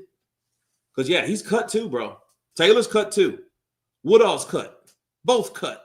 Side of the eye. It's crazy. On the same side, the left. In the Make-A-Wish Jake Paul punk dude so we can get on the main.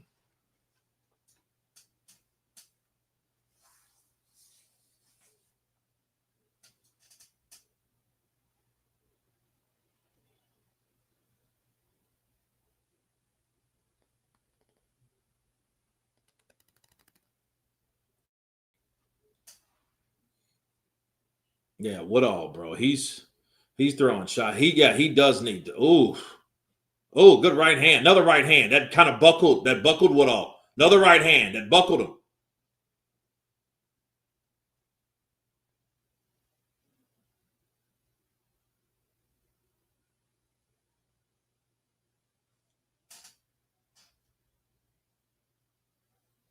Oh, good right uppercut. Oh, straight right for Taylor. Another right for Taylor.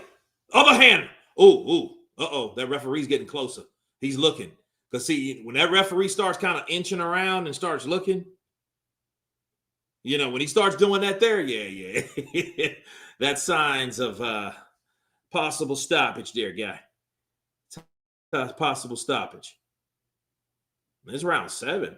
And it doesn't even seem like they started. Like, I don't even seem like it should be in round 7. That's a good fight when you don't even think that it should be this long because it feels like it just started.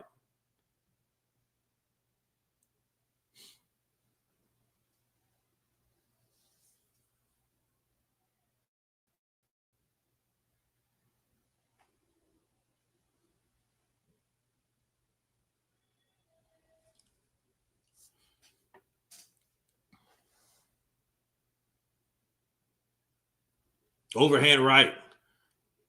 Uppercut. Left hook. All from Taylor, bro. All from Taylor. Oh, 1-2, then a right uppercut for Taylor.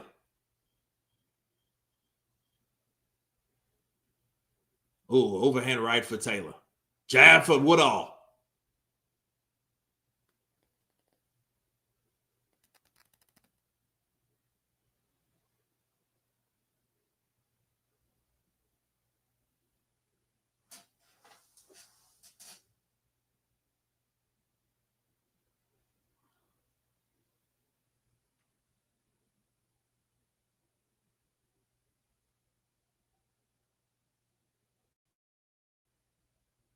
Right uppercut for Taylor. Ooh, left hook to the body for Taylor. Woodall there. I think he's fatigued now. Right uppercut for Woodall. Another right for Woodall. Woodall comes back with another right. 1, 2, 3 shot combination. Not a lot on him from Taylor, though. Ooh, that right had a lot of sting on it, though. He comes back. He hits him in the shoulder. Jab comes back from Taylor. Man, yes. These guys are fighting. This is a fight. Because what it is, Woodall made of stern stuff. He is, bro. These are the type of fights that a fighter needs for development. Definitely. Tyler, look at Tyson. Tyson back there congratulating and supporting Parker. Cool.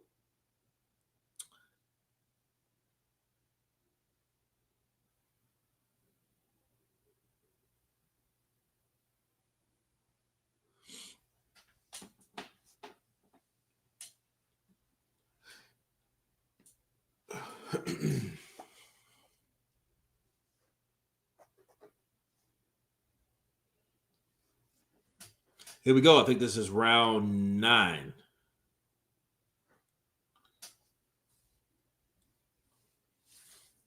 Oh, good overhand right for Woodall.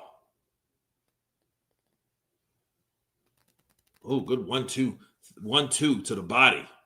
Right uppercut from Taylor. Ugh. Jab from Taylor. A good right from Woodall. He eats a left hook to the body. Right uppercut to the body. Another straight upstairs. Then a left upstairs for Taylor. Then another right upstairs for Taylor. Oh, good right for Woodall. Then he eats a jab in return. Oh, 1, 2, 3, 4. Punch combination from Taylor. 2 to the body and follow with a left hook upstairs. Now they're on the ropes. Double jab for Taylor. Jab for Woodall. And the problem with Woodall, though, his punches are not seeming to have too much sting on them. Oh, good 1-2 for Taylor. Oh, good right uppercut for Taylor.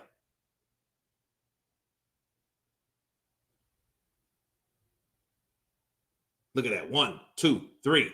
Jab, jab, jab. Another jab. Another jab. That's 5 jabs. Double jab comes back from Woodall after 5 jabs, bro. He can't do that shit. You know, you can't let a guy just outwork you like that. Because, I mean, it's punishment at the same time. Look at that jab. Little left hook to the body from Taylor.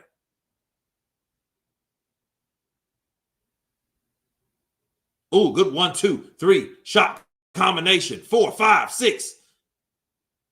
Left hook comes from Woodall. He misses slightly. Hits him on the shoulder. Oh, good right to the body. Good right to the body from Taylor. Oh, good straight right. Yeah, he's just getting beat all the way around, man. He's just tough.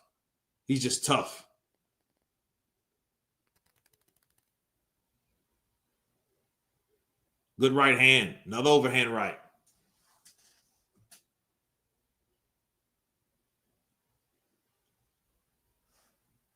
Oh, good left hook from Taylor.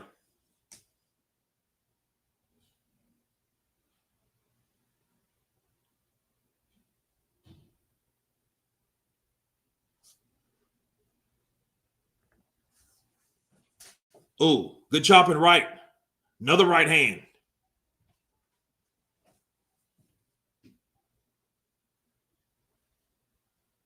Jab from Woodall. Oh, Taylor pushed him off and then chopped him with a right hand. Oh, good, good left for Woodall. Man, Woodall is game, bro. I don't care what people say, man. He may not be the best. He may not, he may not pass the test, but he is doing what he can do right now, and he's taking punishment, and he's giving back what he can. A lot of times, man, it takes energy to take shots too. So keep that in mind. You know what I mean? Which one is Taylor and vice versa? Taylor is the taller black guy. Woodall is the white guy that looks like Jake Paul, kind of. Oh, that's a beautiful combination, man. Right upstairs, left hook to the body, right hook to the body, and left hook back upstairs. Woodall got that horror chin. Damn. Yeah, that Homer chin. Yeah.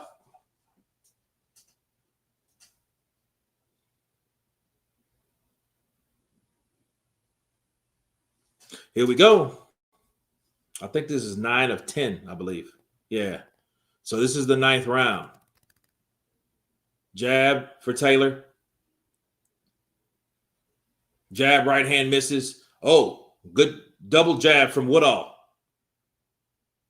He surprised Taylor with that one. Double jab. That's what he should have been doing the whole time. Jab with, oh, good right hand from Taylor. Ooh, that rocked him. Another right hand.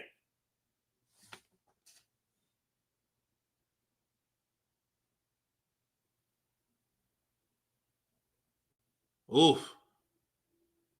Left hook, left right hand, left hook, right hand, left hook, right hand, left hook. Look, they throw the towel. Look, and Woodall wants to get back at him. He said, dude, I wasn't finished. He wants to get back at him. He was like, dude, because he look, that's how it works though, man. Like, it's so much that your team is going to allow you to take before they're like, look, let's throw the damn towel in. But even when he threw the towel in, Woodall was like, back. He was throwing back. Woodall's a tough mother sucker, man. You got to give it to Woodall. Shout out to Woodall in the building, people. Shout out to Woodall, because even, it was an attempt, and you knew Taylor was like, let me try to close the show. Let me try to convince someone to stop this fight, right? And even when he did it, it worked. It didn't mean it was the end of Woodall, because a lot of times, look at that, overhand right, that right hand rocked him. It rocked him. Bah! It was like, oh, and he got him back on the ropes. Right to the body, left hook upstairs, right hand, left hook, right hand, left hook, right hand, right hand. Then look. Then he comes back trying to fight, and he tries to get up under the referee, and he's throwing shots. And the referee kind of took maybe a shot or two. I would have punched the referee in his fucking face and said, oops. I would have, because see, look, this is what happens. Look, he misses that shot, he misses the left hook, and he comes in, and here comes Woodall. So Woodall wasn't done, bro. Woodall can go back to wherever he's from, whatever borough he's from, and say, you know what? I wasn't finished. Hell, I went out throwing shots. I never went down one fucking time. You know? So, hey, you know what I mean? Hey, it is what it is. Wardley going to sleep tonight. Yo, man, but that's what I'm talking about. But it's just crazy. So like, yo, dude, and then the referee's talking to him like, yeah, look, he's talking to him like, no, don't worry about it. It's okay, mate. You showed heart. You showed heart, mate. You did. I just had to stop it. They threw in the towel. I had to do my job. You understand this? Right? So that's what he was telling them. I'm pretty sure that's what around the grounds and the things that he was saying. Like, hey, I had to do my job, because they did throw in the towel. It wasn't really the referee that came in and did it this time. It was the corner. And the corner was like, look, no, I had enough of this shit. You have to be defensively responsible. And that's one of the disciplinary things that your corner will do to you. They will snatch you out of a professional fight if you're not following instructions like you're supposed to. Right? I mean, that's only fair, though. So if they tell you, man, move your fucking head, please move your head. Just don't take shots. I know you're getting hit in the head, and it's harder to think when someone hits you, right? Like he was getting hit, man. It was a good, yeah. And they were like, dude, you showed hard. And it was like, man, dude. And I know Taylor's like, yo, that dude was tough as shit. Dude cut me and shit. He cut me in my eye, right? He gave me a cut. I gave him a cut. I gave him some hard punches. I hit this motherfucker with everything in the kitchen sink, and he still wanted to fight. His corner threw in the towel. So it is what it is, man. Woodall was dazed since round 5. I mean, he was getting broken. I think he was getting broken down. Did he get rocked some shots? Sure. Wait the fuck. You got another. You got Lambert, and that is right. Jesus Christ, the zone. You're killing me. You're killing me with this shit. I'm like R. Kelly. You're killing me with this. This is my life on the line. Yeah, man. It's crazy. Jesus. Told you it was 3. Yeah, Tony, you did. You did, damn you. Crazy, man. Crazy shit. I'm like, yeah, that is right. I do remember he's like from, where's this guy from? He's somewhere from Africa, right? But he lives somewhere else. I think he lives in like Dubai, right? Yeah.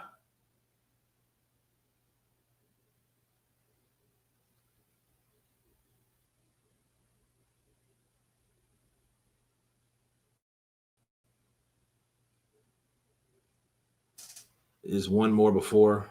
If so, my bad. Yep. I thought this was like, let's see the national anthems and let's see all that shite and let's get it on tonight. Bars. Eunice Butterball. Hello, counterpunch to you. I'm like R. Kelly. Yeah, man.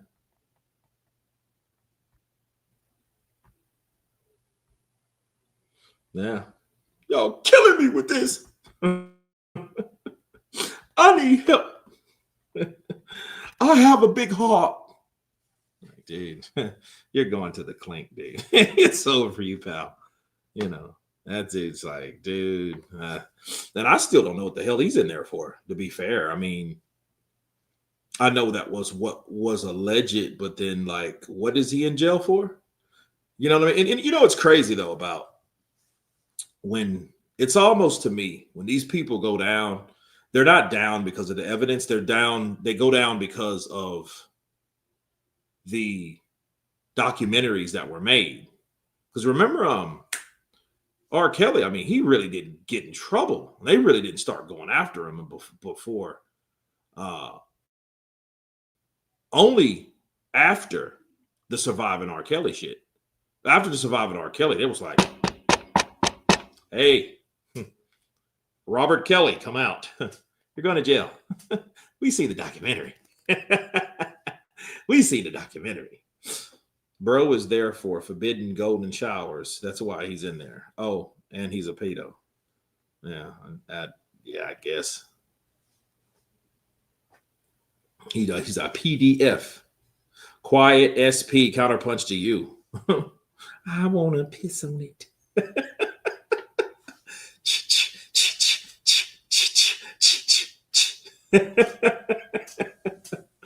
Man, Dave Chappelle, God bless you, bro. That dude is funny as hell, man. Did you hear in the UK that they let out a sex offender who messed with a 14-year-old, was a migrant, go let out of prison 2 days before by accident? Oh, that's crazy. You think he was going to say something? We're letting you go. Yeah. That's crazy.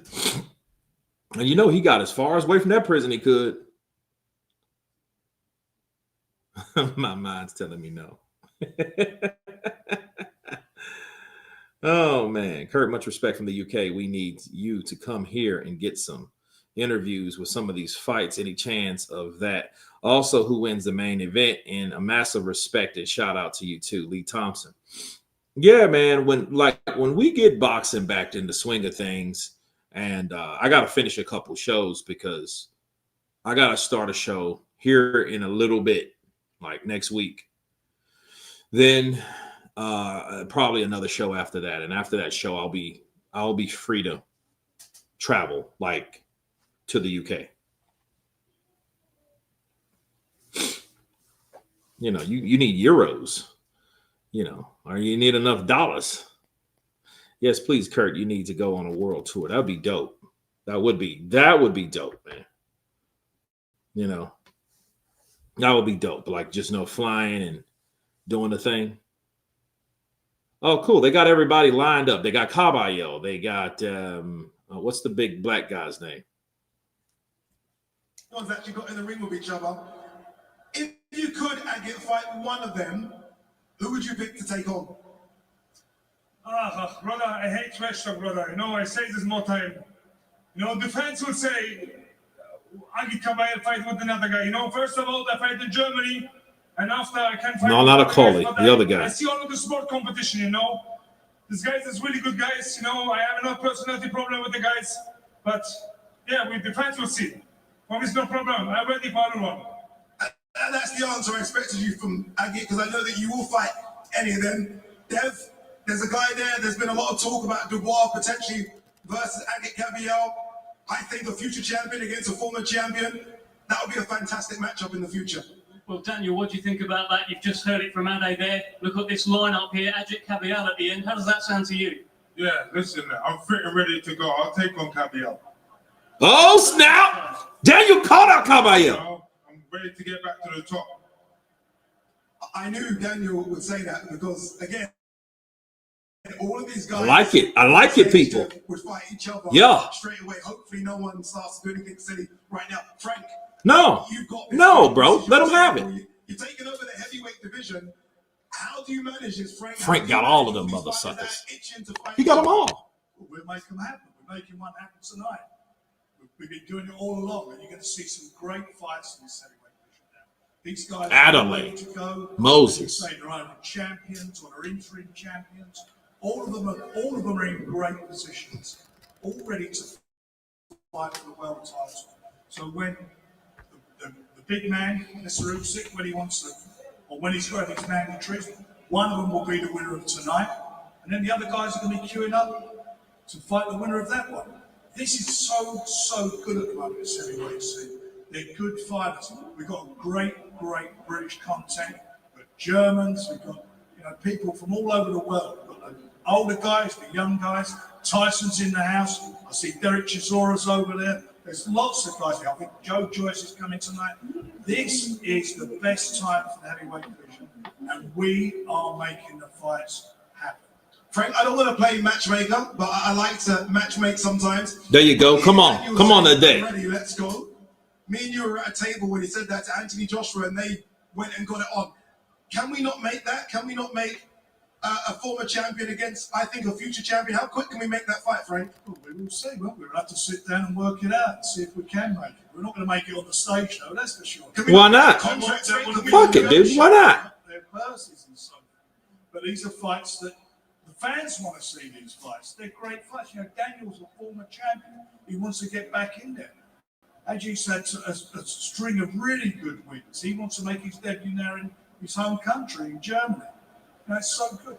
It's so good. What's so good about it? Heading the bill up in Bullshit. Nigeria.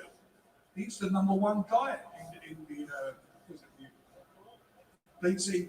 So they're all there. They're all there and ready to go. This man to my right, he wants to get himself back in the mix again. He's fighting in Nigeria. Got him, Moses. Moses in the house. The heir apparent. Or is it? We will find out. There are great fights to be made, and I'm telling you, you will see them because we will make them happen. It's interesting. Okay. We've got Lawrence Okoli. Come on, Big Frank. Agit Kabayal down the end. Now, I know this has all been pretty friendly, but Lawrence, you have been calling out Agit Kabayal. What do you think? Go ahead, Chef. Definitely. After my fight in Nigeria, that's the one that I want most. He's #1 WBC interim champion. That's the one that I need next. If not, then it's Dan. If not, then it's Dan. I'm ready for anyone right now. Bring it on. Bring it on. We've got on stage. Kind of choked him up, didn't he? He's right beside him. And Dev, I know you like to start a little trouble, but no trouble tonight. Dev, leave it alone. Please. Yeah, maybe so. Let me bring in David Adelaide. Let me come through in the middle, Agit. David, you go to Nigeria next. Obviously, it was an incredible fight against Filip Hrgović. I know you're ready for the big boys again, David. Yeah, most definitely. Like Frank said, I've got to prove myself. I get to do that in Nigeria, and then the future's black. We go on from there. Is it strange, like this, when you're on stage with guys that, let's be honest, you could potentially meet, not next, but soon in 2026? Is this weird, or are you guys all friendly? No, we're all friendly until we obviously get the gloves on. I'll share the ring with obviously Lawrence and Daniel as well. I'm yet to share the ring with Caballero and Atoma, but we're all friends at the end of the day. There's times when I speak to all of them and we're all friendly. We're just doing it. Like, goes back to what Caballero said, we're fighters. This is a sport. I'd love to be there for those sparring sessions that you guys have. Moses, what's going on, Moses? We're trying to... Look at Moses. Grab the mic. Grab the mic, Moses. December 10th, come on, man. The 13th, we're here in February. When are we going to see you? When are we come on. See you next, Moses? What's going on? When are we going to see you in the ring? Well, we're going to try to get something confirmed either here or in Manchester, but should be coming soon. when you look at this lineup, Moses, again, you're the young gun here, right? You're the youngest. I can't believe you're only 20, Moses, but you're the young gun. So do you look at these guys and aspire to fight them? Like, do you look at anyone? I'm not starting trouble, but do you look at anyone in the Definitely lineup? starting drama. I ain't starting That's trouble. exactly what you're I'm doing. not starting trouble, Moses, but do you look at anyone in the lineup and think, you know what? I wouldn't mind 12 rounds or maybe even a friendly spar with? Listen, obviously, I've shared the ring with these two multiple rounds. I'd love to share the ring with these two as well. So, listen, there's amongst fighters, there is that bit of respect because I've said this multiple times. When you make that ring walk over there, it gets lonely, it gets scary. Like you're there by yourself. So I respect these fighters. And listen, if anything was to come, then we'll take it. Yeah, we need like an old, Frank, we need like an old Super 6.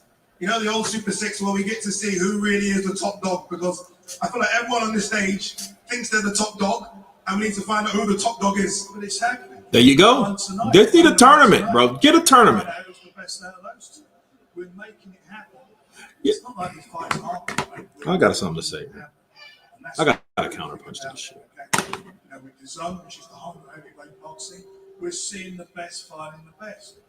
We certainly All are. the time. What a time to be alive, as you said, David. Okay, guys, that was safe. You guys can make your way off. Agate, thank you very much. I know you don't like to trash talk, Agate, so that was very well done. Frank, stay with me, Frank. Frank, don't go anywhere, Frank, because Look, Moses looked like he wanted to say some more shit. Poster that we see in the background, and they've been, Let me do this, man. All right. Enough of that. Listen, let me counterpunch. You had Adelaide, Moses, Caballo, Macaulay, Dubois. You had these guys there, and my problem is with all these guys, with all of them, none of them are really that dude. Which I don't mean like talent, skill. I don't mean that. I mean, they don't got the charisma, bro. Why do you think Tyson Fury was Tyson Fury? Tyson Fury was Tyson Fury because he was a shit-talking, gypsy, traveling king that at times, most times he backed it up. Yeah, he might have got into some kind of sketchy like shit through his career, but he was still able to sell something. He sold you something. He sold himself to you. You understand? Like these dudes are not selling each other. Frank ain't talking enough. Hold on. Let's see what the OGs are doing. The contract is right. Yeah, but right now it's not. So we don't know. Big Baby need to come out of the scenes right now. We'll get there. Dillian, you wanted this trilogy for a while. I've seen interviews where, okay. Yeah, Big Baby. Yeah, Big Baby, baby. That's what I'm talking about. That's what I'm just talking about. I'm summoning this here. Come on. Come on, Big Baby. That's what you need. We need Big Baby Miller here. Come on. No. Yeah. This one. But listen, I love Chisora, so I gotta respect his decision.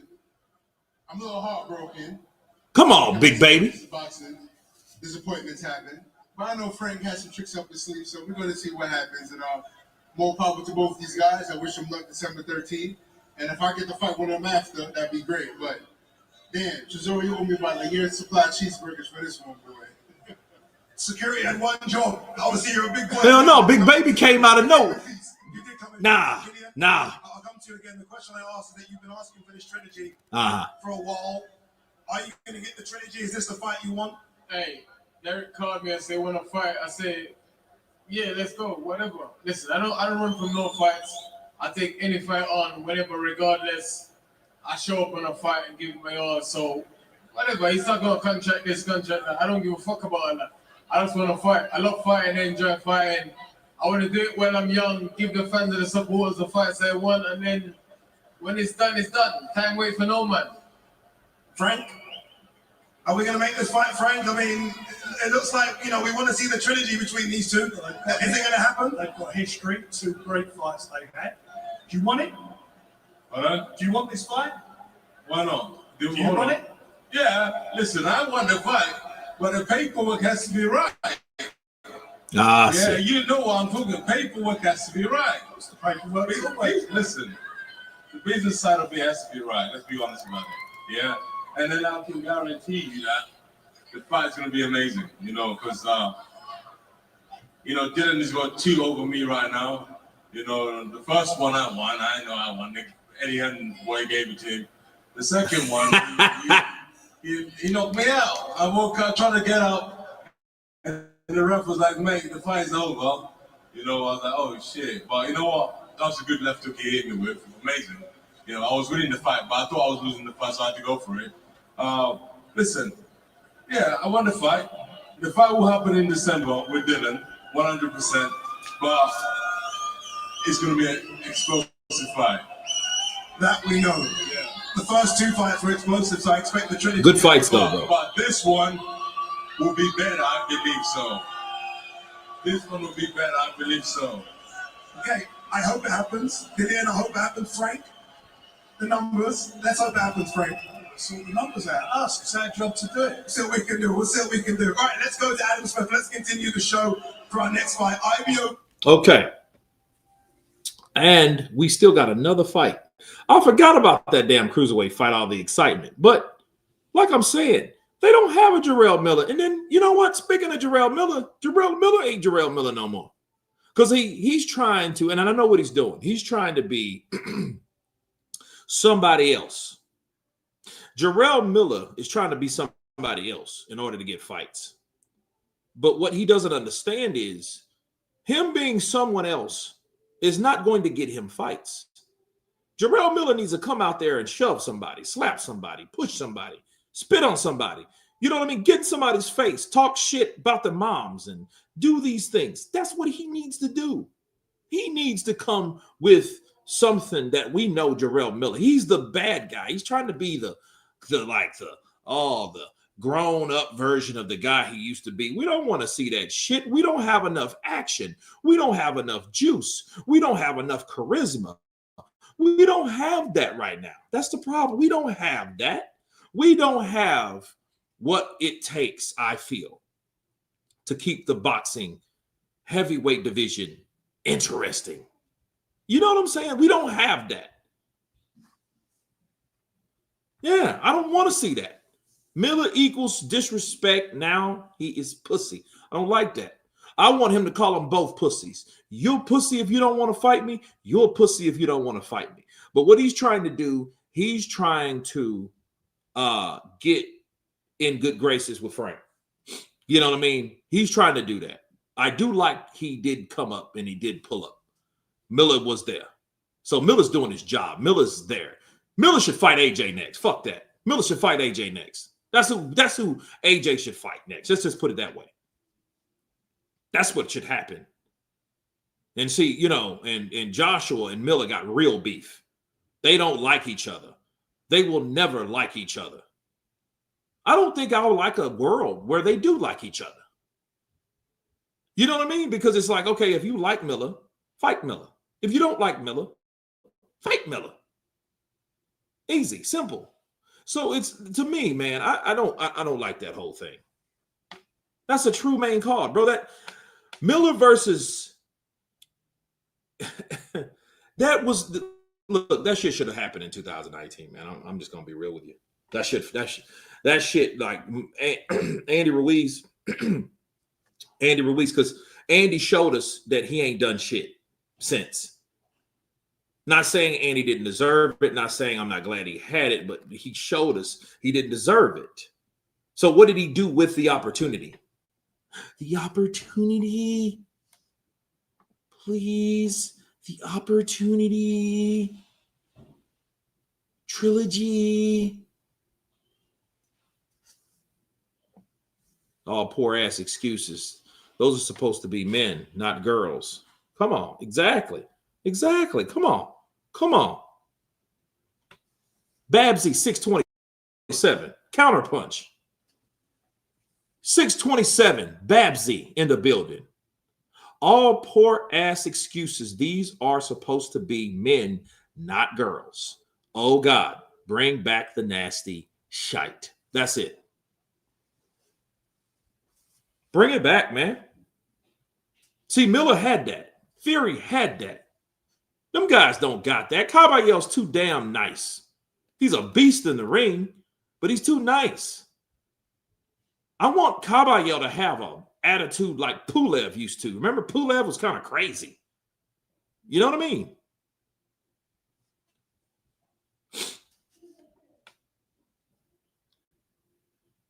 I don't want to see Chisora Dillian, not 3 for me.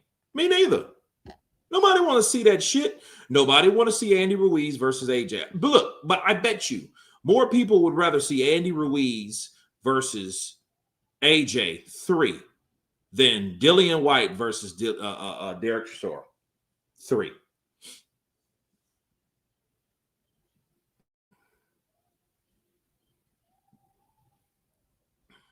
Kurt Sanchez couldn't afford to be present. Yeah, I mean, you know, shit, he couldn't probably talk to nobody anyway. So, yo quiero esta pelea con todos en esta línea. Esta línea estoy listo para todos. People are like, we don't have an interpreter for that shit. We don't know what he's saying. I'd rather see AJ versus Miller than Ruiz. Fuck yeah. AJ versus Miller is the fight to happen, I'm telling you. You know what I mean? See, Eddie Hearn, he's pussy for not wanting to make that fight. AJ, if he doesn't want to fight Miller, he's pussy for thinking he's better than Miller, even though Miller has fought Danny Dubois. You know what I mean? They're fucking up. These guys are just trying to pick certain fights. And if that's how you live it, retire. There, I said it. Mic drop. Mic drop. Because, I mean, like for them to not want to fight the fighters that would build, because if it's about getting paid, okay. But this is about settling scores. So if you don't want to scratch shit off the bucket list, what good are you? What are you doing here? You got knocked out by Danny Dubois. Danny Dubois got knocked out by Usyk. Everybody got beat by Usyk, right? That Usyk's fault. So what else do we really have, people? See, this shit, like, heavyweight division is getting boring. It is. Rolly Lambert, 18-3, 1-14. Cameroon. Uh-oh. He's one of them Mamumba boys. You better watch out. 18-14?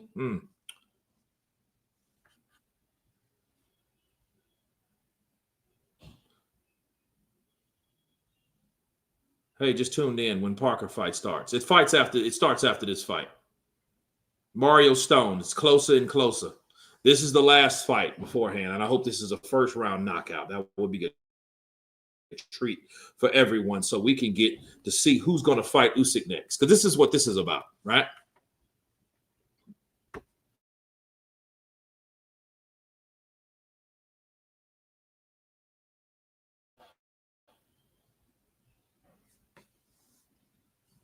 Moses is coming, mate.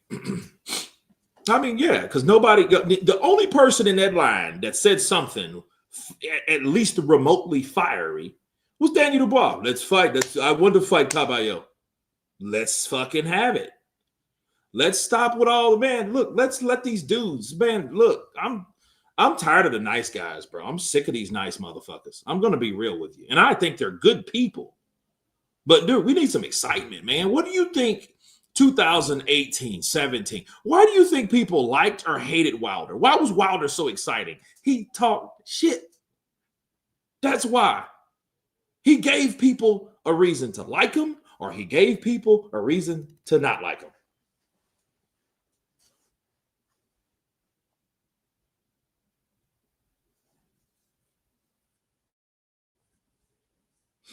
None of these clouds will fight Andy. Andy ain't there. He couldn't afford it either. I don't have the money. Here we go. I don't have the money to go to the UK. Turkey, can you give me money to go to the UK, please?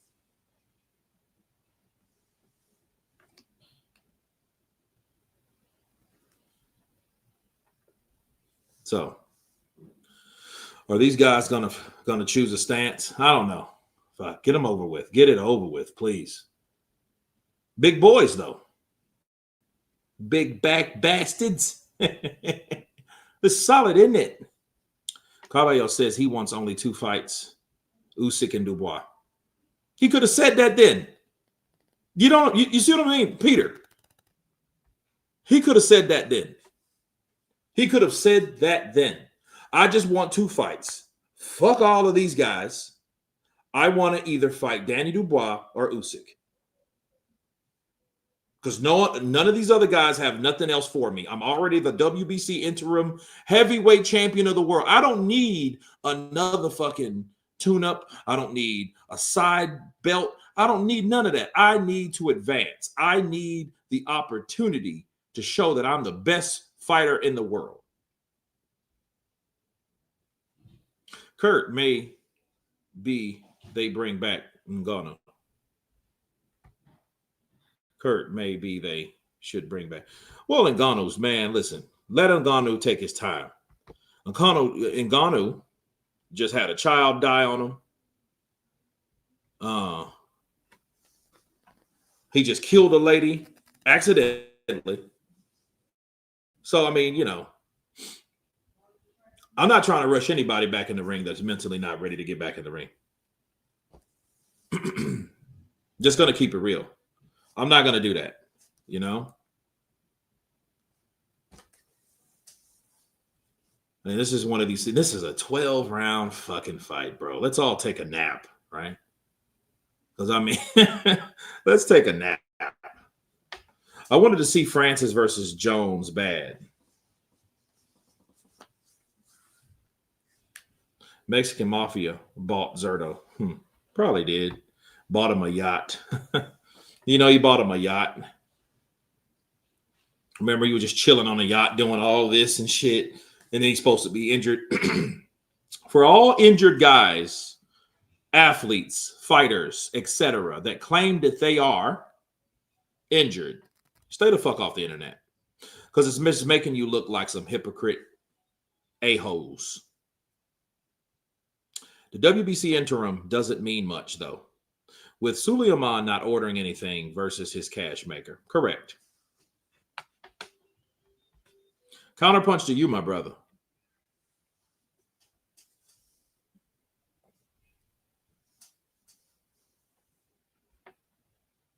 Chavez Jr. was there. Yeah, but it's crazy. If the Mexican Mafia bought Zerto, then they should demand a refund. Regresar este dinero. Porque tú no eres suficiente por esta pelea. Tú un campeón, tú no eres. Dame mi dinero en este momento. When was the last WBC mandatory? I have no idea. Look at Big Baby Miller. But see, if AJ was there, though, and I wonder, why the fuck AJ ain't there? You see what I mean? They don't know when he's going to fight yet. You know? Oh, let me guess. It's, you know what, people? I'm going to say this. Maybe AJ couldn't go there. AJ probably couldn't go there because it's a Queensberry card. It's probably in his contract that he can't come see a Queensberry card. The only way that he'll go is allowed there is Turkey Al-Sheikh is going. It ain't enough rich people for AJ. I want some excitement. You know what I mean? I want some enthusiasm with the sport.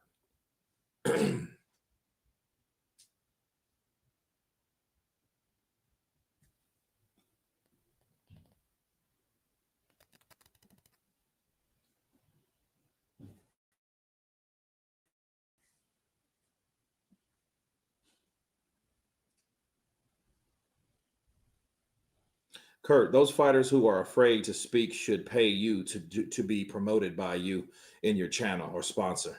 I do agree. They, because they don't know what to say. I do. I know how to hype up a fight. I know exactly what to say to piss the other fighter off. You need a little fire. Not everybody got to be the good guy. Okay, here's the thing. I get Cabello. He can be a good guy. Joseph Parker, he's a good guy. Moses Atoma, okay. Let him be a bad guy.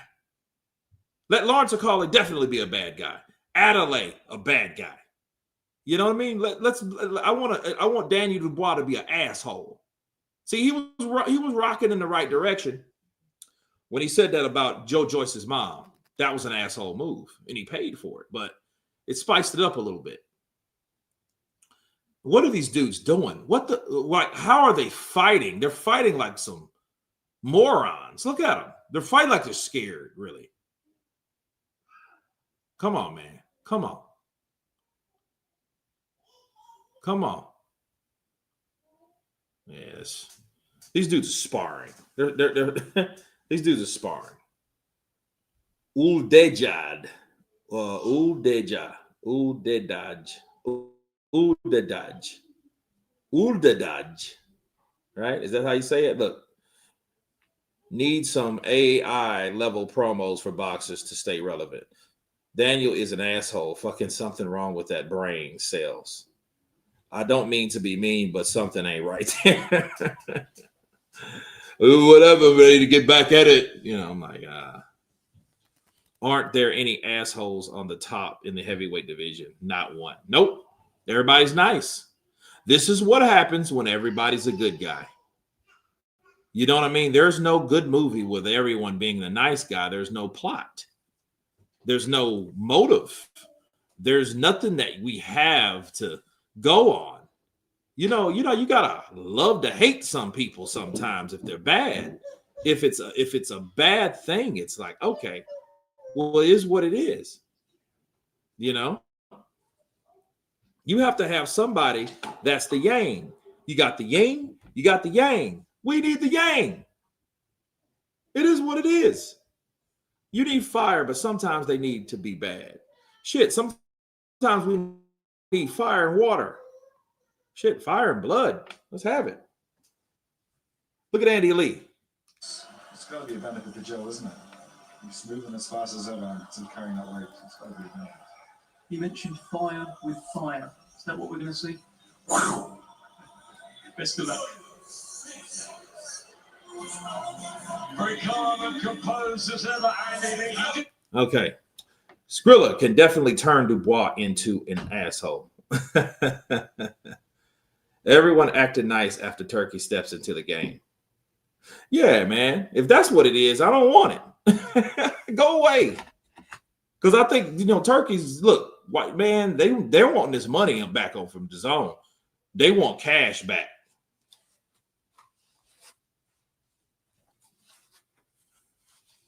They want cash back, man. Not sure if I'm going to spend 20 pounds to watch this fight. Only feel sorry for Parker.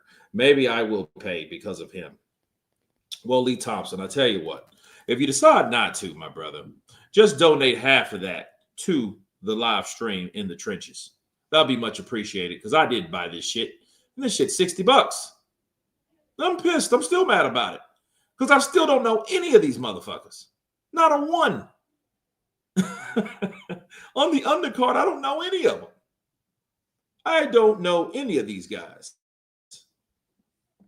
Kurt wanting a legit version of street beef. Yep, I do. Problem people pushed out the bad guys out of the sport. Fury, Wilder, Miller were demolished in the media. These soft trans wannabe soft soy boy fanboys would have hated Mike Tyson. Yeah, they probably would have. And see, he did that in the 90s and people hated him. So imagine 25, 30 years later, Mike would have been in here. You know what I mean? He would have hated Joshua. He would have hated Wilder. He would have hated guys like that. He would have still hated Frank Warren because he didn't like Frank, Tyson. Tyson punched Frank Warren in the face. Curtis feeling like he's paying child support, pretty much. Paying child support to the zone's ass.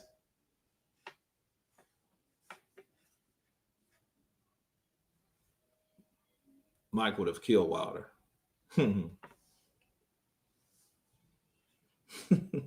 You twerking faggot. I'm gonna give you something to twerk with when I bend you over. My guy Bill, you know me well.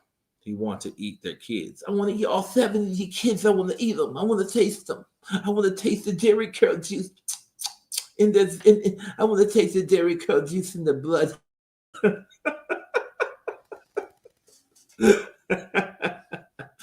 Dude, I mean, man, Mike Tyson would go ballistic. AJ, you think you somebody special. I'm going to whoop you to a little pretty ass. I'm going to whoop you too. I'm going to got something to show for all of you pussies. You just pussies. You don't know what it is. Oh, you just fish and chips. I'll murder you.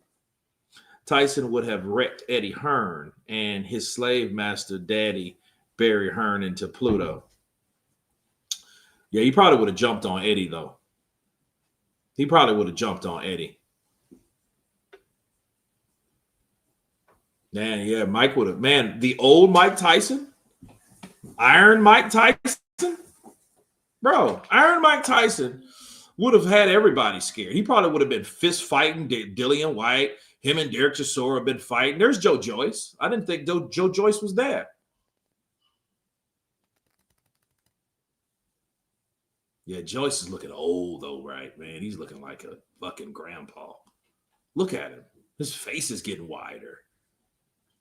Crazy. Aaron Orme. Let's go, chat. Wow, how many Lee Thompsons on here? I'm in the UK. Don't need any aggro. Joyce is still buffering. Yeah, man. Yeah, Joyce is old. How old is Joe Joyce? 41? Is he 41, 42? Let's find out. How old is Joe Joyce? Joe Joyce is currently 40 years old. He was born on September 19th, 1985. Damn, is this all? Huh. Oh, he's born in September. So he just turned 40, like last month.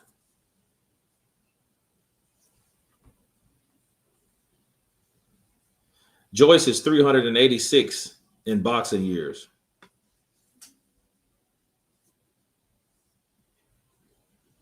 Damn, that's jacked up. Look at the picture they got of him. Hold on a second. Look at the picture they got of him. They got that jacked up after the you can't see it. Yeah. But stop making fun of Joyce. I happen to like him. Kurt, speaking of people who look older, who do you think of The Rock and how he looks now? The Rock looks like he's about 50. No, The Rock looks like he's about 62, bro. That's what happens. And I you know, it's going to be bad to see him at actual 60. He's going to look like he's in his 70s. Now, you can't do all that juice, bro. I mean, you can't juice up like that. He looked normal. Was it 2025? He looked normal 15 years ago. And even 15 years ago, he was, you know, that's when he was in that prime juice period of his life. Now he needs it to kind of get by, I think. You know, I think Don The Rock, I think he needs that shit just to kind of maintain, and you know what I mean? The Rock looks that way because he's got to look away for film, ain't he? I guess. Joe, what did you think of the fight?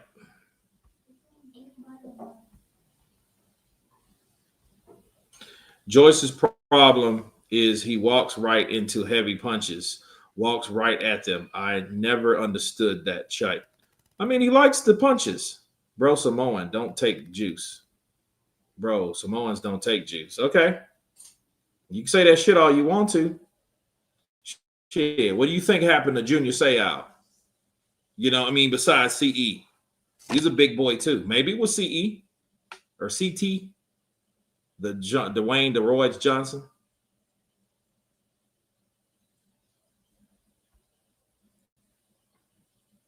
Yeah, I was a big Rock fan until everybody became one. You know what I mean? It's like, bro, you know, you gotta be a Rock fan back, you know, the Rundown when he had hair. You know, he was flying into Turkey. I know he did. Ian, I know he did.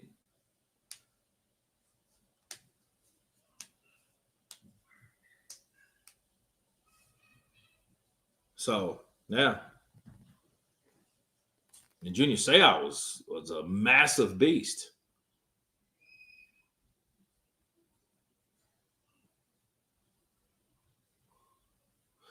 I didn't like The Rock after what he did to Mick Foley. A complete. What did he do to Mick Foley? The Rock has hair in his new film, making he look so weird. Yeah, he got one of those prosthetic wigs on, and that shit got to be glued on because he got to be physical in that shit. With a wrestler, that wig got to be tight. He's seeing Mickey the Barber out of Atlanta or something.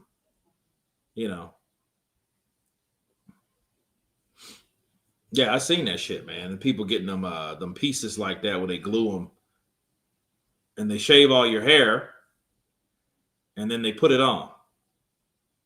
Do we have even one heavyweight fight confirmed yet for 2026? You know what? We have not. We don't. We had Tyson Fury. He decided not to come back. Cool. AJ, we don't know if he's going to fight next month or December or whatever. Yeah, we do. We have Aget Cabello. He's fighting January 10th in Germany. And they're just giving him that just to keep him busy because nobody knows anything yet. That's all that is. So Aget Cabello, he's a nice guy. He ain't going to talk too much shit anyway. He's too nice for that. He's too nice. He never touched drugs. Steroids is used by white boys and say every big dude is on it makes them feel better. Foley had his hands cuffed behind him. The Rock was, what? It's a man unit.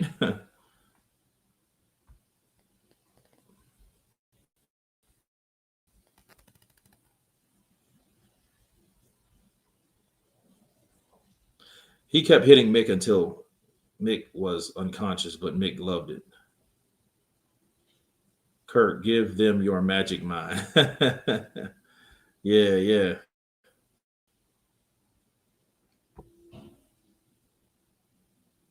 We don't want Fury back, please. Yeah. And Frank wants him back because he knows he brings money. Where is Tyson Fury now? He was in the front. Bro, this is the lamest damn fight I ever seen. This is bad. Because it's like, maybe I'm just ready for the other fight to start. That's why I'm saying that, probably. But it's nothing happening. No one's trying to. It's almost like,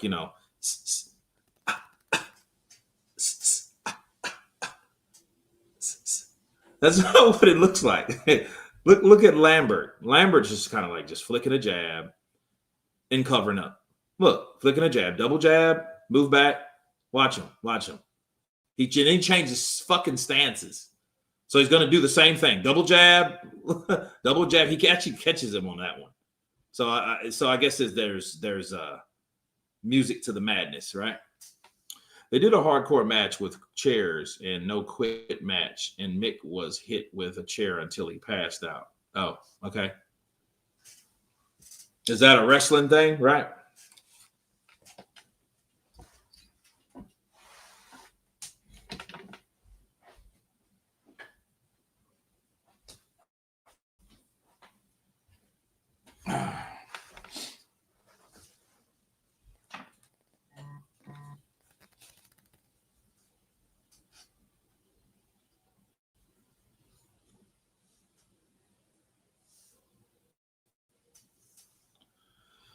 They are showing each other their new gloves instead of fighting. Yeah, it's like what the hell?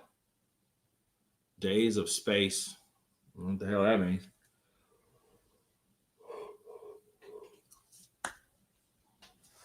Okay.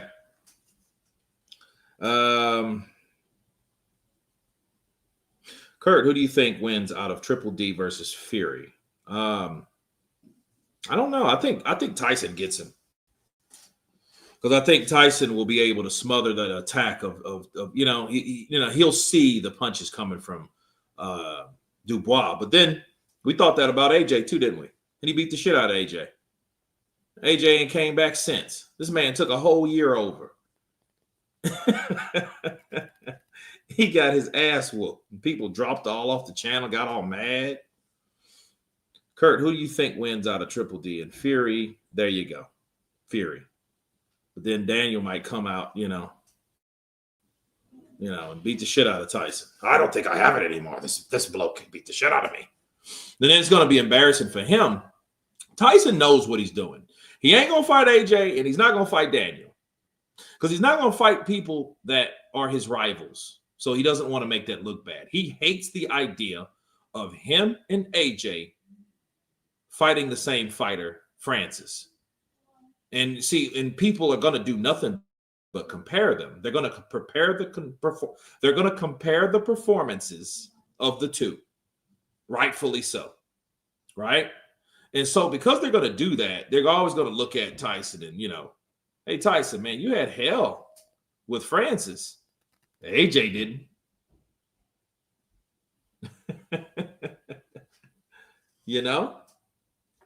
So it is what it is. Bro, this is round 6, and I haven't seen anything remotely. Man, you Days of Grace. Okay. All right. I thought that was Days of Space. Look at that shit. Look at that right hand he threw. He threw that shit to his shoulder. And it yeah, bro.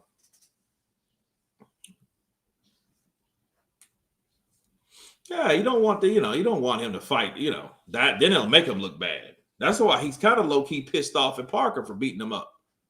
It's just Parker didn't knock him out. Caballero wants Triple D. He should have said that. He could have said that right then. Nice guy. That's my one problem with Get Caballero. He's too nice. He'll beat the shit out of you, but he's just too nice. I want to fucking bully. Oh, yeah, Tony Lyons. This card is trash, bro. This shit's trash. It's trash. Who are these motherfuckers? Have you ever heard of these dudes? Think about it. Have you ever heard of this fighter? Who has heard? Okay, guys, it's voting time. We're gonna do it old school. 1 for yes, you've heard of them. 2 for you've not heard of them. Easy. Give me a 1 or a 2. Have you heard of these guys? 1. Have you never heard of them? 2. Please. 182 people in here. Let's get your opinion on it. Let's go. They didn't even sing Sweet Caroline this time. Well, they may do that. They may do that for Wardley. Okay. 2. 2. Kurt Eddie Murphy or Martin Lawrence. Eddie Murphy. Ian. Okay. Or Ian, should I say?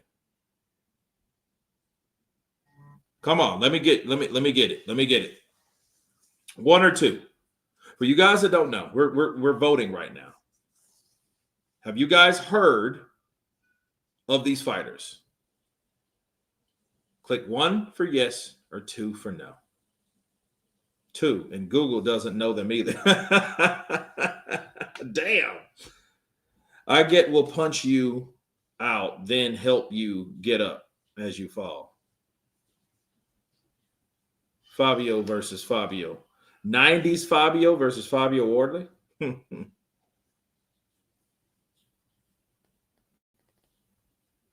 1, but only because I'm hardcore. Okay, Iron Sentinel. Counterpunch to you. Shucks. 2. Crap UK fighters. 2. See, we ain't even heard of these fighters, man. Quit throwing these people on these type of fights. If you want these guys to be known, don't throw them here. Put them on another undercard for somebody that, I don't want to see this shit. This is the reason you ain't heard of them. And guess what? When you see these guys again, you won't be really impressed because you're going to remember not knowing who they were. And what you do remember of them are there were 2 fighters that really didn't do shit in the ring. They weren't impressive. They didn't stand out. They didn't show us anything of what it's about. Bars. We didn't see any of this shit that was worthy. This cat, Lambert ain't showed us nothing. I seen one jab from Old Deja showed me one jab. And we got 8, 9, 10, 11, and fucking 12. We got 5 more rounds of this stuff. It's crazy. The time is almost here, fellows. Dad's Army. Let's think positive over here. Let's think positive over here. Dad's Army, counterpunch to you. Counterpunch to you. Being unknown is one thing, but what's worse is they're not exciting. Correct.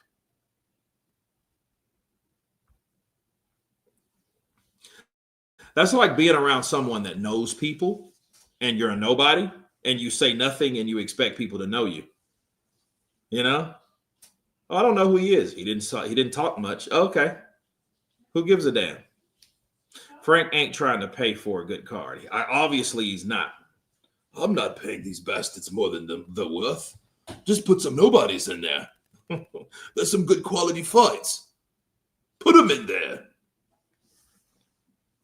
Back in the day, if I tune into a random boxing event on TV, I'd root for the American sounding name to win. Damn. We want an American, man. We want an American. I don't know there's that damn other names. The most interesting thing about this fight is the ring girls. And I mean not lesbian. You know what? I ain't seen lesbian ring girls. That's crazy. They come out with the brat dreads and braids and shit. Cornrows. Walking with a limp. Like, what are you doing? Got some corduroy on and shit. Crazy. Frank Warren. These dudes are real UFOs. A jet will punch you and then help you up before. No earthly record of them. I'm afraid about Joseph busting open that big scar on Fabio's nose. I don't even know why he doesn't get it fixed. It's like a target. Babsy 627. You know why I can agree? Let me counterpunch you. He ain't getting it fixed now. He's still fighting. Why would he go and get a Carl Froch nose job now when he's trying to fight for the heavyweight championship of the world? He gets that shit fixed after he retires. Like, look at Carl Froch. Carl Froch looked like a homeless man with that big ass nose. That nose looked like a scarecrow beak. It was a snout. Now you look at Carl Froch. He looks like a totally different person. This man looks like a totally different person because he chiseled about fucking 4 inches off that nose. But you think he's going to go back in there? No, he did that because that's what he accumulated. He had a jacked up nose. He had a big ass knot in it. It had that. No, bro, it was crazy. It was huge. That dude had a huge ass nose. He took 4 inches off that damn nose and made him, I bet you his wife was like, oh, God, for Carl Froch, Mr. Carl, you're looking nice, sharp, and nifty. You know how she talks. Damn, she got an ugly ass voice. Fine as hell, but got an ugly ass voice. He looks healthy. He looks younger. If it wasn't for the white hairs, he would look like he's probably in his late 20s, early 30s. When that motherfucker was fighting, he looked like he was just on a dip. He looked like I don't know, man. He just looked different. He had a crow's nose. It's just a scar. Nah. The thing is, he wants to get that fixed right. But the problem is, though, it's going to be difficult for him because he don't have, like Carl had that big ass. He had a lot to work with. Fabio don't have a lot to work with. Man, we got somebody special that's coming on the scene. My man, Jay Roos in the building. Jay Roos. Hey, what's up? Jay Roos in the building. Hey, what's going on, Kurt? Man, how you doing, man? We're just looking at some of the most unknown fighters that we're probably never going to get to know. You know, Frank, you know, he really robbed the bank with this one, didn't he? Wow. I don't think put him in there with Lambert and other judge, older judge, older judge. I'm like, dude, Jay Roos in the building, people. That's what I'm talking about. Jay Roos in the building. How you doing, man? How you been? Hey, man, I'm doing all right, man. Just I can't even see the fight today, so I'm relying on your play-by-play, your great broadcasting skills, so I can find out what's happening. Well, I tell you what, man, you're in for a treat, and hey, man, you're welcome to stay along for the whole thing because it's almost here. This, I think, is round 7 just ended of Older Jed,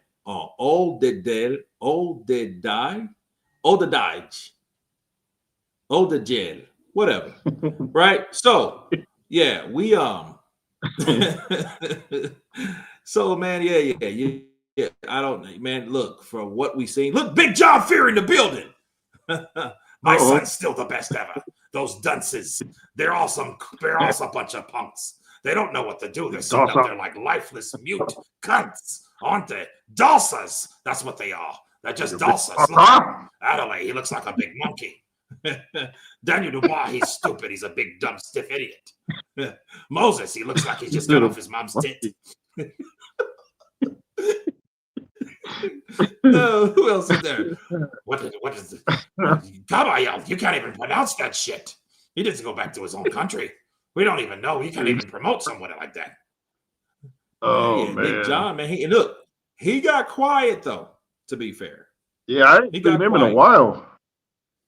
Yeah, he got quiet, man, after he got beat. Yeah, you know what that reminds me of, Jay Roos? That reminds me, guys, that reminds me of, remember when Angel Garcia was talking all that big talk and he was licking his lips every 50 seconds? You know, my son Danny, he gonna whoop everybody with them Puerto Rican hammers. He gonna do everybody in. No, they don't want him to fight Floyd. He fight Floyd now and we beat him. Then what everybody gonna say? They're gonna say he got too old. So I don't even think.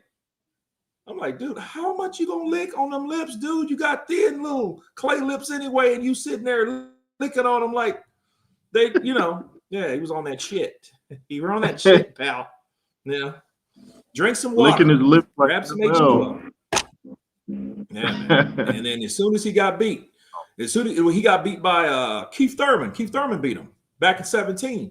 And he was just like, man, I don't think I want to be around. I don't think I want to be around this sport no more, man. I think I'm gonna retire. I'm like, damn, dude, you ain't fighting. Yeah, really. You know? And Danny cool as a cucumber. And a lot of times, yeah, he was cool. He was a cool cat, man. A lot of people think Danny was a jerk. He wasn't like T.O. Jr. T.O. is actually a jerk in training. He's kind of a full-fledged jerk right now, but Danny wasn't that way. Danny was just that cool kid that know he had a dad that talked a lot of stuff, you know? Yeah. So, yeah, I think that, yeah. But John, I think, is following the same path as Angel. You know, hey, I think he's kind of ate some of that humble pie. Hey, did you catch that interview Tony Yoka just did? Nah, I didn't catch it. Yeah, man. They asked him about Usyk and Moses. He was like, "Please, like Moses don't stand a chance." He was like, "Come on, Usyk now." and Moses. Yeah, he's like, "No way." Yeah, I'd never seen Tony Yoka. He's got a bubbly personality. I kind of like this guy. Never even heard him talk before, to be honest. Yes, I have. I've heard him talk a couple times. Yeah, I'd never heard him talk. Yeah, I'd never heard him talk either. He's pretty animated. Yeah. Man, I was telling the people in the trenches about like that lineup. Did you see the lineup with everybody involved? Oh, like, no. You know, you had Adelaide. Well, they had Adelaide. They had Caballero, they had Moses Atoma, they had Danny Dubois, and they had it was one more fighter there. Adelaide, Dubois, Moses, and Akali. They had Lawrence Akali there, right? Oh, okay. And the crazy thing is, it's like you had the whole, like, nobody really said anything. You know, they kind of like, you know, Caballero's too nice, you know. Yeah. You know, inshallah, I'm just gonna have to be with my brothers. I have no problem with my brothers. And then, oh, man, get mad. Get mad. We want to see you get mad. Get mean. You know what though? Jarrell Miller, you know what Jarrell Miller should do? What's that? Jarrell Miller should become a promoter. Yeah, he could. He got a mouth on him. Yeah, he'd be like Don He King. should become a promoter because he would be like Don King. He could come over to the UK and promote British fighters. Yeah, but I mean, he has to have a stake. Yeah, I mean, he could. I mean, he could come back over here though, get some people, and then talk shit about them from over the pond, across the pond. Yeah, because go on talk. He lives in the UK now, right? He's supposed to have bought a flat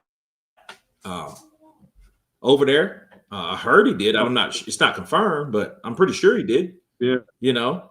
So more than likely, he probably did, man. He probably moved to the UK, and but even him now, he's talking all nice. He's trying to get in the good graces of Frank because he knows Frank has all the heavyweights now. So you don't want to piss Frank off just by being disrespectful. You don't want to pull a Chris Eubank Jr., do you? I think Frank and Eddie are scumbags. They're scumbags. What? What you say? Scumbags. Man, say some Eddie. Wow. I missed. Who do you got for the fight today? Parker or Wardley? I got Parker. Parker, late round stoppage, man. I mean, because I think it's going to take a while to soften up Wardley. You think he got a nose like that because he can't take shots. Yeah. So I did you see the weigh-in? I mean, that nose is. Did you catch the weigh-in? Did you see the weigh-in? Yeah, I see the Wayne brothers. Yeah. Did you see the Wayne brothers? I'm kidding. I'm kidding with you. Nah. Yeah, yeah. I see the weigh-in. Yeah. Because it kind of sound like you said that. Stuff, Frank. Yeah, Parker looked man. Big, man. 260 something, but he looked fit. Yeah. Mm-hmm. Wardley looked in shape too. I think Wardley's training, Ben Davison versus Andy Lee. I got to go with Andy Lee on that one. Yeah. Yeah, Andy. I like Andy, though. I always did like Andy, man. Andy goes back like, Andy was a bad mother sucker, though. That southpaw, man, if he caught you with that right hook, it was good night. Yeah, you was out. And you know what's crazy, though? Andy Lee was knocking out people, but he got stopped by Julio Cesar Chavez Jr. Imagine that cat. Yeah, he fought Chavez Jr.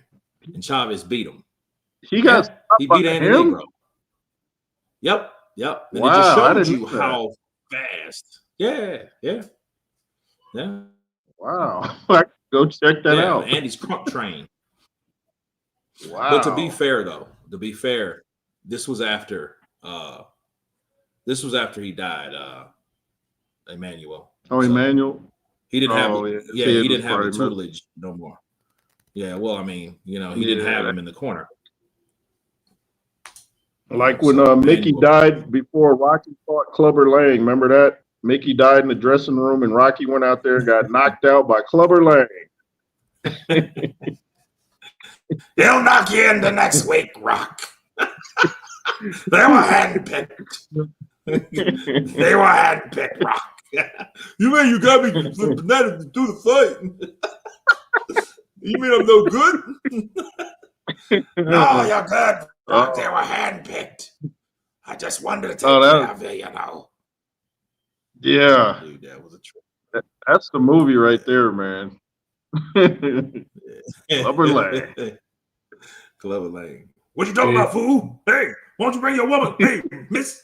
Hey, lady, you want a real woman? Why don't you come over to my nighttime? Why don't you come over to my house tonight and I'll show you a real man? Tell you, right? That pissed him off. You start talking about Yeah, that dude was ready to fight right there. Oh, he was mad. Yeah, he's like, hey, He was woman. mad. Hey, woman.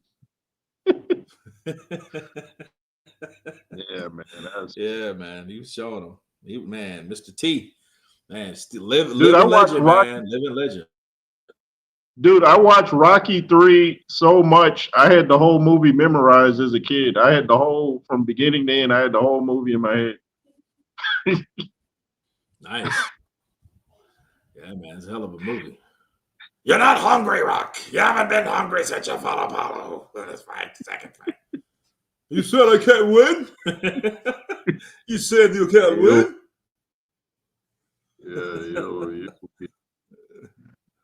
Yeah, you got. Hey, I've been watching Tulsa King, man. That's a great show, dude.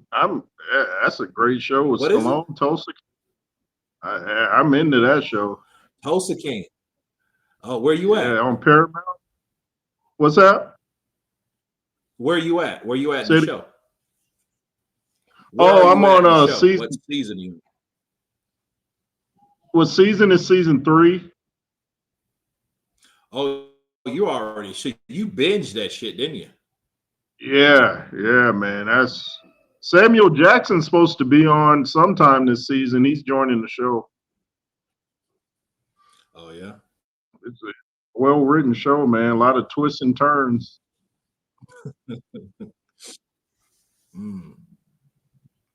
Yeah, well, I think after I'm gonna start watching the third one, but I got to start this show soon, so I don't know if I'm gonna watch it yet. I'll wait till I come back and then start watching it. Because I don't want to start it now. Yeah.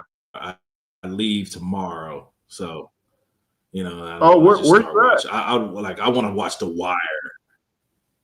I'm in ATX still, but I'm gonna be up in the Dallas area, Dallas-Fort Worth area. Yeah. Oh, okay. Gotcha.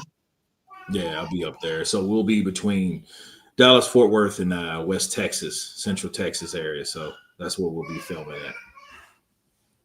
Oh, you doing a movie? Yeah, about time, man. It's about time to get one. So I'm thankful to get the work. So I'm ready to get started. I'm ready to. Creed 4. Kurt is in Creed 4, knocking out Michael B. Jordan in Creed 4, y'all. I don't know. Yeah, that would be that. You gotta be Hollywood ready. I ain't Hollywood ready, but I would be. I do it natural though. You do a lot of fasting and a lot of working out. Which you get to a point you better use that muscle you still got because that shit flees. So I think they're supposed to start cheese on. To cottage cheese. I think they're supposed to start filming Creed 4 next year. I think they're doing another Creed. Who the hell is he fighting now? A Martian? They're doing a Drago spinoff too. Because Stallone wasn't happy. They did it without his permission. They're doing a Drago spinoff. Sugar Ray, I'm talking about Tulsa King. Tulsa King. Tulsa. Yeah. So that's a Stallone show. Oh, kid. Yeah, he's still kicking, man. But he's on that juice like for life. Stallone on that juice for life. I just get some GHG. I get 2.4 milligrams of GHGH. I get HGH. It's the fountain of youth. Yeah, man. Stallone, man. Yeah, Stallone is he's a hell of a actor though, man. He's doing his thing still. Yeah. And it's 12 of 12, thank God, because this is almost over. Yeah, there you go. You got say it again. What did you say? It was breaking up. I couldn't hear you. Nah, I'm saying it, Stallone was doing his thing. Oh yeah, no doubt. Got some serious screen presence. Oh, good overhand right. Nice. Nah, man. Well, you're not. I don't know if you're missing much, Bean, because the only thing that's going to save this card, it ain't the undercard, is the main event. So that's what you're paying $60 to see who's going to fight Usyk. I saw that. I was like, $59. I thought they were talking about lowering the price to stop illegal streaming. I'm like, that's a bit high there. $60? Like, come on, well, Frank. I mean, that's probably something Turkey wants. Yeah, man, Frank you ain't tripping with that. Normally this shit. Nah. I'm sure man. Turkey would have had it $24.99, but Frank is like, nope, $60, homie. Yeah, but you remember he kind of said that undertone, like when Turkey was talking. Well, the pay-per-view, we need the pay-per-view. Yeah, we need the pay-per-view. Yeah. I'm like, Frank pushing that shit because he knows that's extra money that he's missing out on. He wants that extra stream of revenue, the old rich prick, Then you give us like how much these money cats we never heard of. 65 Yeah. plus tax. It's 59 plus tax. Yeah. So it's like $65. See, that's the thing about 65, yeah. People can say what they want about Don King, but he used to have his cards stacked, so you got your money's worth. If Mike Tyson was fighting, he'd have Julio Cesar Chavez on the card. He'd have a whole big card. He didn't just give you Mike Tyson and that was it, So come on, Frank. Yeah, it's finally over. Good old Don. I don't give a shit who won. And you know what? That's Don. Speaking of Don, that's Don. Damn, what's his name? That's Don's Daniel Dubois' ex-trainer's fighter. Oh, Don Charles. Don Charles. There you go. So what the hell are they doing? Yeah. Like, are they praying together? Look at them. Don Charles. Like a movie. Look at this. What are they doing? Are they praying? Look at this. Yeah, Daniel Dubois there too. Building. I mean, like, what the hell? Okay. All right. So I don't know what that was about. They had a moment there, They kind of like hugged each other, and then they got on their knees like they were praying to each other. It's kind of strange. Yeah. But anyway, praying to each other. A bunch of bozos kneeling, holding each other. The fuck out of here. Oh man. That's what that was, man. Yeah, it was. Let's see. Don Charles. No mercy. Why was this a 12-rounder? You know that I still think Usyk is a liar. I still think that he is.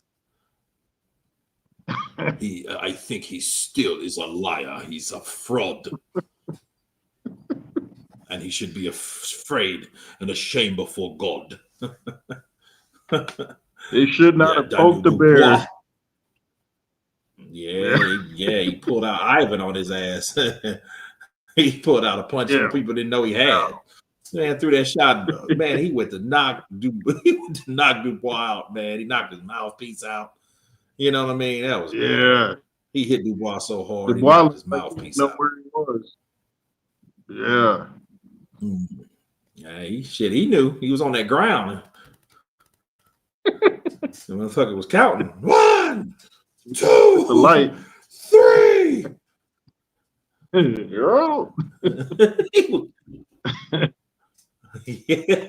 Out, Mr. Dubois. Yeah, man. Take it to the showers. Don is a real man of God. Yeah, that's what he told it. That's exactly. He'll say some powerful shit. I'm a real man of God. You lied in the name of Jesus, Usyk. Get it right. You should have left that alone. His name is Jesus. Yeah, I'm like, Yeah, how's well, I Don mean, Charles gonna call? How's Don gonna call out Usyk's faith and Daniel Dubois' dad's a witch doctor? Like, what's up, dude? Like, huh? Call him out. that's probably why. Call out the witch No, you doctor. can't call him out. Well, no. J. Roos, no. He pays the bills. He pays the bills. He pays the bills. He is God in Like, dollar man, wallet. yeah, gonna call out Usyk and He this is dude's God dad's with doing his voodoo moments during at the fight. trade. Black Magic, he pulled it on AJ. I don't know what happened. I'm heavy. What happened? Oh, what happened? Yeah, it looked like it. It looked like what he was doing. Yeah, he gave his ass gave him an X. Put a root on his ass. That's what AJ got jacked up. AJ was under a spell. Yeah, it looked like it. He came out like he never had a fight in his life. Mm-hmm. The Stan Dubois gave him that signal. Gave him that signal. Now, Daniel, go out there and give it your all. Fight, son. AJ came out there laughing and shit, staggering, got his ass. Bow! Yeah, like, dude, you didn't. I don't know, man. He probably was jacked up on that Black Magic. Yeah, that's the worst AJ ever looked, man. I think he looked better against Ruiz one than he did in that fight. I mean, yeah, but yeah, man, that's like he almost rolled his ankle when he got knocked down. It's like, man, dude. He did. Oh, my ankle. Man, that's crazy, man. Papa Shango. He hit man, caught AJ with it, and AJ get talking like Wilder. They drugged me. They did me wrong. They spiked my wall. I ain't never been like that. Yeah. Yep, that was not a good look. No, it wasn't, man. He got whooped and he never came back. He needs to get back and get his get back. DJ Anson. I was 18 stone. I was heavy. 18 stone. Dude trying to explain why he got whooped. Like, dude, come on. Stop that. Kurt, that fight looked like Holyfield versus Douglas. They both threw an uppercut and missed. Then came the KO. Well, to be fair, Buster Douglas, I think that was one of his best punches, the uppercut. And then he missed because Holyfield, he leaned back a bit. And then he caught him. He countered with a right hand, which was very, very effective. Chris Mannix, I don't want to hear from him. Who else? Who else is there? Got AK and Barack. They still on the payroll somewhere. But Mr. Luca, big talk behind his screen. I got 4 cousins and put your lights out. Stop talking about religion. This is how shit happens. Stick to your boring ass 9-page letters. Damn. The hell? They in there squabbling. Damn. The trenches is getting real. Damn. Mike rolls up on Wilder. It's crazy. We need all these fights on Netflix. It's crazy how we are ripped off of these metal. Well, I mean, you know what? Somebody's got to pay. Because, see, thing about Netflix was supposed to be a prototype for something like DAZN, not the competitors directly with DAZN. You see what I mean? People looked at DAZN like, well, DAZN is going to be like Netflix, but the sports of Netflix. Not actually become on Netflix, be on Netflix. So, you know, that's the interesting part about Netflix. Netflix is like, shit, we'll bring it on. If Al Heyman was smart, he would have went to Netflix.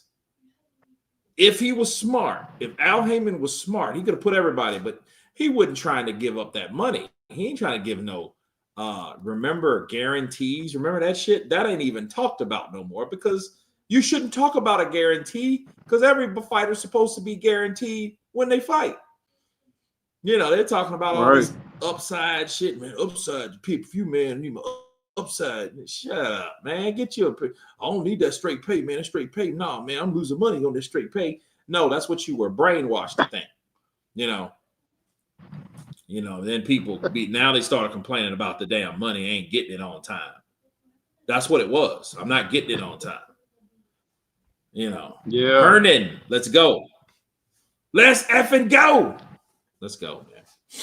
Let's get it. So we got Ortiz Lubin, November 8th, November 15th, Eubank versus Ben 2. That's the 15th. Then the 22nd, the Ring 4. Bro, look, all of them are pay-per-view. And then you hear, oh, after November, we're not going to have pay-per-view. The fights are over. You got 3 cards in 1 month. You're going to drain our ass. We're going to be broke. You don't have no money for Christmas buying them fights. I understand why you don't want to buy the shit, Jay Roos. Shit, you know. Shit, no, I ain't buying that. Hell no. It's hard to believe that Eubank and Ben are having another fight the same year. That first fight was so brutal. You would think they would at least push it back to like early 2026. I think it might be too soon. Nah, they had enough time. Do that shit back to back. So Chris Eubank had to really starve himself. They should meet at a different weight. He was like kind of unhealthy for that fight. Well, I don't know what's going to happen with Chris. You know, he did everything that he could, and he still didn't make the damn weight. And he still had to pay him. So he won, but he lost. Yeah. Yeah, dude. I'm looking at the highlights of Huni versus Fabio. Fabio was getting his ass whooped. Yeah, he was getting hands put on him. Mm-hmm.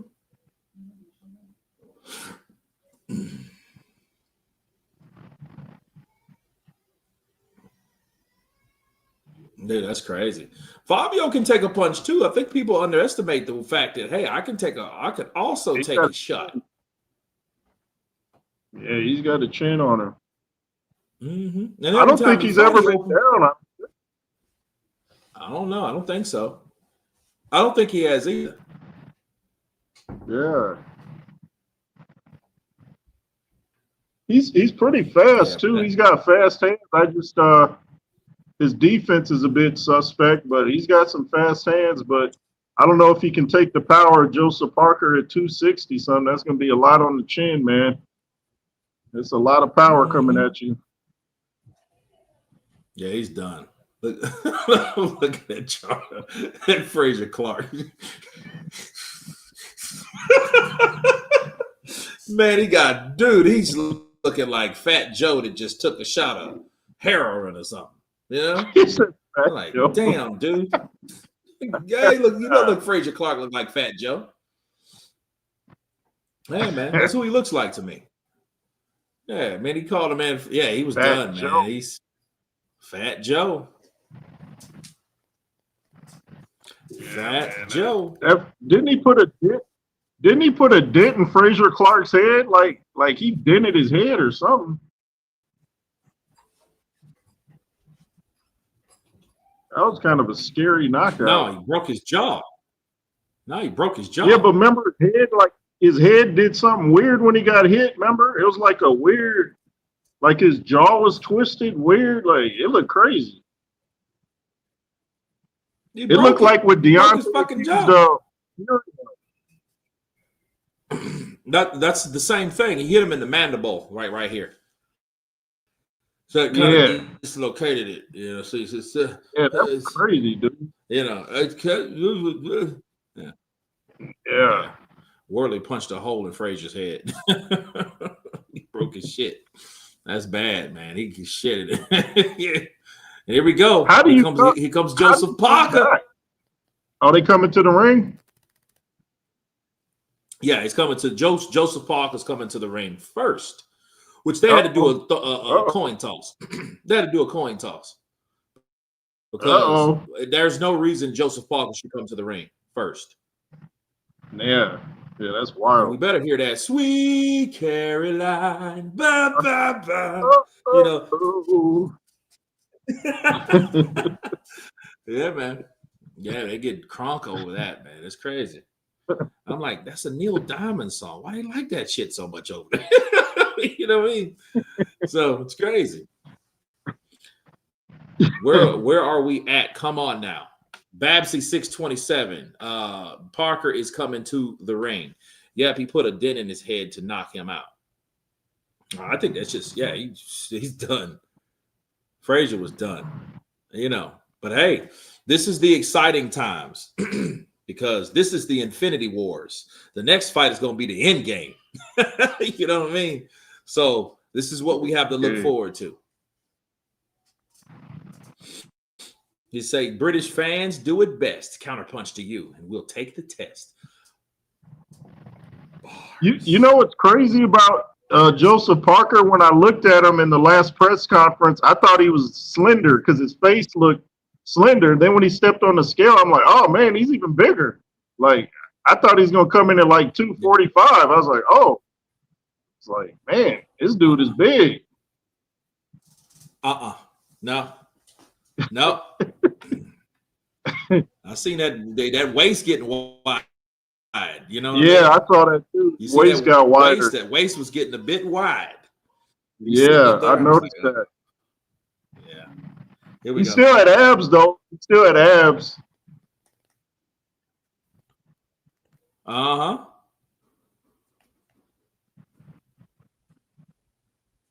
I think Wardley's getting stopped late, Parker like you lost said. 5 or I 6 think he pounds. goes out around.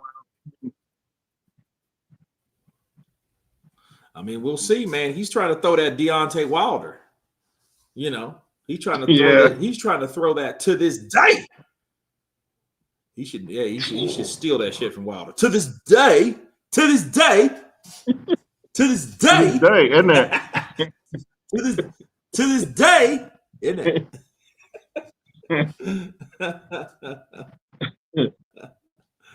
Good old Wilder. Good old Wilder.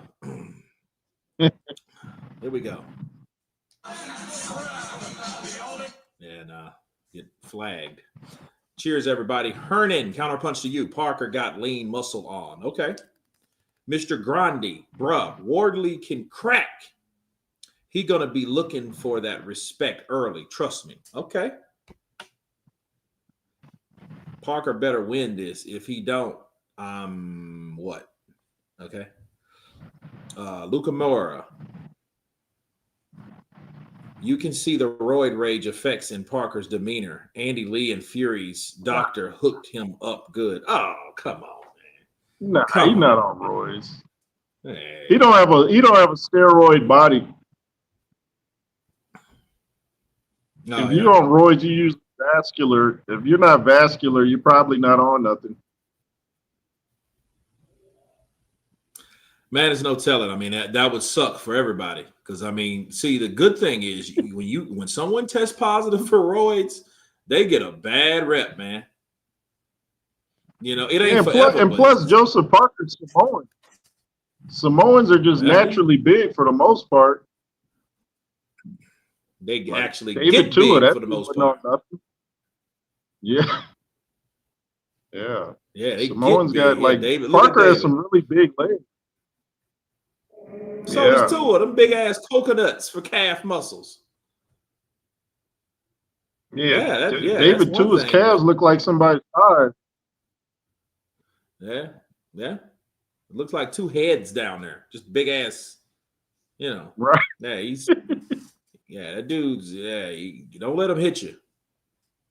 Who will win on the fan zone? 82% to 18%. Here we go. Well, he's not coming out the sweep square. I like that. I guess that ain't a Wardley thing. You know. So.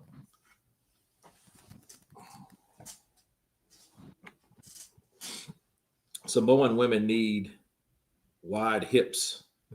Okay. Dad's Army. I mean, they need wide hips. That's what the man said. Daniel Woods. Where is Ben Davison? I don't know. He's in there somewhere. Parker and 8. Don't hide, big gas being so heavy. There we go. Yeah, that could happen. Parker and 8, or he could gas being so heavy. I'm heavy. I'm tired. I know Andy Lee. Yeah. Andy Lee was joking around saying it won't go past 2, and then he act like he was just joking. I think he was serious. I think he thinks it's going about 2 rounds. Gotta be careful. Thinking that such. I hope it goes longer than 2, though. Are you dropping bars? Nah, I'm actually not trying to, but if I'm doing it, I'm doing it, you know? So it's off the top of the dome. Just top of the dome. You know what I mean? Let's bring it home. You know? Hey. That's right. Judges, Philip Edwards, Mateo Morley, Patrick Morley. Wait a minute. Mateo Morley, Patrick Morley. Huh. Okay.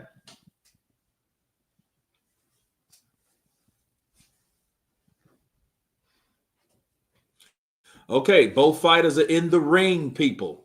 There you go. Both fighters are in the ring. And it's time to do the damn thing. Let's get it. Good. Kurt on the mic, y'all. We got Kurt on the mic device about to get nice. About to do the calls here, y'all. Oh man. Y'all. And let Ben Davison tell Fabio Wardley it's time to roll the dice. Isn't it?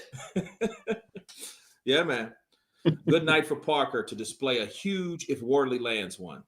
Here we go. Here we go. Man, I'm ready. Ipswich. Ipswich. Ipswich. Fabio knows he can't outbox Parker. He has to hurt him. Bill knows boxing. Mike and Roy talking about the fight.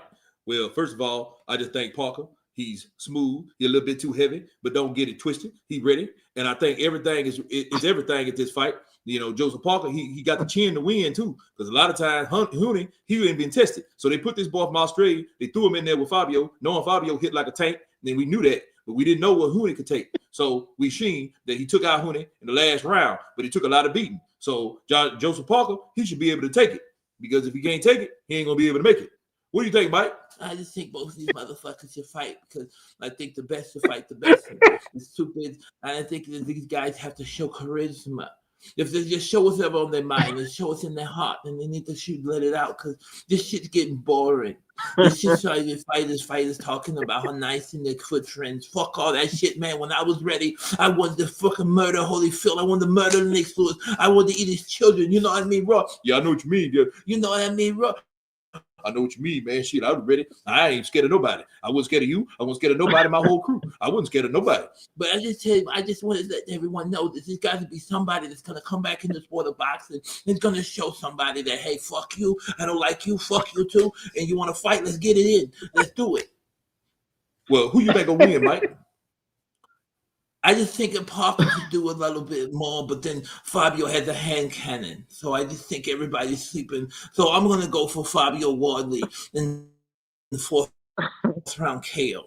That's what just your word? Yeah, that's what I think is going to happen, but I just want to see a good show. Wow, let's get it. Wow. There is the conclusion of Mike Tyson versus and Roy Jones Jr. So, guys, let's get it on. Hey, man. Hey, That was sometimes you got it and you get it. And it, you know, let's get it.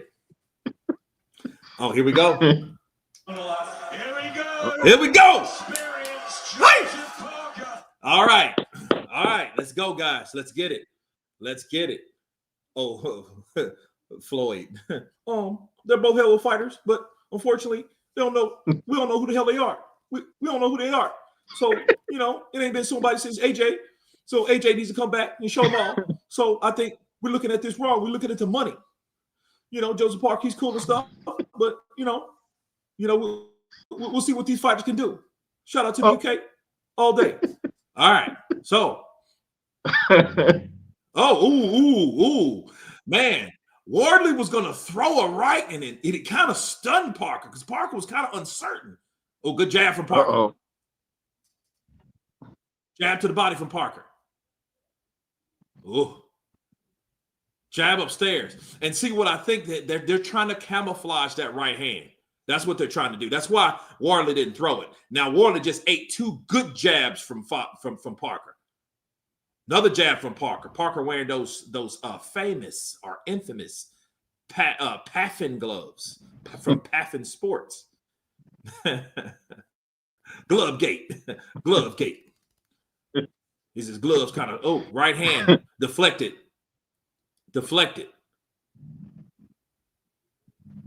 Jab to the chest from Parker. Oh, jab miss for Fabio. Fabio's his distance way off. He needs to get his timing in. Right hand thrown. Oh, jab misses. Everything he's throwing is off. It's off kilter. Oh, good jab from Parker. Parker's in where he needs to be. Fabio is not where he needs to be. I think he landed that jab. Oh, good jab from Parker. Snapping the head back. Oh, Fabio tasted that. He tasted that. He tasted that jab. That snapped the head back. Wow.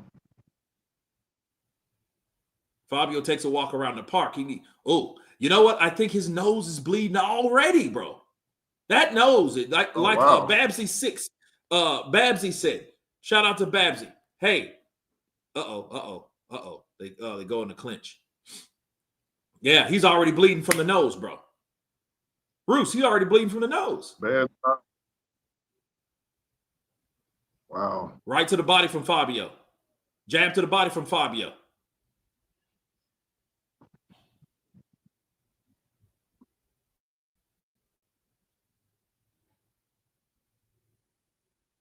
Oh, right hand misses. Dude, it misses bad, bro. He look, that punch would have did something if it would have landed. He got to land first. Good jab from Parker. And Parker is hooking. Oh, good. Ooh. I think that was a behind the head punch, but it was honest because Fabio moved his head down. Good right hand for Parker. Left hook for Parker. Good jab for Fabio. He gets a jab in. Oh, good punch from a right hand from Fabio. Joseph Parker eats it. Right hand upstairs. Right hand. Oh, right hand. Oh, right hand for Parker. Parker opens up on him on the ropes. Good first round. Oh, that's what I'm talking about. That's what I'm talking about. Wow. 305 in the building, people. Appreciate, donate, never hate. Let's go and let's celebrate. Bars. Let's get it. I told you that scar on the top is, but yeah, you're right. Babsy, you're right. I gave you props. I had to give you props. You're the first person I thought of. Jack's man, Winter's Holiday. Fire in the trenches. Let's get it. Let's get it. And look, Fabio landed a right hand. I think Parker might have rubbernecked it. I think he might have rubbernecked it, but look, that's a good game plan. Keep the jab in Fabio's face, bust his face up. It's already showing. He's already showing signs of that jab. Look at that. Watch him. Right hand. Oh, he hit him with a left and a right, and a left and a right. Yeah. Parker ain't playing no games, bro. Parker, like he said, I'm ready to punch holes in Wardley. Shit, he already punched one right there at the nose. He reopened the hole in the Parker nose. got that round, man. Yeah, he got that round. You got to understand. He got that, Fabio, that punch overthrowing. He overthrown that right hand. He's throwing it too soon. He's not in position. Yeah.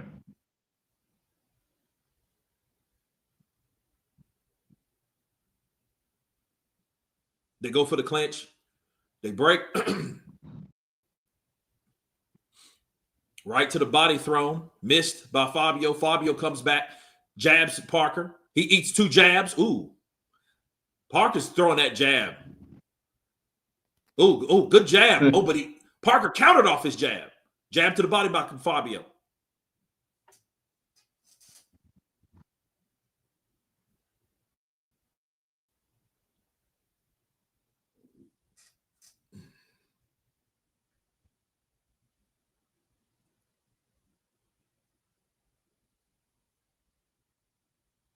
Fabio has good foot movement, I think, but you can tell. You can tell the pedigree is starting to show. Right hand's over the top by Joseph, but Fabio is rubbernecking it. He's throwing his shoulder to avoid a lot of those shots because he has this poor man like, good overhand right. Good overhand right for Fabio. Right uppercut. I think that hurt Parker. Here comes Fabio. Fabio got him on the ropes. He got him on the ropes because he caught him with that right hand. But it was like that top shot, the same type of shot that Parker caught Bacali with. Martin, right hand. Right. Right hand. Fabio got him with the right hand. Jab to the body. Jab to the body. Right uppercut. Parker looked like he's going down. Ooh, Parker's hurt. He's in the corner. Right uppercut. Left hook for Fabio. Right uppercut. Overhand right. Another right for Fabio. Oh, he's giving him all he can. Look, Parker's trying to get out that. He's trying to get out. He got 38 seconds. Clinch. What's going on? Clinch. What the hell's... I mean, it was a clinch. They broke the clinch. Mouthpiece fell out. Okay. Did he spit it out? Parker can't handle that power, bro. He can't handle that power. Here we go. Oh, no. Fabio's coming in. He comes in with the jab. He's coming in with the jab. Overhand right. He better do something. He better suck it in deep. Because if not, he's going to go to sleep. Bars. Left hook lands for Parker. Overhand right lands for... No, he missed with that overhand right. But remember, Parker's been here before. Overhand right for Fabio. Jab for Fabio. Jab for Parker. They come in a clinch. Headlock him. He gets out of that round. Trying to see how he walks back to that blue to his corner. Wow. Sound like Fabio got that one. Oh yeah, Fabio. That's a Fabio round because it's fabulous.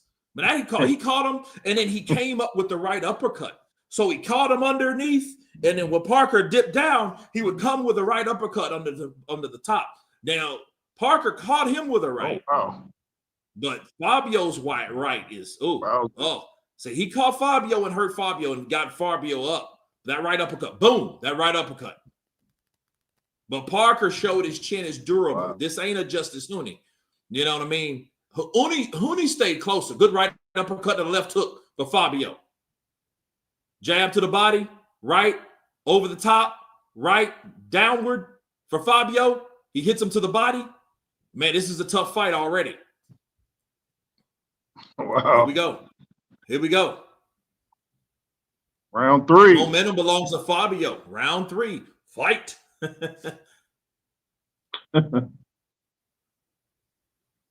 Good jab. They trade jabs.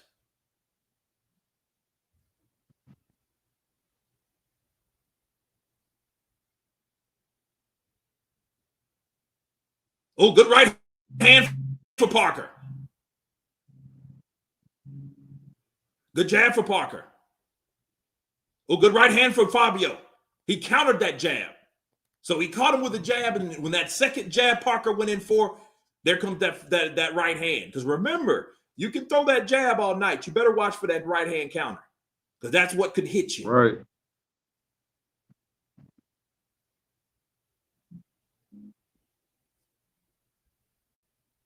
Yeah, I actually am. I'm impressed with the, you know what I mean? I see, and the thing is, when Fabio hurt Parker, Parker's fighting in a different way. So he's more cautious.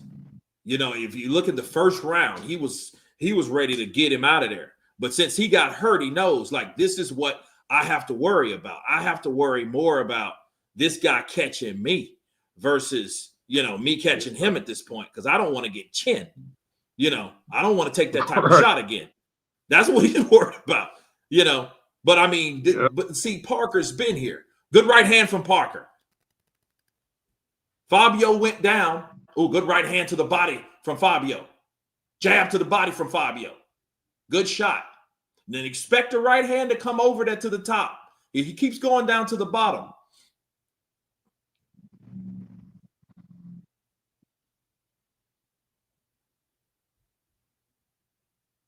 Oh, good right hand from Fabio. Oh, jab from Fabio.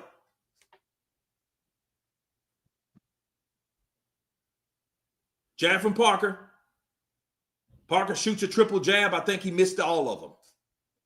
So now he's off. Oh, good right hand.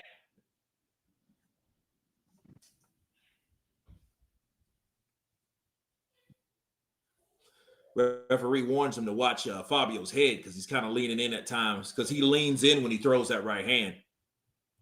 Oh, okay. Overhand right slaps the left guard down. So he misses with that. But Fabio, he's still trying to throw that cannon. He's still trying to throw that cannon. Yeah, Fabio's smart. I mean, you know, he knows, because, you know, you don't want to get caught one of them Samoan right hands or left hooks. Hey, there we go. It usually takes Parker a couple rounds to recover. Well, I mean, he's taking his time, but he should, though. I mean, he's just not going to go in there and just, nah. Yeah, you can't be reckless. He's not just going to go in there. Oh, he missed with that right hand. He didn't land that right hand on Parker. I thought he leaned in. He missed it. It came in. So when he threw that right hand, bro, he threw that right hand and he just missed it. It's like the Matrix. Oh, okay. That's crazy. Yeah. No, I think Parker shit. And look, we don't know if that weight that Parker has put on is going to help him in the later rounds. See, this is experimental. Yeah. This experimental shit, you know, we're all going to learn. And I think he's going to learn too. You know, you don't need all that damn weight to crack a shot. You know, that weight ain't going to help you like you think it is. It's going to hurt you more than going to help you. If you think you're going to land something, because it's a gamble. If you feel like, hey, I'm going to come in at 270 and knock a dude out in 3 rounds. Okay, that's a gamble, because what if you don't do that? If you don't do that shit, you're going to get tired around 5 and 6. And you're like, damn, my big ass is tired now. Right. You know, now you're huffing and puffing. You know, so this is what we're dealing with. Right. It's round 4, though. Jab for Fabio. Round 4. Fabio stepping in. Yeah, it's round 4. 2 minutes, 16 seconds left. Oh, good jab from Fabio. Good jab from Fabio. Fabio's keeping him back because, see, now Parker's worried about that right hand. So he has to pick his shots carefully. But now it's giving opportunity for Fabio. Uh-oh. And you know, look, Parker ain't going to win a decision like this. Yeah. Jab for Parker. See, Parker wanted to get him out of there. Yeah, it didn't happen. Now you got to adapt. Oh, yeah. Huni actually was boxing better than Parker. Yeah, he actually is. You know, and it just shows you, man, you don't know until the day of what these fighters going to do. And it's crazy. I think Parker should have come in around 250. You say what? I think Parker should have come in around 250 instead of 262. Yeah. Oh, good left hook from Parker. I think that staggered Fabio. Fabio comes back with a 1-2 and a 1-2-3. Parker comes back with a 1-2. Oh man, look, this is the type of fight I like right here. Look, this is punches thrown. They're in the phone booth. Well, good jab from Parker. Jab for Fabio. Fabio's trying to measure. You got to be careful with that. You got to be careful with that. Yeah. Yeah, these guys' timing are off. It's off a bit. It's off a bit. Jab for Fabio. Jab for Fabio. Nice. He's going right up the guard of Parker.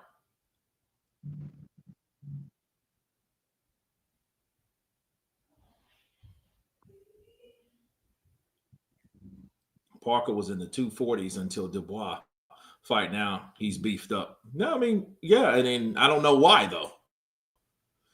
You know what I mean? Because even if you fight, like his idea to move up in weight, right? And you know, because he only fought one time in 2023, was it? Or was it 24, right? Yeah. So he fought him in 24. And the crazy thing is, it's like you fought Zhang. Zhang's a big boy. Yeah. So I don't know. I just don't see it. I don't see it, man, because there's nobody bigger than that guy. I mean, you could argue that it helped him. Now that right hand landed. Yeah, that right hand landed for Parker. Oh yeah, these guys are fighting, and it's kind of, you know, it's kind of a awkwardness, you know. Yeah, it's kind of an awkwardness. Here we go. Look at Jafford. I'd be surprised if it goes the distance. I don't know, man. It may at this point. I mean, because if they stay calculated like this and nobody catches each other, then they get tired and then they have less to work with. It's a possibility. You know, a good jab for Fabio. Right. Fabio's coming in. See, you got to watch that right uppercut from Fabio. See, they disguised it. And see, that sounds like classic Ben Davison, though. You think about it. Roll the dice. Think of AJ. AJ was either overhand right or underhand. Remember? Roll the dice. Roll the dice, isn't it? Let's see.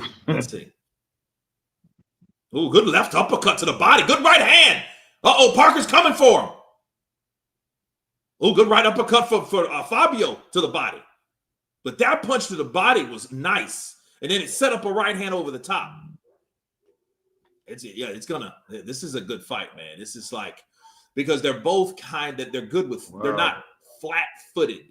So you're looking at somebody that they have the capability of mobility. You know what I mean? So they're able to inch along and step in, you know, a good instep. Inside fighting is decent, but they're still off timing.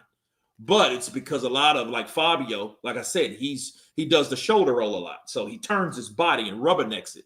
And because he does that, that's why a lot of those shots are not landing, which is good for him. Right. They're both countering over the jab. So it's kind of like one's trying to match each other. They're both, somebody's going to have to catch somebody with a shot they don't see coming, like a surprise punch. Yeah. So a right and a left just land for Parker on the inside, but it was like some scrapping, like clack, clack. You know what I mean? And even that wasn't like this flush shot. You know, they landed on the ears and, you know, the side of the mandible and stuff like that. So it's pretty even. It's still even. Good jab from Parker. I'd fight Wardley inside. I wouldn't fight him at a distance.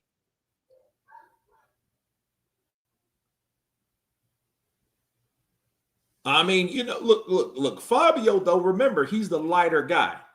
So if anybody has a bit more gas tank, it's Fabio. Right. Look at jab for Fabio on the inside.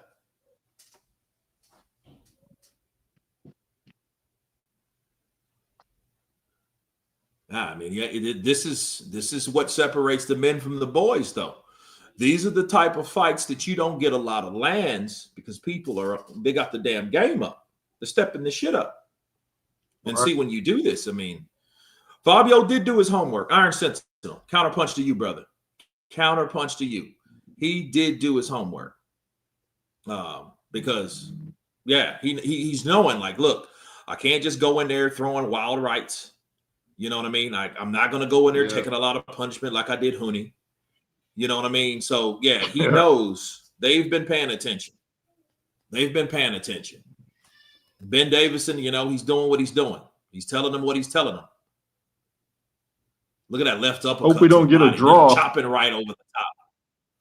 Dude, well, if they get a draw, that means who's going to fight Usyk? None of them. Yeah. Where's that going to lose? Because, no, somebody got to win this fight. It's not in the plans for a draw.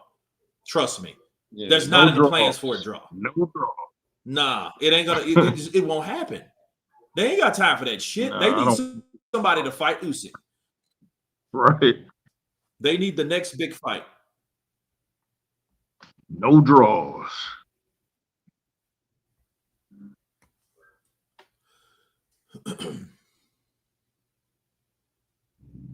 Nude beach style, no draws.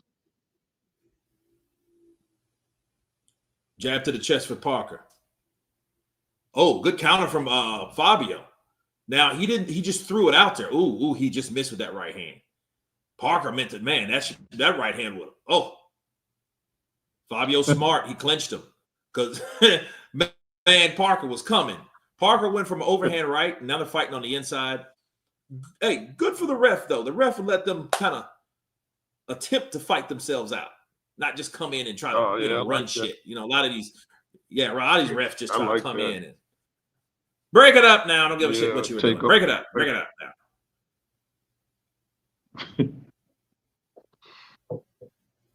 Double jab. Jab upstairs, jab downstairs for Parker. See, Parker likes to hook off his jab or uppercut off his jab. You know, and he's pretty good at doing it. Yeah. Let's see. That shoulder roll is doing wonders to stop Parker's overhand right. That's true. Yeah. Because you got to go with that shot. That's how Canelo is able to get. Oh, good double left hook for Parker. You know how he. Good overhand right for Parker. Another right for Parker. I remember he caught Joe Joyce with a triple left hook. That shit was pretty impressive until like Joe Joyce knocked his ass out. That's right. He like shot his wall like Boosh, boosh, boosh, boosh, boosh. I'm the juggernaut, bitch. The slow punch. You hit me 5 times, I hit you 1. That's crazy. The juggernaut. Here we go. Oh, wait. Oh. And this is round 6 already, dude. It's crazy. 20 seconds left. This is going in the second half of the fight. These are middle rounds here.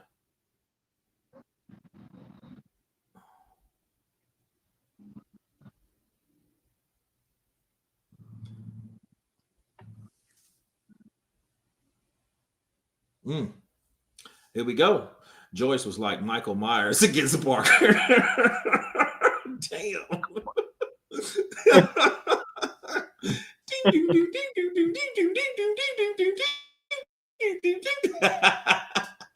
Man, yeah, really, really was, man. Look at Tyson. Ooh, right uppercut for Fabio. They caught him in the neck. Damn, Parker caught one to the neck. Like, ugh. You know, he caught him in the neck. And Parker comes back shooting rapid fire. You say 4-2 Ward. Okay. I'm like, who the hell is Ward? Ward? He's not fighting tonight. But he's retired. Art of Ward. The Rob Zombie version. Macaulay tried that. Yeah, he did. McCauley tried that shit. It didn't work for him. That overhand right caught his ass. Okay, here we go.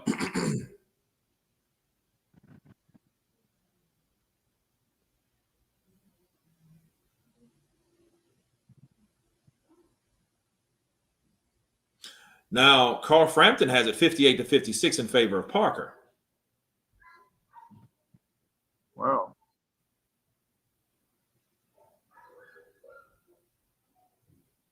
Good right uppercut from Wardley. Jab to the body from Wardley. And see, Wardley could come up the middle with an uppercut if he wanted to, you know, or he could step back. Yeah.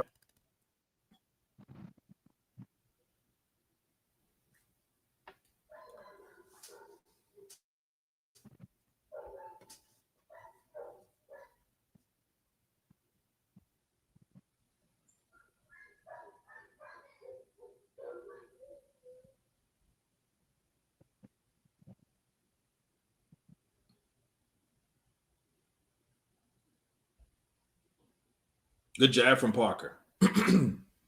Hey, you can take the shot, take it. Fabio's doing good, man. Fabio's I know he's like, look, you got to catch. If I'm Parker, I'd start aiming for his damn temples and his ear. I would start going for his ear. Yeah, that was Joyce's best. Oh, good overhand right from Fabio. Oh.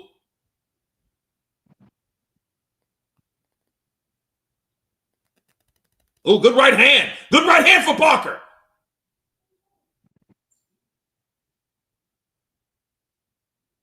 Now they're in the clinch. They're in the clinch now. So here we go.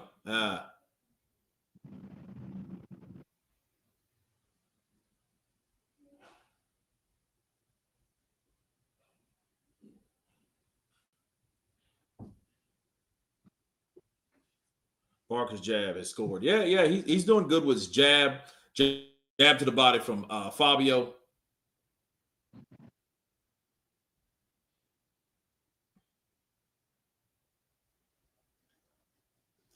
Jab for Fabio. Fabio looks like he's getting tired, to be fair. Like he's kind of taking a break. Because he's not throwing clinching much. with a big guy like Parker will wear you out.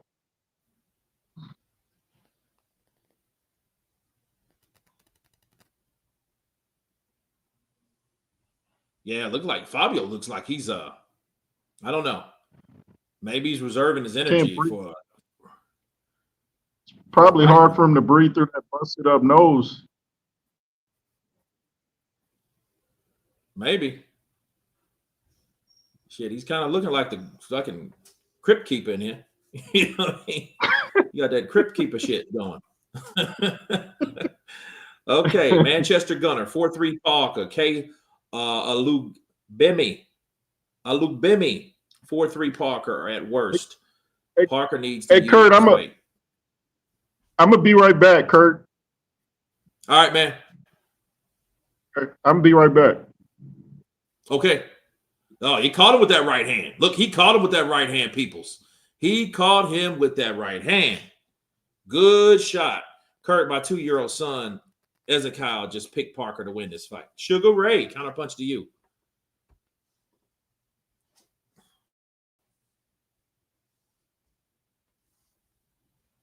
Don't think either of them will be a match for Usyk, though. Nah. I mean, it doesn't really give you much to go on, you know what I mean? Because these guys they're pretty parallel in each other. Okay, it's round 8. All right. So we got 5 more rounds.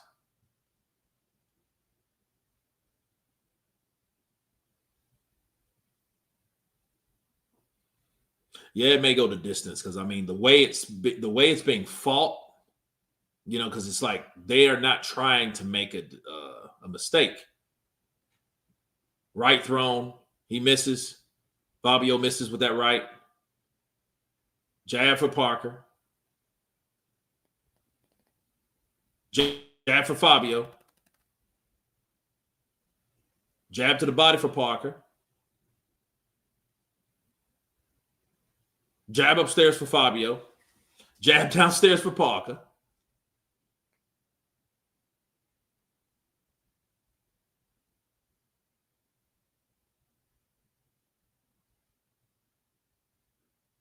Triple jab missed by Parker.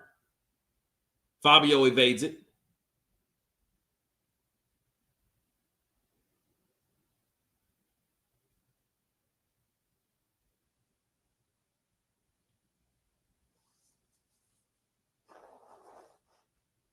Good jab for Fabio. Good jab for Fabio. He needs to set that right up, right behind it.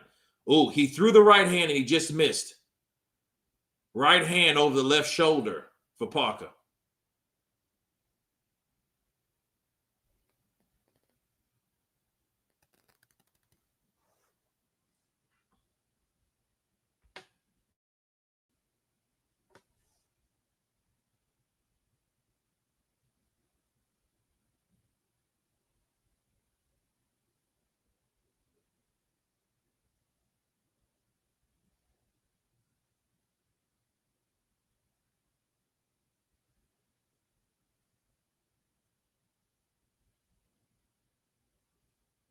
Jab for Parker. Yeah, because Fabio, he doesn't really have much on the inside if he's not the if he's not the attacker. So if he's not, look like that right hand landed for Parker. Uh-oh. Fabio's trying to pick him up. He's trying to pick him up.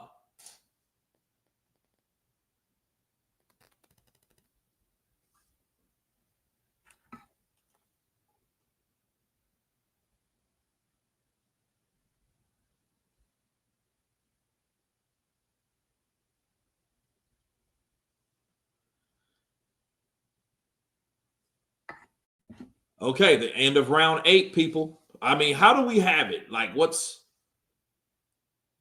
are we gonna, what do we got? What do we got?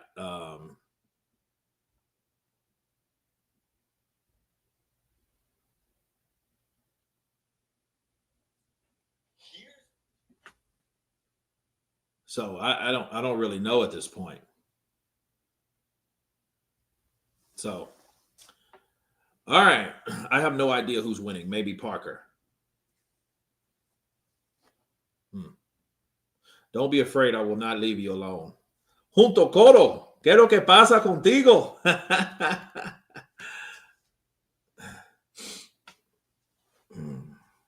¿Qué hoy, loco? ¿Qué hay, loco? Nada más. Mira, este pelea, pero es poquito tranquilo. Man.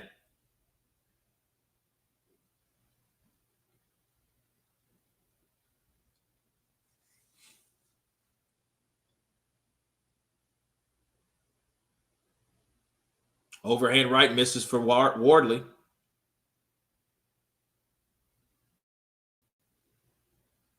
It's round 9.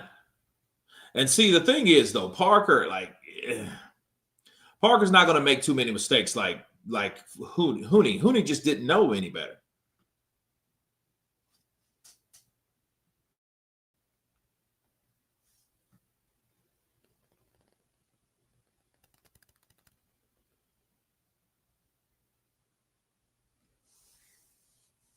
So,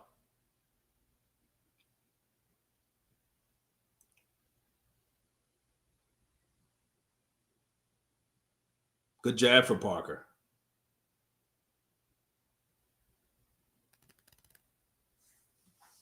Sign up for haymakers. Hope for I get selected.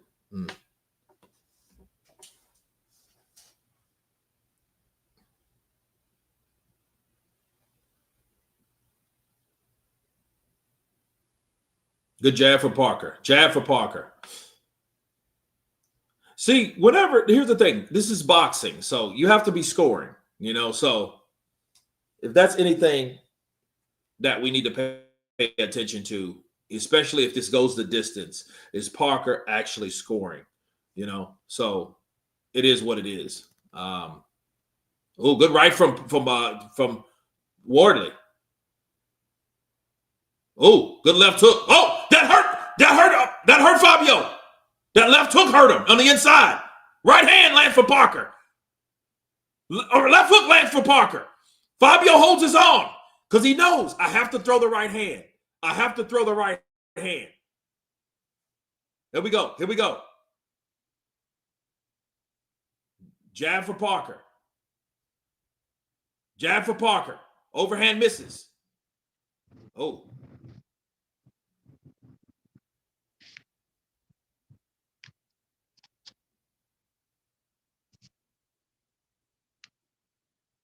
Fabio looks like he's tired, man. He looks like he's tired. Left hook. Left uppercut for Parker.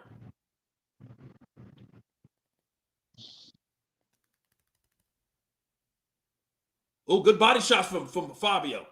Fabio's tired, man. And it's crazy. You would think Parker would be the one that's tired, but he's not. Jab for Parker. Fabio, because Fabio's reaching. Oh, man, yeah, Fabio's tired. Look how he's walking. He's walking like, dude, I just ran 3 miles. He's tired. Wardley is just right now, not able to follow up. Hey, Kurt, do you think the weight of Parker is? You think when they get in the clinch, Parker's weight is getting to Fabio, like leaning on him? Nah, because it's not that type of fight. You know what I mean? Like when you have someone leaning on you, it's leaning on you only like the gravity of your weight is affecting you. You know what I mean? Now I understand. When you clinch, it's like someone draining your energy. I do get it.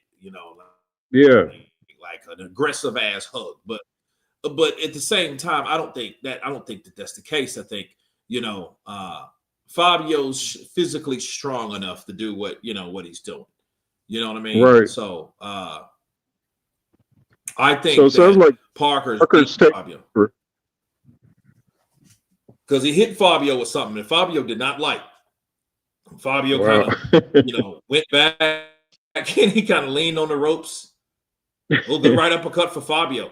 And see, the thing is, this is the intriguement because can Fabio pull it off? He's been the guy that's, this ain't a Frazier Clark. Good jab for Joseph Parker. Jab downstairs for Parker.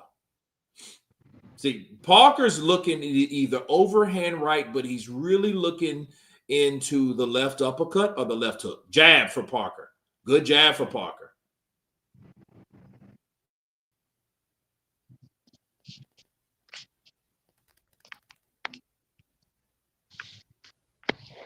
Oh, good right hand. Oh, that hurt Fabio. Did that hurt Fabio? Left hook. I don't know. I don't really know, man. I don't really know. Hold on. Wow. Good right hand for Parker. Ooh. Jab with a right uppercut. He tried to get Fabio dipping down, but he just missed. He just missed that shot. Yeah, Fabio's getting tired, man. Now his conditioning is showing. I don't know what he was doing. I don't know what he was doing. So, Ben Davison's about to go say, roll the dice. Roll the dice, isn't it?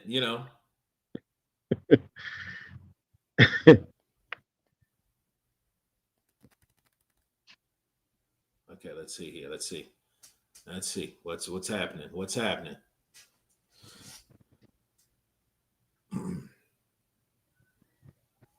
Parker still has to be careful. Oh yeah, absolutely. Yeah, that's what I was going to say. Parker can't get cocky. He's got to still watch out for that right and the uppercut. Mm-hmm.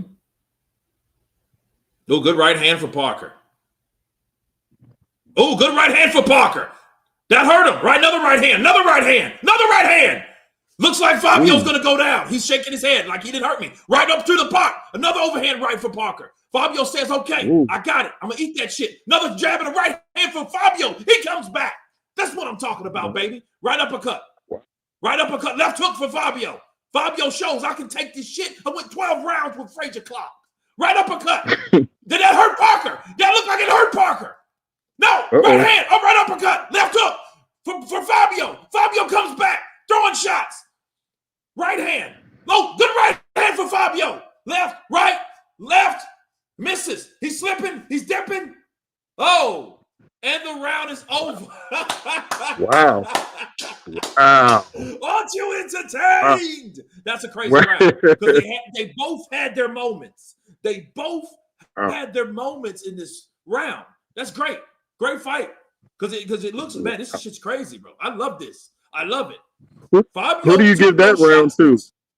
I don't know. I'd probably give it to Fabio since we gave the last few to Joseph Parker to kind of keep it equal. But I don't know, man, because Fabio caught him with shots. But here's the thing. Fabio is a heavy-handed person. Right up a cut the left hook. That stumbled Parker. And he should be focused more on the inside. That's what, if I'm Fabio, I should be worried on the inside. But I don't think he has the confidence. He doesn't have the security to come in the inside. Look at that right uppercut. That caught him. And he leaned into it. When he leaned into that right uppercut, wow, he caught him. Look at him. Look at him. There he is. There he is. Yeah, that hurt. Okay. Yeah, that hurt Parker. So this round 11, bro. It's all or nothing. Whoever falls wins. I mean, loses. Yeah. Whoever gets the knockdown wins. That's what I meant to say. There you go. Dyslexic bastard. You dyslexic bastard. Good jab for Fabio. Parker's bleeding. Look, he's distracted. He keeps moving, messing with his face. He keeps messing with his face. Here comes Fabio. Fabio eats a jab from Parker. Something's wrong with Parker, though. Maybe a cut on his eyelid or something. Focus, Parker. Focus.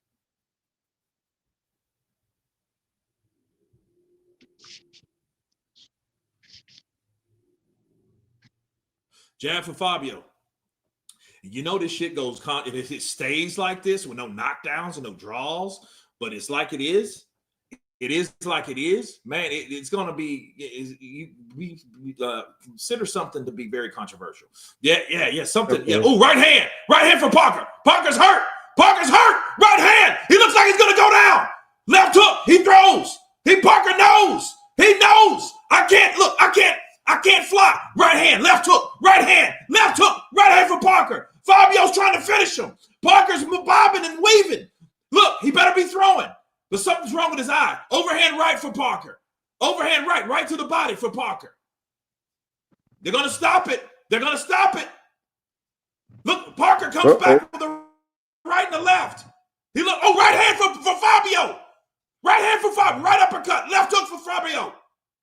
No, he stops it. That's bullshit. That's bullshit, though. That's bullshit. No, that was too early. Way too early. What happened? I kept saying, I said, they stopped it. They stopped it, bro. Yo, that was way too early. I told you. What? I told you guys. I told you guys that was going to happen. When I told you guys, look, in the UK, bro, I'm telling you, they find times because Parker wasn't done. He wasn't done. That's weak. BS stoppage. And look, I just heard G-Man just say BS stoppage. Bro, that is weak. I told you guys that this would happen. What's up with the UK, man? Listen. It's more so the politics on how they view fights. They don't like a lot of punishment there. I keep telling people, like, look, in the UK, that stoppage. See, whenever he got him, no fucking body went down. Nobody went down. That is whack. And see, the thing is, you mean to tell me that was worse than the Hoonie, and people thought that was fucked up. If you think that's fucked up, look at this fight. This fight's crazy. This fight is crazy. Yeah, these premature stoppages like that, and you seen Parker moving and trying to get out of the way of the shots. He wasn't just taking blinded shots, but what was bothering him was, I think he either got thumbed, like he had a cut in his, he got hit with his right hand. Look, see, right, missed, that landed, that missed, that landed, that punch missed. That was a shot that hit him on the shoulder. And see, it was some momentum. That hit him in the chest. The right uppercut landed. Missed with that left. Right hand landed. He missed with the overhand right. Punch to the body. Watch.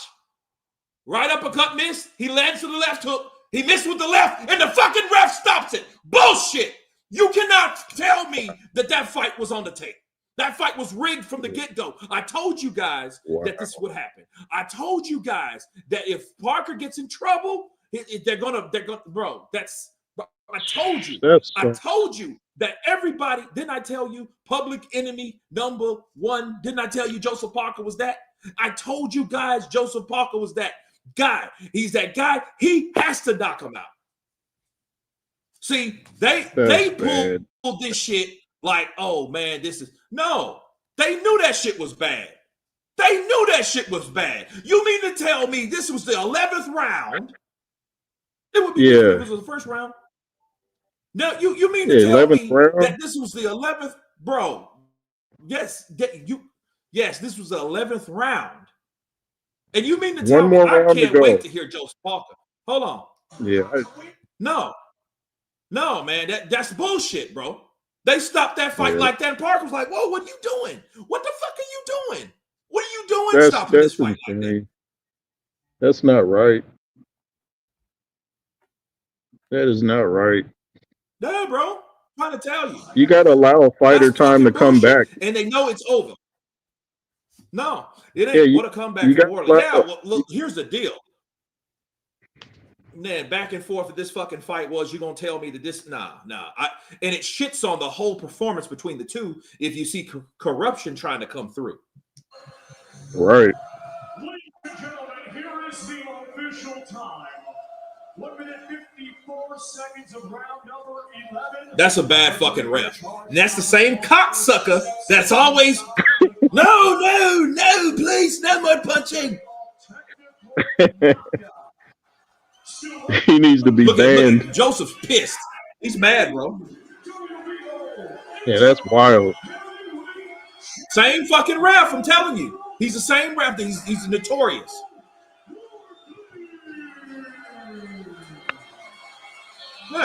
Yeah. So yeah. I wonder who's the head on the scorecard. I don't know. I mean, I think that was the point. You know what I mean? I think, hey, hit him with something. You know. Yeah. That's wild. It was crazy, man. Bill Knows Boxing, Roy versus Mike. I'm gonna do that after I see what Roy has to say and what these fighters have to say about the fight themselves.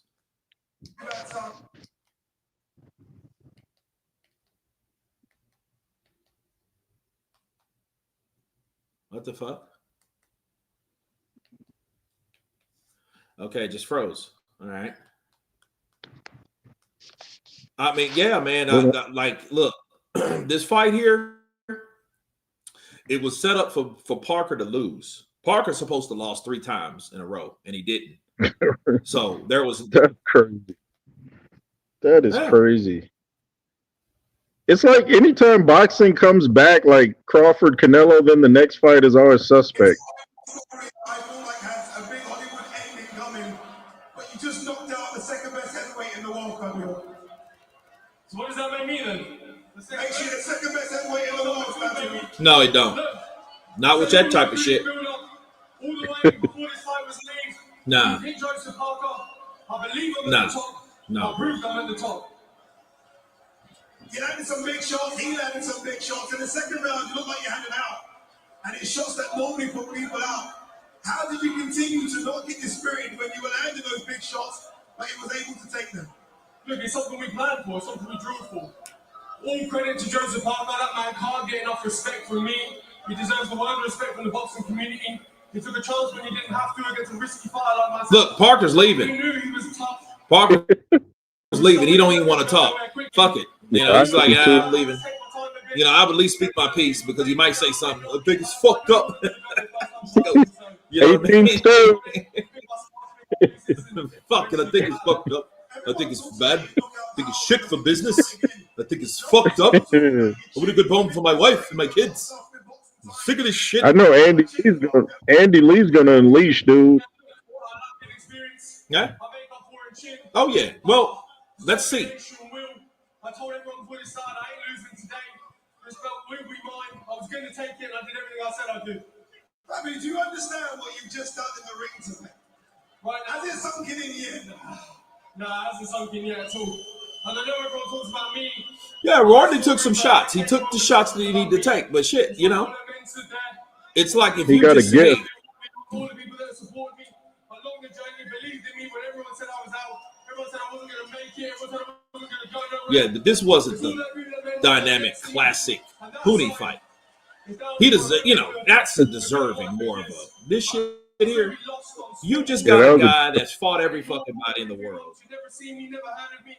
But that man picked me out of the rough, looked after me, gave his time to me and changed my life. He deserves everything from me.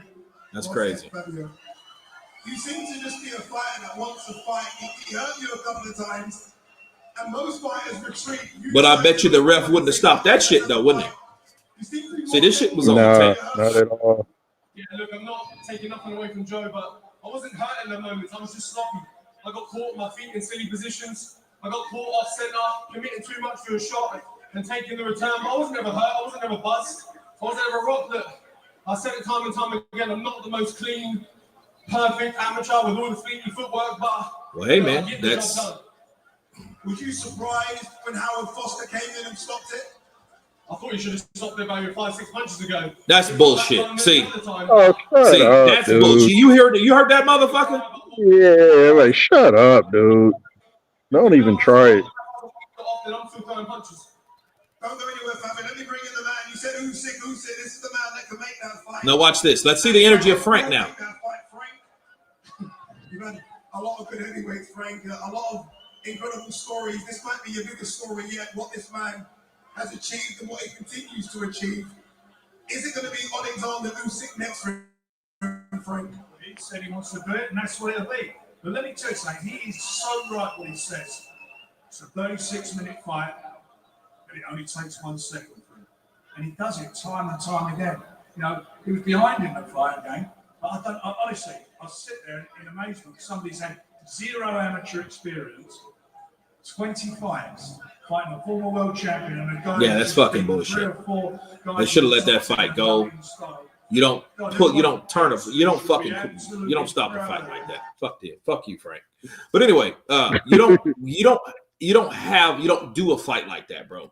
You disrespected the fucking champion. You didn't let the champion go out on his shield. This motherfucker had to. You heard what he said? He said, "Oh, it should have been over 5-6 punches ago." Yeah, he needs to be drug tested. Just showing how tired he was. Yeah, that's insane. All you Parker fans, you got to allow a guy to come back. Including you, Kurt. Okay, real truth. It is what it is. You know, that's a real lie, though. You know, I just know that's some bullshit. They stopped that fight too early. And bro, you got to know when the fucking punches are landing or when they're missing. Yeah. See, if that's the case, all you got to do, really, people. Throw a flurry. What's that? Go ahead. All you got to do is throw a flurry and stop it. Just throw a flurry and then, you know, that'll be too much Wave it punches off for this fucking ref, you know. That's what happens when you're dealing with bitch-made referees and referees that, you know, think that, oh, you know what, I just seen too much solid punches. You didn't see solid shit. They slowed it down. Yeah.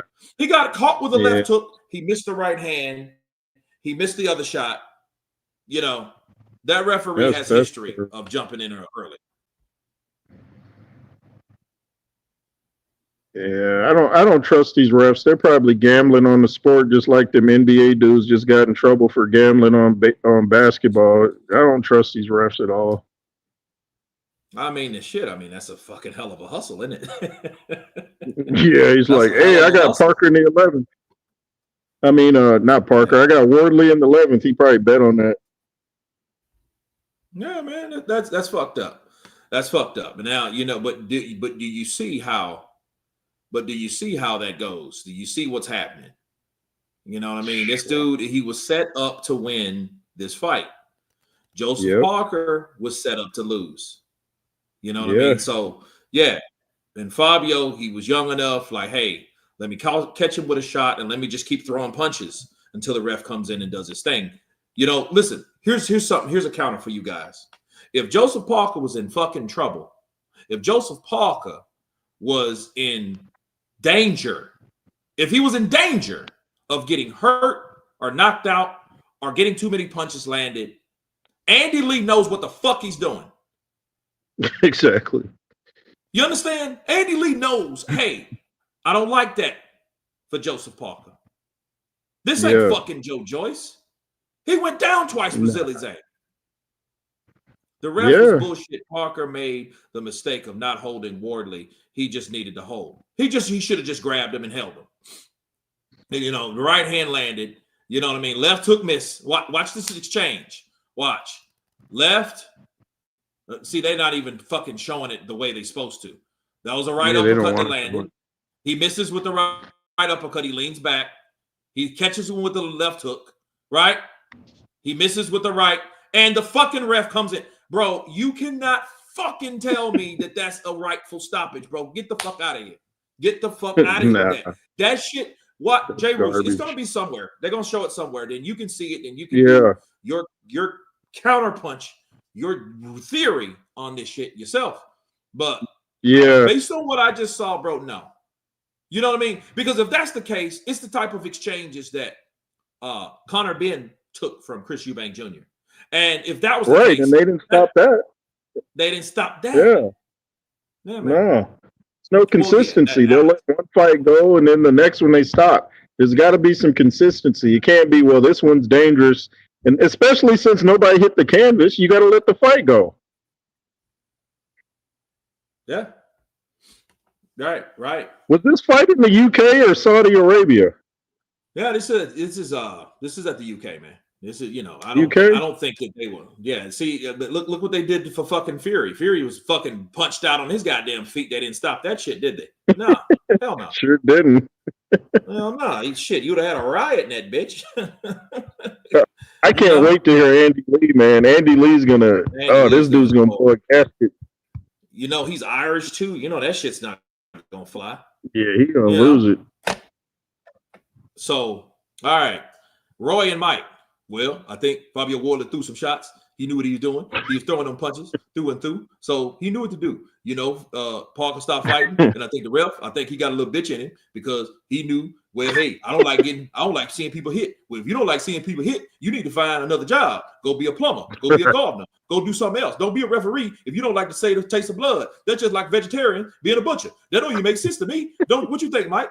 Well, I think this motherfuckers I think people should go out on the shield. You know, I think it's sad because even when I fought Lennox Lewis, I went down twice and they gave me all the opportunities because we didn't have bitch-made motherfuckers like that couldn't stand the punch. If you can't stand the punch, you know, you should get out of the sport.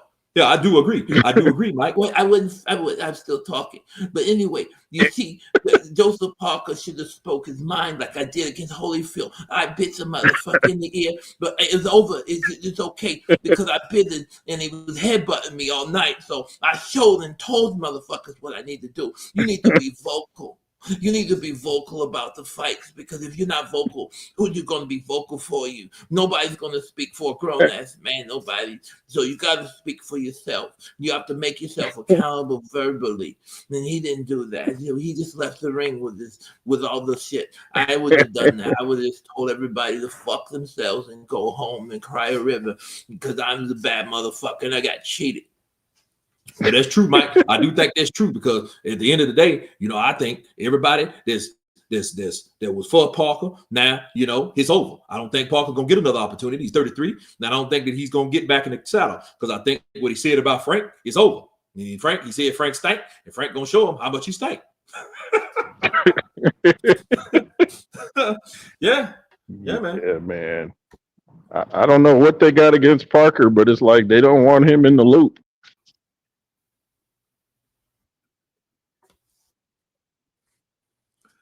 Yeah, well, I mean, he's because you know Parker's young enough, but he's from another era.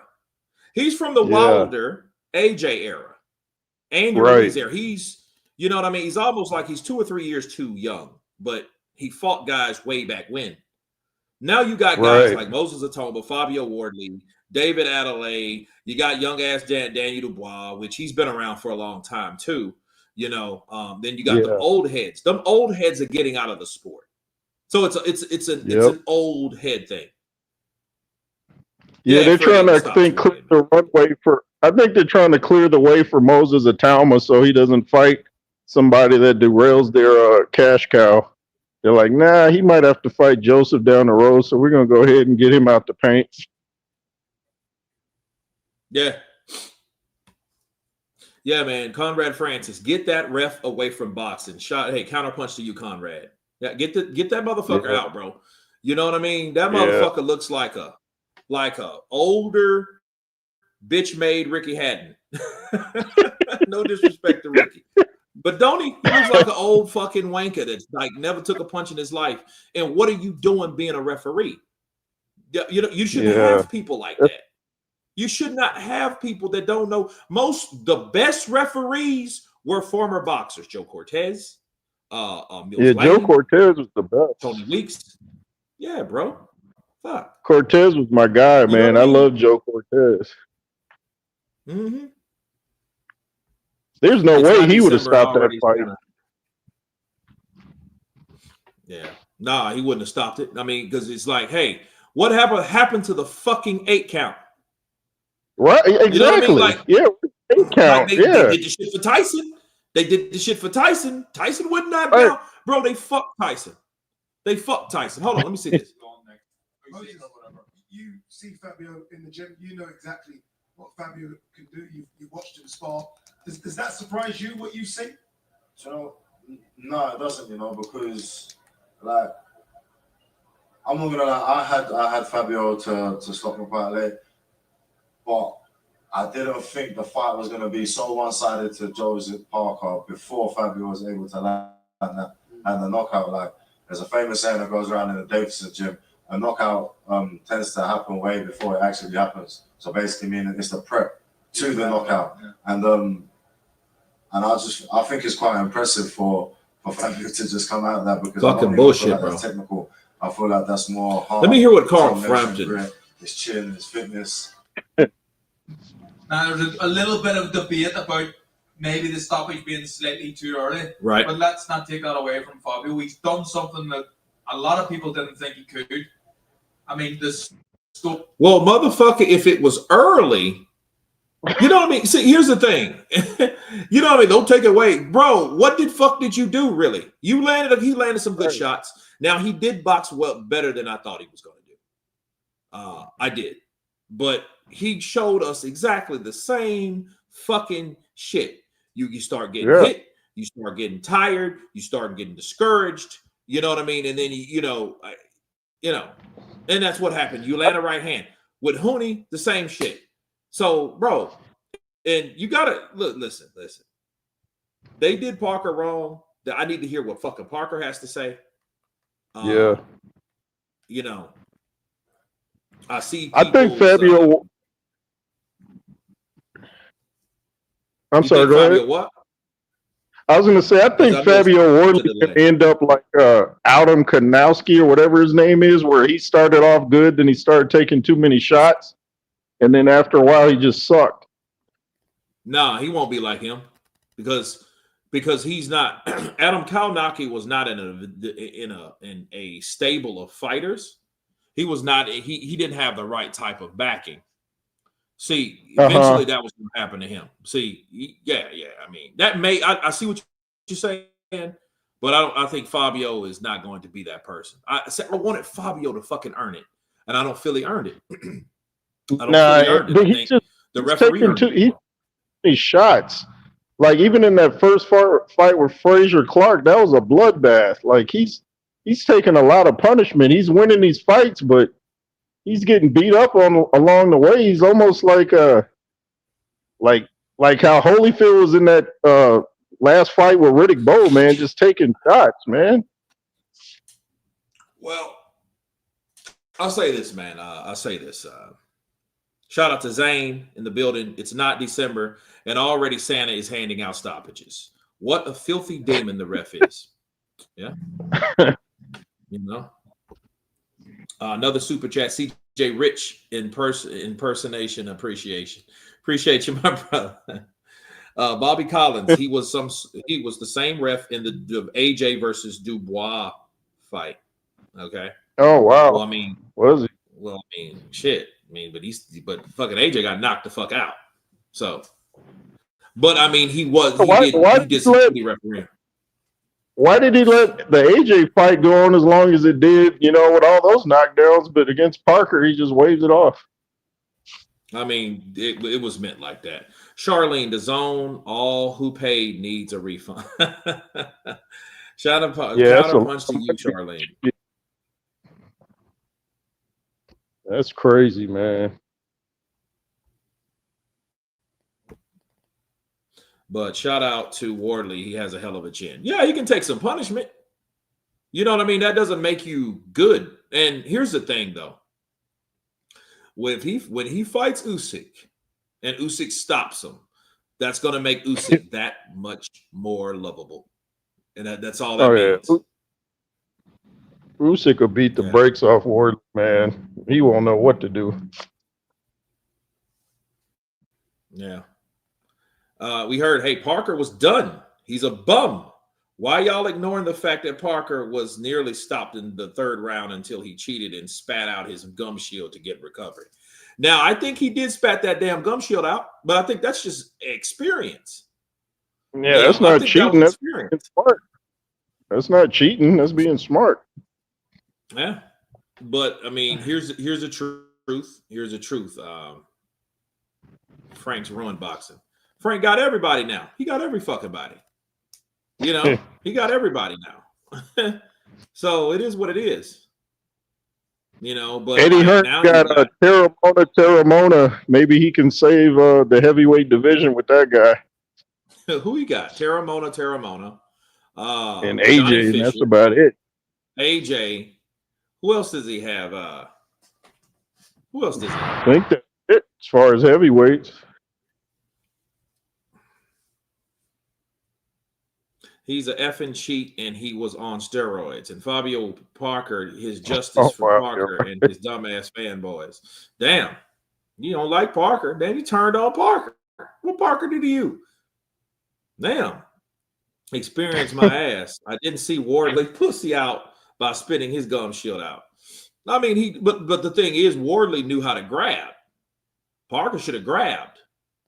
You know. So now Parker has no heart. He's lost his mouthpiece. Like, come on, y'all. Well, how soon we forget you beat all these dudes, you spit out your mouthpiece, now you suck all of a sudden. Come on now. That's crazy, man. But I mean, rematch with a ref from New Zealand. You know, I mean, bro never liked Parker, Usyk, or AJ. Nope. I mean, because it's either, you know, think about it. You know, Parker versus Usyk, nobody wanted to see that. Not anybody that was, you know, that lets everyone off the hook. Now, see, it lets everybody off the hook, man. So, I mean, it is what it is. The ref should have let it carry on. He should have, but he didn't because he's bitch made. He's soft. He has a weak belly. That takes me back to the Mildred Taylor Chavez fight. Remember that with Richard Steele? Yeah, it was like that, but that was probably worse. But this, this was bad. This was bad too. It's in the same ballpark. Yeah, because see, everybody is hyping up the fact that, oh man, Wardley ain't shit. Wardley is just a dude with a right hand. This motherfucker's gonna be you want to market yourself behind the role model of Wilder, and see what's gonna happen. Yeah. Whoever beats Fabio is gonna look like a god. That's what happened to Fury. He beat Wilder's ass. He beat Wilder, and everybody thought this is the best thing ever. No, he ain't. Motherfucker ain't fought nobody else. And see all these wars that Wardley's getting in, he's getting softened up at the same time. Like, this is softening him up for, you know, somebody's going to get a weaker version of Wardley because he's taking so much punishment. Like you can't get hit on the chin by guys weighing 260 and be the same. Nah. What's gonna happen with that is technically no. What's gonna happen with that is he's just gonna get his ass whooped by somebody that knows, you know. Yeah, he's gonna get no the break amateur speed off him. experience. No, man, the thing is, man, Joseph Parker, he took a gamble, just like Joe Joyce. You're gonna see him looking all sad like Joe Joyce here in a second. Yeah, I was about to say Wardley's defense is like Joe Joyce, you know. Just get hit on the chin. That's his defense. Yeah, man. Yeah, so it is what it is. No, they ain't talking a rematch. Fuck a rematch. You think that's gonna come out of Frank's mouth? What are you, crazy? What are you, out of your mind? That's no rematch. What are you, crazy? It's like rematch. What's that mean? Yeah. Rematch. We don't need no stinking rematch. Nope. None at all, man. None at all. So it's crazy, man. It's like, to me, I want to see Parker's interview. I want to hear it because we got a lot to cover because, bro, yeah, it's crazy. That's crazy. They better have security around Andy Lee tonight. He's probably going to choke that referee. Mm-hmm. I would have been better off with a knockdown, but you know, I'll send that in my breakdown because I got a lot to discuss. But yeah, man, this fight, this shit was too early. I mean, for people that he did a good job, don't take away, stop fucking being sensitive. All it is the fight was too early. That's all. Right. Man. I mean, if that was the case. If that was the case, what should have happened is he should have they should have let Parker go out. But that just showed you nobody gave a shit about Parker. Not the powers that be. No. Nah. What, are you out of your mind? What, are you crazy? No. That ain't a highlight reel fucking fight. You stopping it early. That takes away from the credibility of Fabio. Fabio's just happy. He's just happy because he's like, fuck, I won the fight. I ain't never been defeated. Carry on now. You know, I might be getting the biggest payday ever. He's gonna be fighting Usyk because he's getting paid. He's fighting for the undisputed heavyweight champion of the world because he's fighting the undisputed champion. So yeah, and you know Parker's gonna. You know this shit was set up like that, bro. This was a set up, rigged bullshit fight. You know, and you guys got something to say? Hey, ask G-Man. I just clicked on there and heard G-Man. That was a BS stoppage. The politics of boxing. Yeah, they knew what the hell they were doing. They knew what they were doing, bro. Let's see, seconds out. See, that's one upside of having Dana White in the sport. See, stuff like this ain't gonna happen. Dana White will get rid of you real quick as a ref. I saw somebody do that in the UFC. You never heard of that ref again. Like, Dana White don't play that stuff. Well, I just wanted him to earn it. And I don't know what the fuck Dana's going to do because he's already underpaying people. So, you know what I'm saying? He's just already underpaying people to me. Minimum wage for everybody. Yep. You know. Knockout bonus and shit, man. Get on out of here with that bullshit, man. Give me my pay. So you can work it, or you can work at the Waffle House when you're not having a fight. Yep. So Parker didn't do his job. He didn't knock out Fabio, and then he got hurt by Fabio, and Fabio started punching, and he didn't instinctively grab. So, hey, man, you know, you got to be held accountable for the decisions you decide to make. So it's a lot of ways you can look at that. But I'm seeing John Fury's talking about it. Decision. John Fury just said that was a big FU, I guess. Where did you see that at? Where are you looking at? Oh, I just got a notification. Boxing King Media, where they're interviewing John Fury, and he said that's a big FU. I guess he's not happy. You know, John Fury's not going to hold back. I got to see what he's talking about. Yeah, well, Yeah, that's wild. I want to start doing these vids. Okay. Yeah. Yeah, I got to do some vids on this too. I might get you guys might see a rant from your boy Jay Roos tonight. Well, you're definitely going to see one over here in a second. Shit, man, these dudes are tripping.